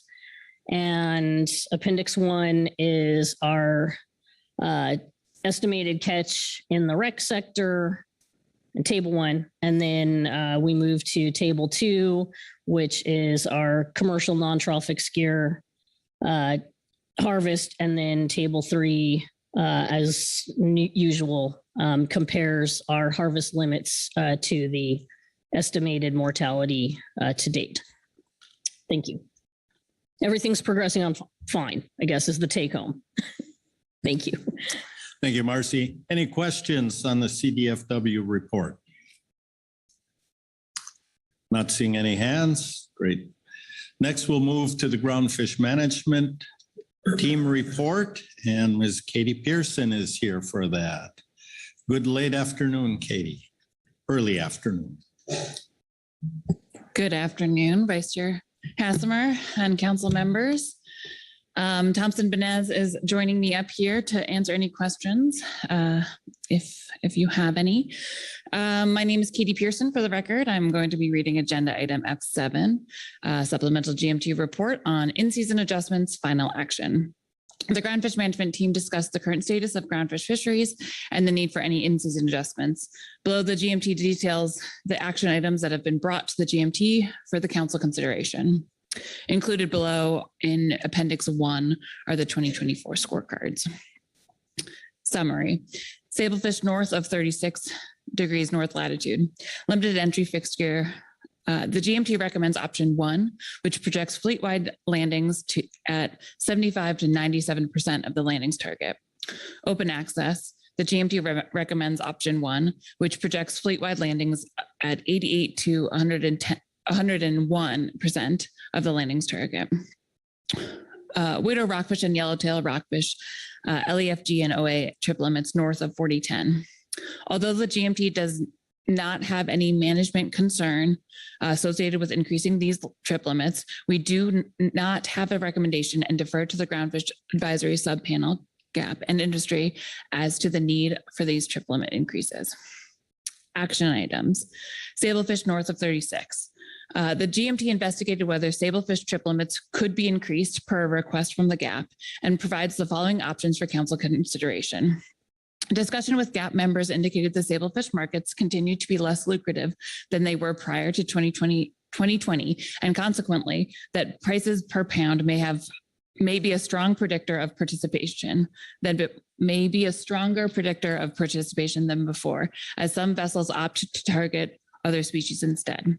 Therefore, for both the northern sablefish sectors, the GMT provides data on 2024 sablefish prices to date, alongside calculated prices used to predict participation for the remainder of the year. This information can help interpret the fleet-wide landings projections under each of the low, average, and high price scenarios. Predicted prices for the remainder of the year are calculated using prices in each respective period of recent years.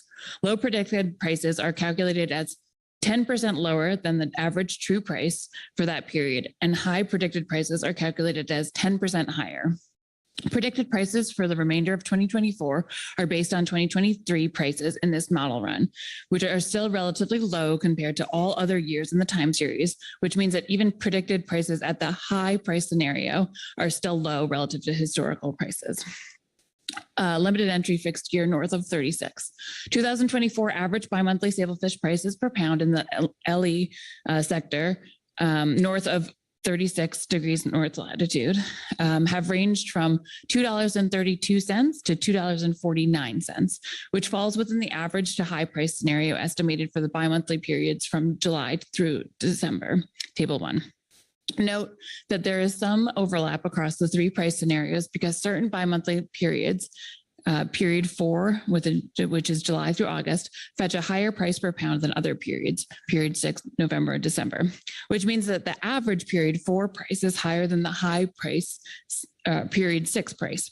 Because landings are estimated per bi-monthly period, this overlap does not conflict with the ability to compare projections across price scenarios. Trip limit options and projected 2024 landings for the LEN sector are shown in table 2 below. Under status quo trip limits, LEN landings for the full year are projected to be 50 to 70% of the 2024 landings target. So far this year, 5 LEN vessels have attained more than 90% of the status quo bi-monthly limit, indicating that at least some of the vessels in the fleet could benefit from a trip limit increase. Given that the model is currently over predicting LEN landings, likely due to abnormally low participation, the GMT modeled option 3, which is projected to exceed the 2024 landings target under the average and high price scenarios. However, given this low participation and the uncertainty as to whether it might restabilize to typical levels, the GMT recommends option 1, which projects fleet-wide landings at a range of 75 to 97% of the landings target. Then you have table 1, which is the range of actual average LEN sablefish prices per pound by period from periods 1 through 3, along with a range of calculated predicted prices by period for the remainder of the year under each of the 3 price scenarios. Based on true prices from 2023 to 2024. Table 2 is the options for the sablefish trip limit increases in the LEN sector. And the bold, of course, represents our GMT recommendation. Open access north of 36 degrees north latitude. 2024 average bi-monthly sablefish prices per pound in the open access sector north of 36 degrees north latitude have ranged from $2.71 to $2.75, which falls within the high price scenario estimated for the bi-monthly periods from July through December, table 3. In other words, prices in 2024 have been slightly higher than they were at the end of 2023, but still low relative to all other years prior. Trip limit options and projected 2024 landings for the OAN sector are shown in table 4 below. Under status quo trip limits, OAN landings for the full year are projected to be 79 to 90% of the 2024 landings target. So far this year, 3 open access north vessels have attained more than 90% of the status quo bi-monthly limit, indicating that at least some vessels in the fleet could benefit from the trip limit increase. The model is over predicting fleet-wide 2024 landings by more than 150% when 2024 data is excluded, which is likely due to the slightly lower participation along with the depressed marketability of sablefish. Landings in March and April of this year were half of what they were in March and April of 2023. Given this high overprediction and the indication that some vessels are making up for low sablefish prices by landing high volumes and could benefit from trip limit increases, the GMT recommends option 1, which projects fleet-wide landings at 88 to 101% of the landings target. And once again, you have table 3, which is the range of the actual average OAN sablefish prices per pound by period. And then table 4, which is the options for the sablefish trip limit increases in the OAN sector. Limited entry fixed gear and open access north of 4010. The GMT received a request to double the yellowtail rockfish and widow rockfish open access and limited entry fixed gear trip limits for the remainder of the year. The requester stated that the weather conditions have prevented fishing, and therefore they would like an increase in trip limits once the weather conditions improve so that they may make up for the fishing that was lost. Given the actions taken in September and November of 2023 to mitigate California quillback rockfish encounters, currently between 42 and 4010, the non-trawl fleet in federal waters is only permitted to use non-bottom contact gear within the non-trawl RCA to access midwater shelf species. In addition, California state action to prohibit targeting of shelf rockfish in state waters between 36 and 42 degrees north latitude has likely led to many of these vessels fishing offshore.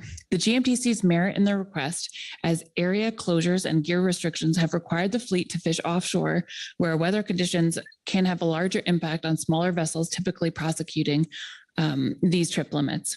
Higher trip limits may allow these vessels to land larger volumes across fewer trips, thereby promoting safety at sea, National Standard 10, and potentially reducing fuel and operational costs associated with traveling further offshore. It is difficult to project effort as weather improves because the models rely on data from previous years where the management measures to protect California quillback rockfish were not implemented. Therefore, summer of 2023 and spring of 2024 may not be indicative of actual effort and harvest between June and September meetings of this year. Additionally, the only current nearshore opportunity off Northern California is to target midwater rockfish, including yellowtail and widow rockfishes midwater rockfish stocks with approved non-bottom contact hook and line gear configurations. Therefore, the GMT sees merit in learning more about what level of trip limits might be attained in the fishery if effort increases. LEFG and OA vessels currently land less than 0.1% of the non-trawl allocations of yellowtail and widow rockfishes. The trip limit increases may help facilitate the attainment of the National Standard 1 objective to attain but not to exceed optimal yield while posing very limited risk to co-occurring stocks. Canary rockfish are a co-occurring species of concern, but are being attained well under their non-trawl commercial allocation. And the increase of yellowtail and widow rockfish trip limits is unlikely to jeopardize their allocation nor create regulatory discards. If we receive information that vessels are exceeding trip limits of co-occurring species as a result of these trip limit increases, the GMT can revisit trip limits for co-occurring species in September. The GMT modeled a midpoint option 1 for both species, as well as the original request to double the trip limit in Table 5 and Table 7. Historically, when trip limits increase dramatically, the team is concerned that the possibility of an increase in targeting of these species. While this still could happen, given the restrictions in California where the majority of the fleet exists, the team feels that there will likely not be more people coming into the fishery. In Oregon to date, 8 vessels have harvested 0.33 metric tons of widow rockfish, and 9 vessels have harvested 0.85 metric tons of yellowtail rockfish. Therefore, there could be an increase in effort and increased harvest, and it would still not pose a conservation risk. Although the GMT does not have a management concern associated with increasing these trip limits, widow or yellowtail rockfish, we do not have a recommendation and defer to the GAP and industry as to the need of the trip limit increases. Widow rockfish, LEFG OA north of 4010. In 2024, fewer than 3 vessels operating in the LEFG sector landed widow rockfish north of 4010. None of these vessels came within 50% of their trip limit. Therefore, the projection in Table 6 will not change. There are 12 vessels operating in the OA sector that have landed widow rockfish. Fewer than 3 of these vessels have come within 50% of their trip limit.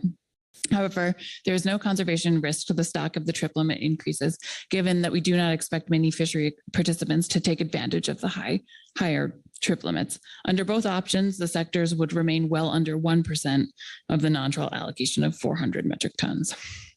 So Table 5 shows you the status quo and alternative trip limit options for LE and OA widow rockfish north of 4010. And Table 6 shows you the projected coastwide widow rockfish landings. And once again, note that the LE sector projected landings do not change. The OA do. Yellowtail rockfish, LEFG, open access north of 4010. In 2024, only 3 vessels operating in the LE sector have landed yellowtail rockfish north of 4010. None of these vessels have come within 50% of the trip limit. Therefore, the projection of 2.3 in the LEFG will not change. And that's found in Table 8. There are 44 vessels operating in an open access sector that have landed yellowtail rockfish, but similarly, none of the vessels have come within 50% of the trip limit. Therefore, we would not expect them to attain the limit, as they are still projected at 2.0 metric tons, regardless of the increase of trip limit. In 2023, fewer than 3 vessels reached or exceeded their trip limits. However, there is no conservation risk to the stock if the trip limits do increase, given that we do not expect many fishery participants to take advantage of the higher trip limits. The sector would remain under 1% of the non-trawl allocation. Table 7 shows the status quo and alternative trip limit options for the yellowtail rockfish north of 4010. And then Table 8 are the projected yellowtail rockfish north of 4010 landings. And you'll see that those projected landings do not change between the options. Lingcod entry and open access Lingcod limited entry and open access between 42 and 3707 degrees north latitude. The GMT discussed the potential impacts of allowing lingcod retention on non-bottom contact hook and line configurations approved for the use within non-trawl RCA between 42 and 3707. The request is in response to reported regulatory discarded lingcod caught on these gear types. In addition to equity concerns, commercial non-trawl fishermen are not allowed to retain lingcod within the non-trawl RCA, 3 nautical miles to 75 fathoms, while recreational anglers are allowed to retain lingcod shoreward of 20 fathoms and seaward of 50 fathoms. To evaluate this request, the GMT reviewed 2024 logbook data to see if there were any documented lingcod discards with the gear, and 0 were found. However, midwater gear codes have been required in California since September of 2023. In between the inception of these gear codes and the closure of lingcod in the non-trawl RCA between 42 and 3707, fishermen landed 0.4 metric tons of lingcod on non-bottom contact gears using both the midwater troll and the vertical jig gear coastwide. Additionally, when analyzing the non-bottom contact exempted fishing permit gear, there have been nominal landings of lingcod on observed trips. The vertical jig gear configuration had a set aside for lingcod north and south of 4010 from 2015 through 2020, and beginning in 2021, the set aside exclusively south of 4010 was established. The set aside ranged from between 0.5 metric tons to 1.5 metric tons. In some years, there was no lingcod interactions with this AFP. However, observer data indicates it ranged from less than 0.1 metric tons to 0.2 metric tons across all years and areas. Evidence to date indicates that non-bottom contact gear configurations have limited interactions with quillback rockfish. However, that evidence is limited, as these gear configurations were only recently approved for use inside the non-trawl RCA in 2023. To verify this assertion with more data, the Council and National Marine Fisheries Service plan to propose a directed open access permit program as a new management measure in the 25-26 groundfish harvest specifications and management action.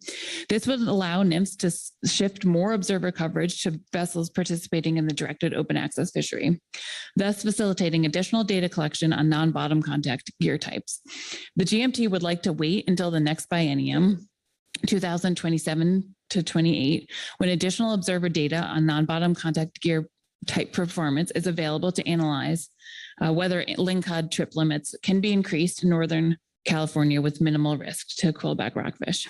In the meantime, the GMT is concerned that these gear types could be improperly fished to target lingcod in the non-trawl RCA, thus increasing the risk of encountering quillback rockfish. Given the limited flexibility in allowable quillback rockfish catch for discards, and the fact that the rebuilding plan has not yet been implemented, the GMT expects that the risks outweigh the benefits if allowing any lingcod retention allowing any lingcod retention within the non-trawl RCA between 42 and 3707 at this time. If quillback rockfish discards were to increase alongside the retention of lingcod, then there is a possibility that the gear-specific trip limits in the non-trawl RCA could be retracted. And the GMT feels that it is not worth the risk to jeopardize the only gear type allowable for use in the non-trawl RCA. Now we have the informational items. I'm just going to read one and then the rest are tables. Chinook salmon. There was a technical issue with the reporting service that transmits West Coast Groundfish Observer Program salmon at sea discard data into PACFIN, resulting in Chinook salmon discards not being updated in the Apex reports for a good portion of 2023. The technical issue has been fixed, and the 2023 Apex report now reads 884 Chinook salmon caught in the bottom trawl fishery compared to the 288 fish in our March in-season wrap-up report. Other sectors in the scorecard were not impacted. Accounting for the updated data, 2023 bottom trawl catch accounted for 16% of the 5,500 Chinook non-whiting threshold by year end. Across all non-whiting sectors, catches were 29% of the threshold. And that concludes our report. The rest are just scorecards.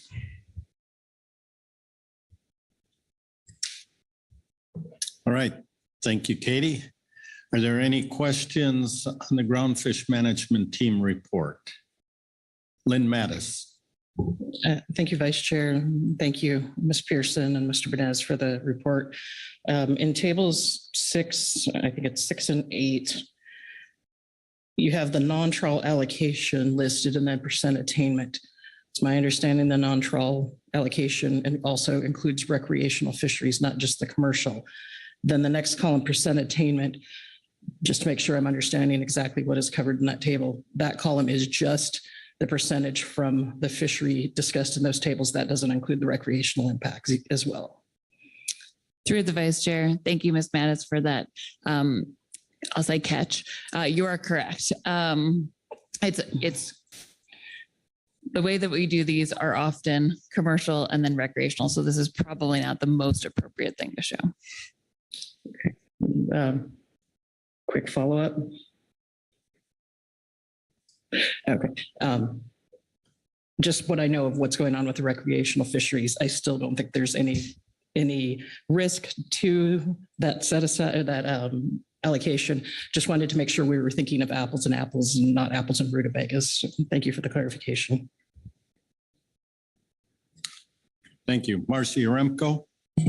Thank you, Mr. Vice Chair. Thank you, GMT, for your report. I'm looking at page 3 and your detailed and thoughtful discussion on yellowtail and widow rockfish increases north of 4010. And you reference on page 3 that for widow rockfish, Oregon to date, 8 vessels have harvested 0.33 metric tons and 9 vessels have harvested 0.85 metric tons of yellowtail rockfish. Am I gleaning from this statement here that there were no landings to date of those species in California? Through the vice chair. Thank you, Mr. Remco. No, this was simply to show because the preceding sentence talks about California where the majority of the fleet exists. This is just showcasing that there is some catch also in Oregon. But if you were to look at the table 6, that would be the majority of those projected landings will be California. Thank you. Thank you. Other questions? Corey Ridings. Thanks, Vice Chair. Thanks, Katie, for providing this. I'm looking at table 10 regarding Pacific spiny dogfish mortality. And I'm just understanding if I could get a little help interpreting the table, because we have a data confidentiality issue under the at-sea Hake mothership, and then that applies to the total and the percent of ACL. So I'm just looking for some advice on how to fully understand that table given the confidentiality. Through the vice chair, thank you, Ms. Ridings. That is an excellent question. Oh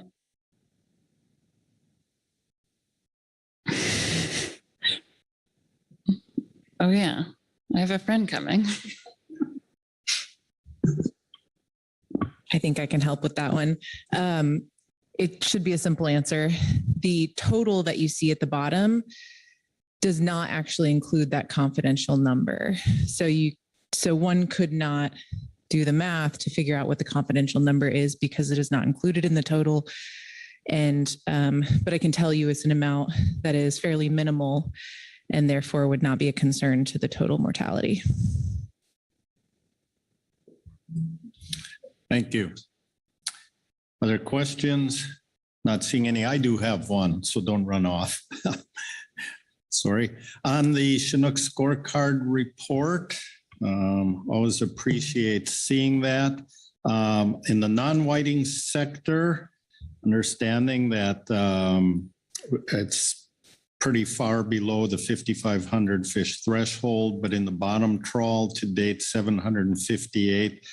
Just wondering if that's anything unique there, or I didn't look back to 2023 to see what it was for a similar time. And maybe with Ms. Riding's question there, a similar question in the whiting sector on the mothership.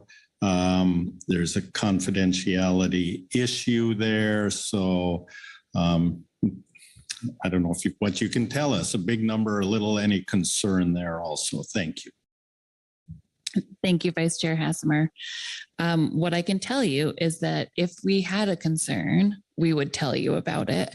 So when they have confidential numbers that are smaller, that is when we will showcase them in this way. When they are bigger, we will bring that to your full attention. As for the non-whiting bottom trawl number, I think this number is slightly larger than to date last year, 2023. As you will recall, the full number for the full year last year was 884 Chinook. And so currently we're sitting at 758 Chinook. All right, thank you. Bob Dooley. Thank you, Mr. Vice Chair.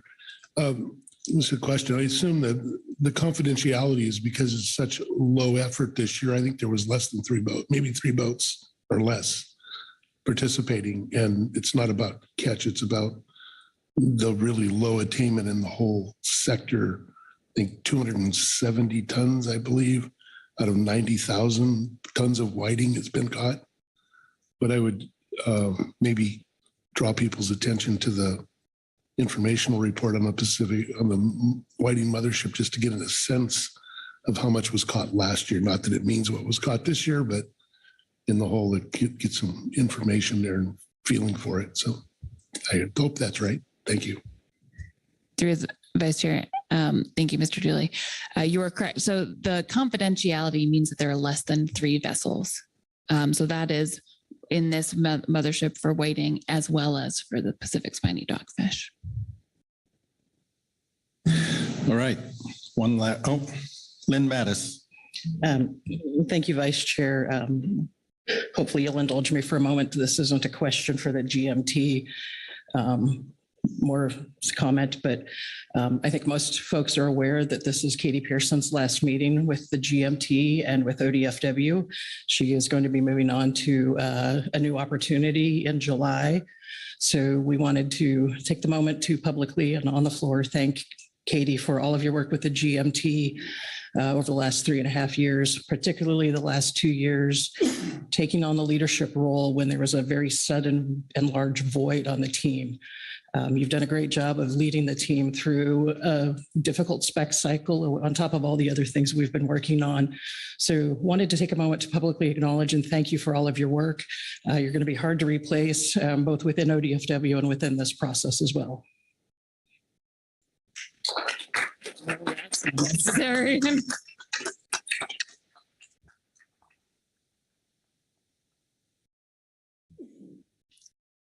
All right. Thank you, Katie and Thompson.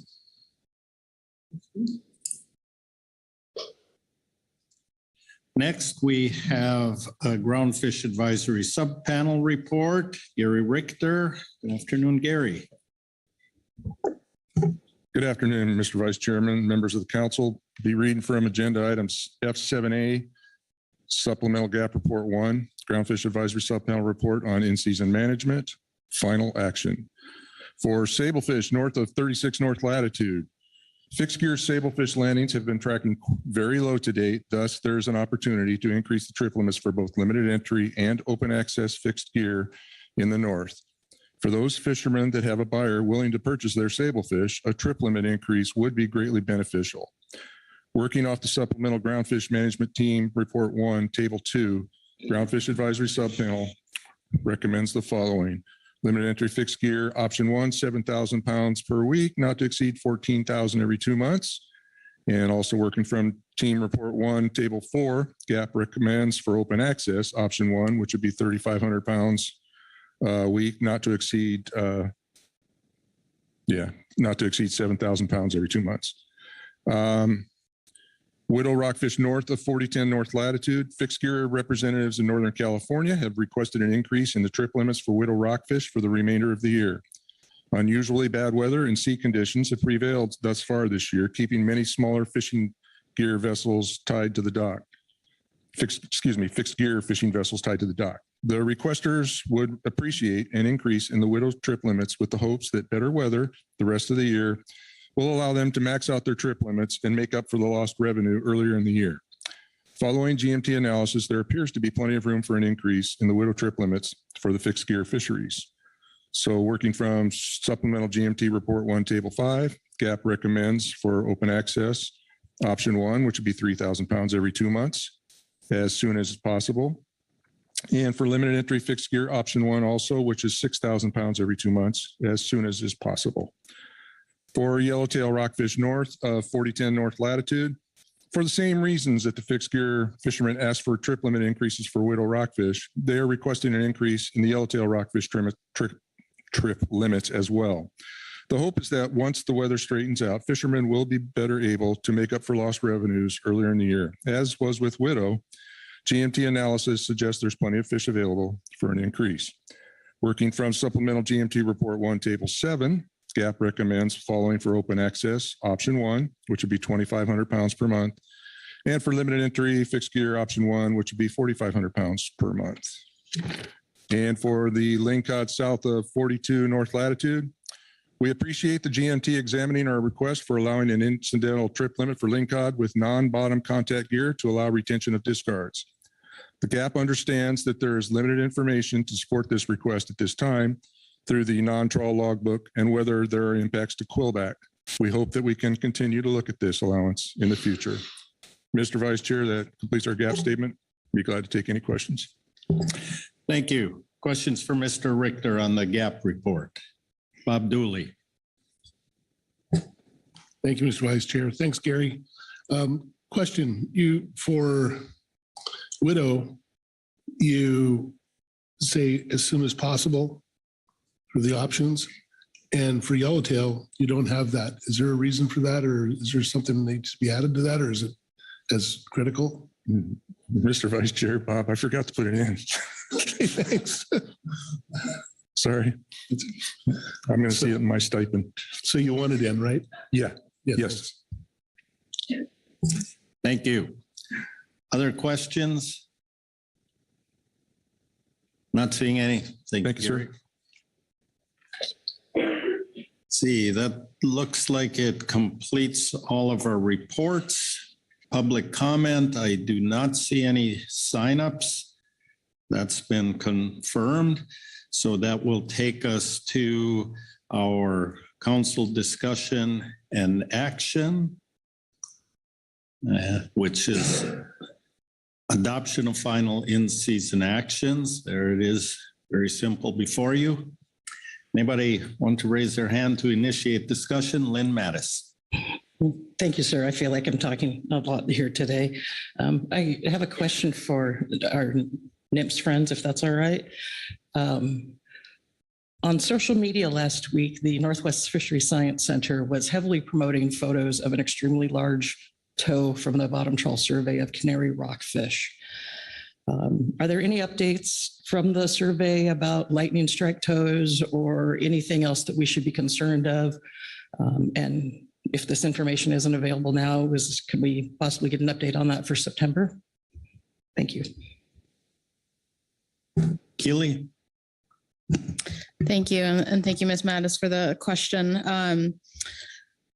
I'll just acknowledge at the start that the social media posts were insensitive, given the ongoing issues with canary rockfish and the very real restrictions that because of the recent assessment that we will soon take final action on. The information that I have right now, and I'm certainly happy to seek out further, but what I have right now is that across all years of the survey, large survey tows of canary have occurred due to how the species aggregates, even when stock size is smaller than the current stock size. We're not expecting to exceed the research set aside for canary, and one large tow has relatively little influence on the annual survey biomass estimate. That said, I'm happy to seek further information. And if there is anything more to bring forward, we could bring that forward under September NIPS report. All right, thank you. Lynn, any more? Thank you, Vice Chair. I think that suffices for now, but just if there is any other lightning tows or anything unusual happenings, appreciate the heads up on that for September. But I appreciate the additional information y'all provided. All right, thank you. Further discussion, hands. Marcy Remco.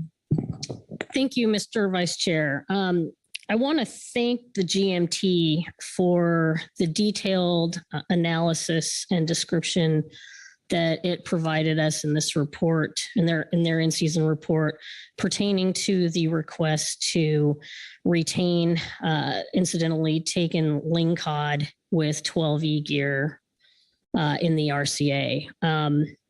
A lot of work has gone into this question and analysis over the past, 6 weeks or so. A lot of discussions have happened. I just want to credit the GMT for their thoughtfulness and want to make sure that the good work that was done here isn't lost and isn't forgotten. And the reason I bring that up is we are not taking an in-season action on that particular request. The GMT thought about it, had discussions with the GAP, a lot of credit to the GAP. We had this discussion in our delegation, kind of on an ongoing basis over a couple of weeks, and a lot of very conscientious recognition as to how important 12E gear is to the future of our fisheries and the need to ensure that we keep that gear type available for use to target midwater rockfish and avoid contact with the bottom. We spent 8 years working on EFPs to collect data to ensure that the 12E gear worked as intended and minimized bycatch of sensitive bottom contact species. So, or bottom dwelling species. And so I want to credit the GAP for their recognition and their report of that importance.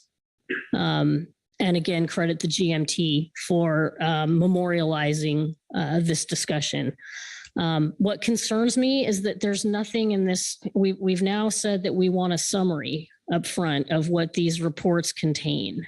And this is an absolutely great write-up in the GMT report. And it's at the bottom of the report because we put other stuff up in a summary box. So I just want to make that comment and just, again, thanks Thompson, Harrison, Gary, Dan, for the Keeley, for Lynn, for all of the, this has been a big topic in the state of California over the past several weeks. So just didn't want it to be lost. Thank you. Thank you, Marcy. Further discussion? Scan the room carefully. And I suspect at some point we will have a motion to adopt this. Marcy Remco. Thank you, Mr. Vice Chair. I do have a motion on the proposed trip limit increases. Great, go ahead.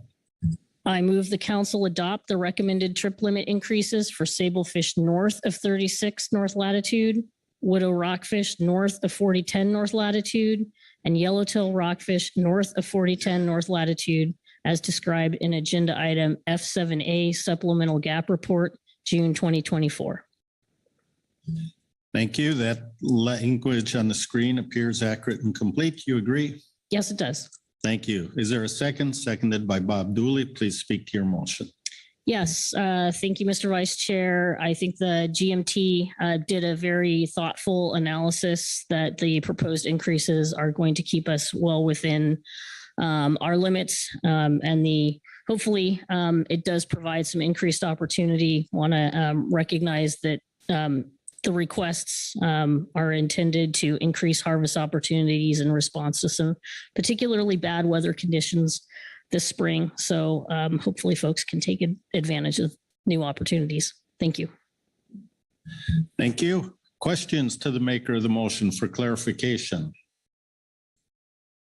Bob Dooley. Thank you, Mr. Vice Chair. Question for Marcy. Marcy, does this include the as soon as possibles that Gary had mentioned? Marcy. Thank you, Mr. Vice Chair. Thank you, Mr. Dooley. I'll invite Ms. Kent to jump in if she sees it necessary, but NIFS does a very good job at promulgating these in-season actions and getting them effective in a very timely fashion. And I think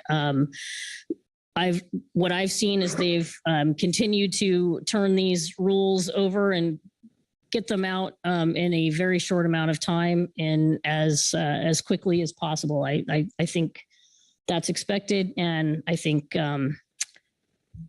like I said, they do a great job getting it done in a timely manner. Thank you. All right, thank you. Further questions for clarification? Not seeing any questions. Discussion on the motion? Seeing no discussion, I will call the question. All those in favor say aye. Aye. Opposed? Abstentions? Motion passes unanimously. Thank you very much, Marcy. Todd, is there anything further on this? Thank you, Mr. Vice Chair. No, to my opinion, no, the council has adopted the in-season adjustments that were just on the screen, which are reflected in the supplemental gap report 1.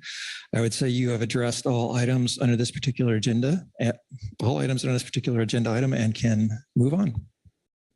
All right, I will be careful to look around to see if there's anything else anybody needs to say here. I'm not seeing any hands, so I'll close this agenda item and pass the gavel back to our chair. Thank you. Thank you, Vice Chair Hassemer. Great work, everyone. With that, I'll turn to Executive Director Burton for some thoughts here and what we're going to do next. Yeah, thank you, Mr. Chairman. Let's see, we are making some really good time. I would say we are quickly implementing some executive director recommendations about efficiencies. We did hear a request here in the background to just take a few minutes to talk about agenda item C6 before we take it up later on in this meeting. I believe Mr. Anderson was interested in just outlining some thoughts about that agenda item, in particular the seats that we are considering as part of our next 3-year period. So if the rest of the council is okay with that, I do think that's a reasonable request, and it might, by spending a few minutes here, it could save us some time later on. I'll pause there and just see if you want to concur with that. And if there is that concurrence, I guess I would suggest that we do take up just a discussion of C6. I think Mr. Anderson was prepared to introduce some thinking. And then at the end of the day, I do have, at the end of that item, I do have a few other announcements, but I'll hold off until then. Okay. So Phil, when you're ready. Sure. I just thought it might be advantageous just to have a little bit of discussion about the composition of advisory panels, recognizing that we need to wait and get our input from our advisory panels and the public before we make any decisions. I know there was, in thinking about our discussion around budget and other things that we want to do take a good look at our panels, and while at the same time not in any way sacrificing the quality or the breadth of representation that we get from our panels. But if there are some opportunities for us to think about, there were a few relative to Washington that we had done some thinking about. And I can turn to Heather if she wants to go over those, or I can take a stab at it. But just, again, and not wanting to get out in front of hearing from our AP and our APs and the public on this. But we were looking at the CPS piece in particular as one of them,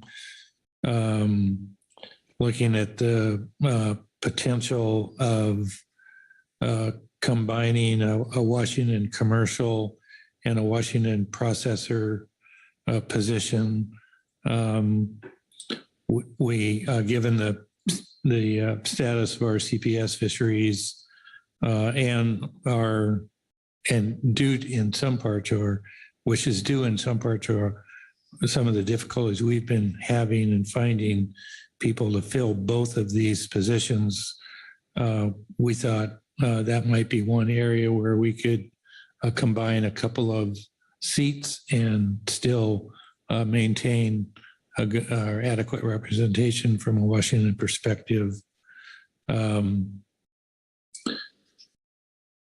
We'd also talked a little bit about the ecosystem, where there's 9 positions, 3 at large from each state, and just thinking about the potential of having 2 from each state plus 1 at large as a possible way to, again, maintain adequate representation and at the same time reduce the size of the AP a little bit. On the gap, we, in the last few years, say the last couple of years, we've been having a difficult time finding someone to represent the Washington sport interests. And we do have a Washington charter boat rep that has been doing a great job. And as the result of our inability to find someone who wants to represent the Washington sport interests. That committee has 3 sport fisheries at large.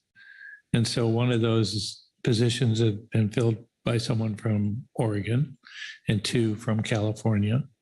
And recognizing that California's coastline, a number of ports and so forth, there was good reason to have two people from California representing their sport fisheries. So, but that doesn't take away our desire to try to have a Washington sport person on the GAP.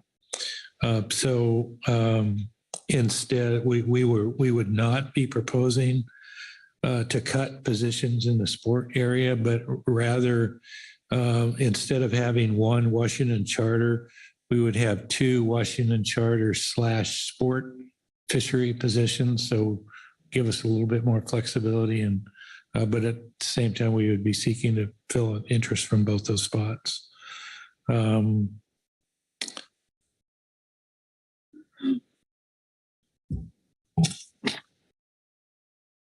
We also looked at SAS. I'm going to withhold offering some. We do have a thought, but I'm going to withhold sharing that until we hear from the SAS. We haven't heard from them yet, and want to wait on that. But we might have one idea that we think would make sense in terms of a position that we might propose eliminating.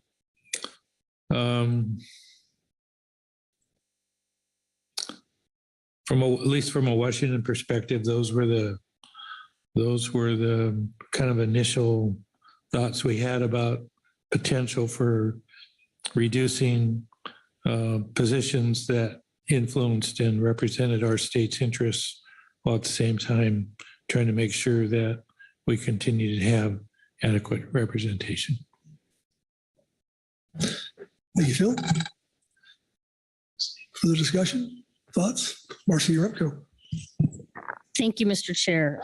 Thank you, Mr. Anderson, for some initial thoughts from Washington. I want to make sure that I wrote down what you said correctly with regard to the EAS. I believe the EAS recommendation that they've provided to us is 2 from each state and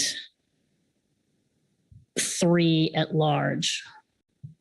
And I thought I heard you recommend 2 from each state and 1 at large. Is that correct? That was our initial thinking.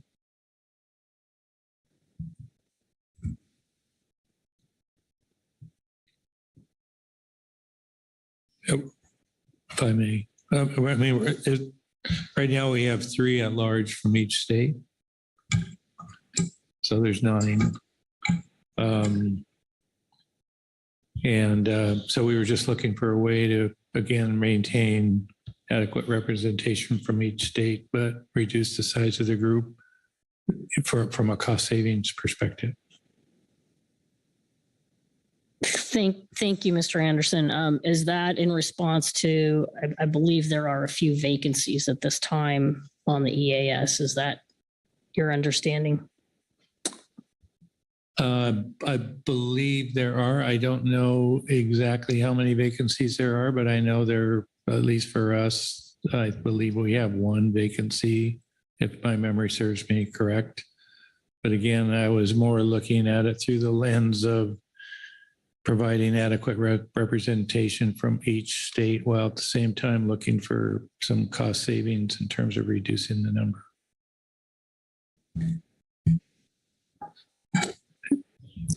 You Phil? Marcy? Okay. All right. Anyone else?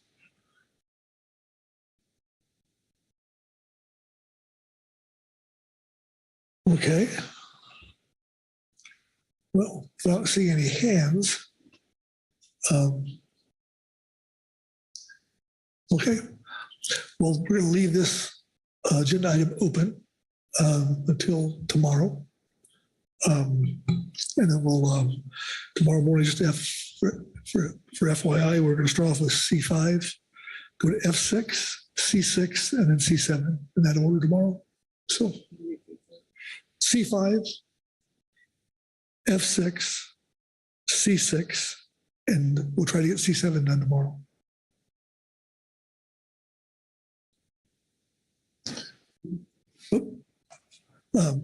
Executive Director Burton.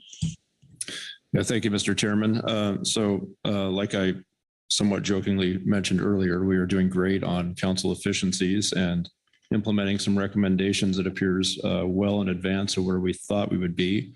And so what Chairman Pettinger is outlining is that we are planning to not take up our last half day and to conclude the meeting at the end of the day tomorrow. And so I want to just pause here and make sure that that works for everyone before we start committing to that on the side of hotel management and things of that nature.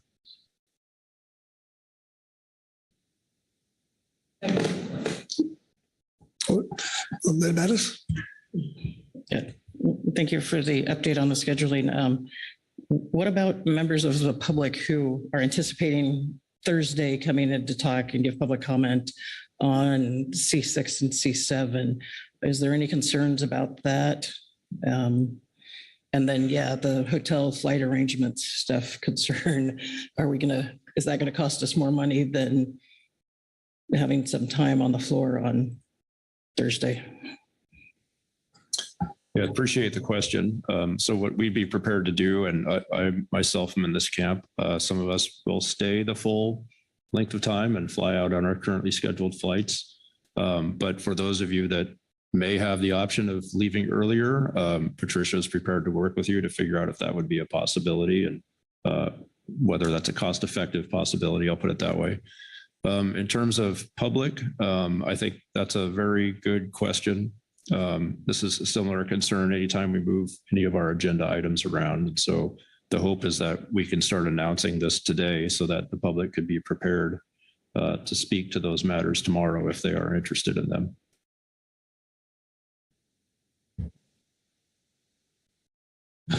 Bill? So just in thinking about that, I don't know if it's fair to ask, are we thinking we'd go to 3 or 4 tomorrow afternoon or something like that?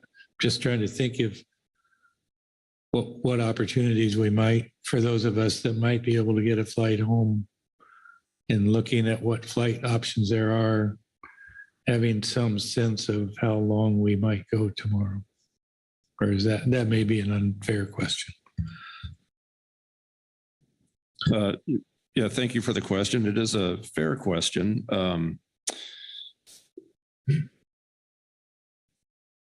I hate to push our luck, but tomorrow what we'd be looking at doing is walking through the agenda order that Chairman Pettinger outlined here a minute ago. What that would lead us toward is planning to stay through lunch, and then at 1 o'clock we take up membership appointments and COPs. And then after that, which may take a little bit of time given the magnitude of that item at this meeting, then after that, take up workload planning. And so that has been going pretty well, but I hesitate to advise you to plan on anything earlier than 5. And one last minor question. So we would transition to our casual attire tomorrow.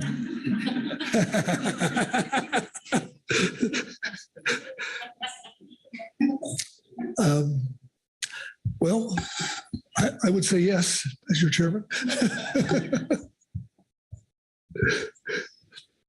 You need a motion?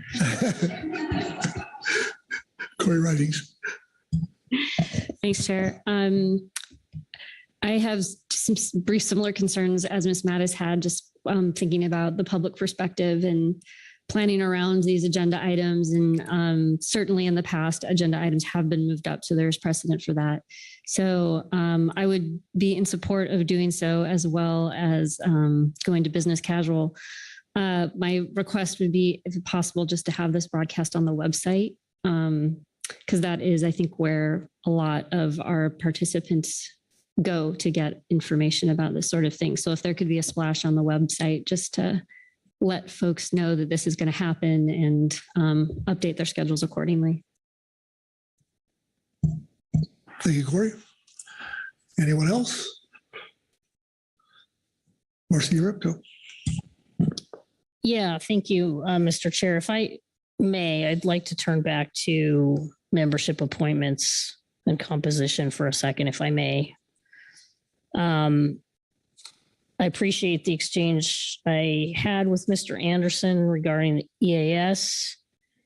Looking at the current roster, I believe there are 2 vacancies on the EAS right now. And I believe the proposal I heard was to reduce the size of the EAS to 7 members. That would be 2 from each state plus 1 at large. And I guess I am wondering if acknowledging the EAS report that references a longstanding member of the EAS will be moving from Oregon to California this summer. I'm concerned about what seat that individual would apply to. We might be getting a little too far down the road here, I think, until we hear back from the other groups or our advisory bodies tomorrow. That's Mert? Yeah, thank you, Mr. Chairman. This is a rather awkward item, but what we were attempting to do here, I think, is just get some initial thoughts out on the floor. I would caution you against getting too far into deliberation or what you may or may not be aiming toward, but just some initial thinking we thought was appropriate. And then after that time, that's a signal to our advisory bodies and the public. They can provide some feedback tomorrow and you can refine your thinking through that process. And so I would just caution us not to head too far down this road today. Thank you. I guess I would just alter an alternate perspective that perhaps we would consider 2 from Oregon, 2 from Washington, and 3 from California, which gets us to the same total number of 7. Thank you. Thank you, Marcy. Okay. Okay. Very good. Anyone else? Okay. All right, Kelly. Oh, you good? Mark? Yeah, thank you, Mr. Chairman. Sorry, we're bouncing around here a little bit, but I would just like to make sure we're on the same page about the schedule for tomorrow. I want to make sure we don't leave that hanging. So at the moment, what we're aiming to do is adjourn around close of business tomorrow. We do have some flexibility with the hotel. I think I saw one hand go up indicating there's some concern about leaving early. We wouldn't be forcing you to leave early. We still have your room through the time period you have now. You still have your current flight, I presume. So none of that has to change, but I think Patricia is willing to work with you in some way to potentially leave earlier if that is your desire. So want to just make sure we're all on the same page with that plan. So sure. Sure. Keeper? Thank you, Mr. Chairman. One more time, could you repeat the sequence of expectations of agenda items for tomorrow? C5, F6, C6, C7. All right. Thank you, Mr. Chairman. Okay. All right. Oh, Lynn Mattis. Thank you, Chair. Some further clarification. I thought I heard an executive director say we would start C6 at 1. Is the intention to go through it as just as we come to it, or to take a break after F6 and start C6 at 1? So there's a little break and a little more time for the public to be aware of what we're doing. Maybe I heard that wrong, but I thought I heard that and just want to make sure everyone heard that if that's the case. Dr. Bird? Yeah, thank you. For a variety of reasons, I would recommend we hold that start time at 1. And so that would allow us time to consider the supplemental items that Kelly and I are going to post here this afternoon. Allow you some time to review those after we get through the specifications. It allows for more of a time certain regarding just these other matters. So I think that's addressing your question, Ms. Mattis. Okay. Okay, anyone else? Last call? So I don't know if I need to go to Kelly or not, because we're not closing us out, so. So, okay. All right, well, we're going to start off at 8 o'clock in the morning on C5. So enjoy your evening and we'll see you then.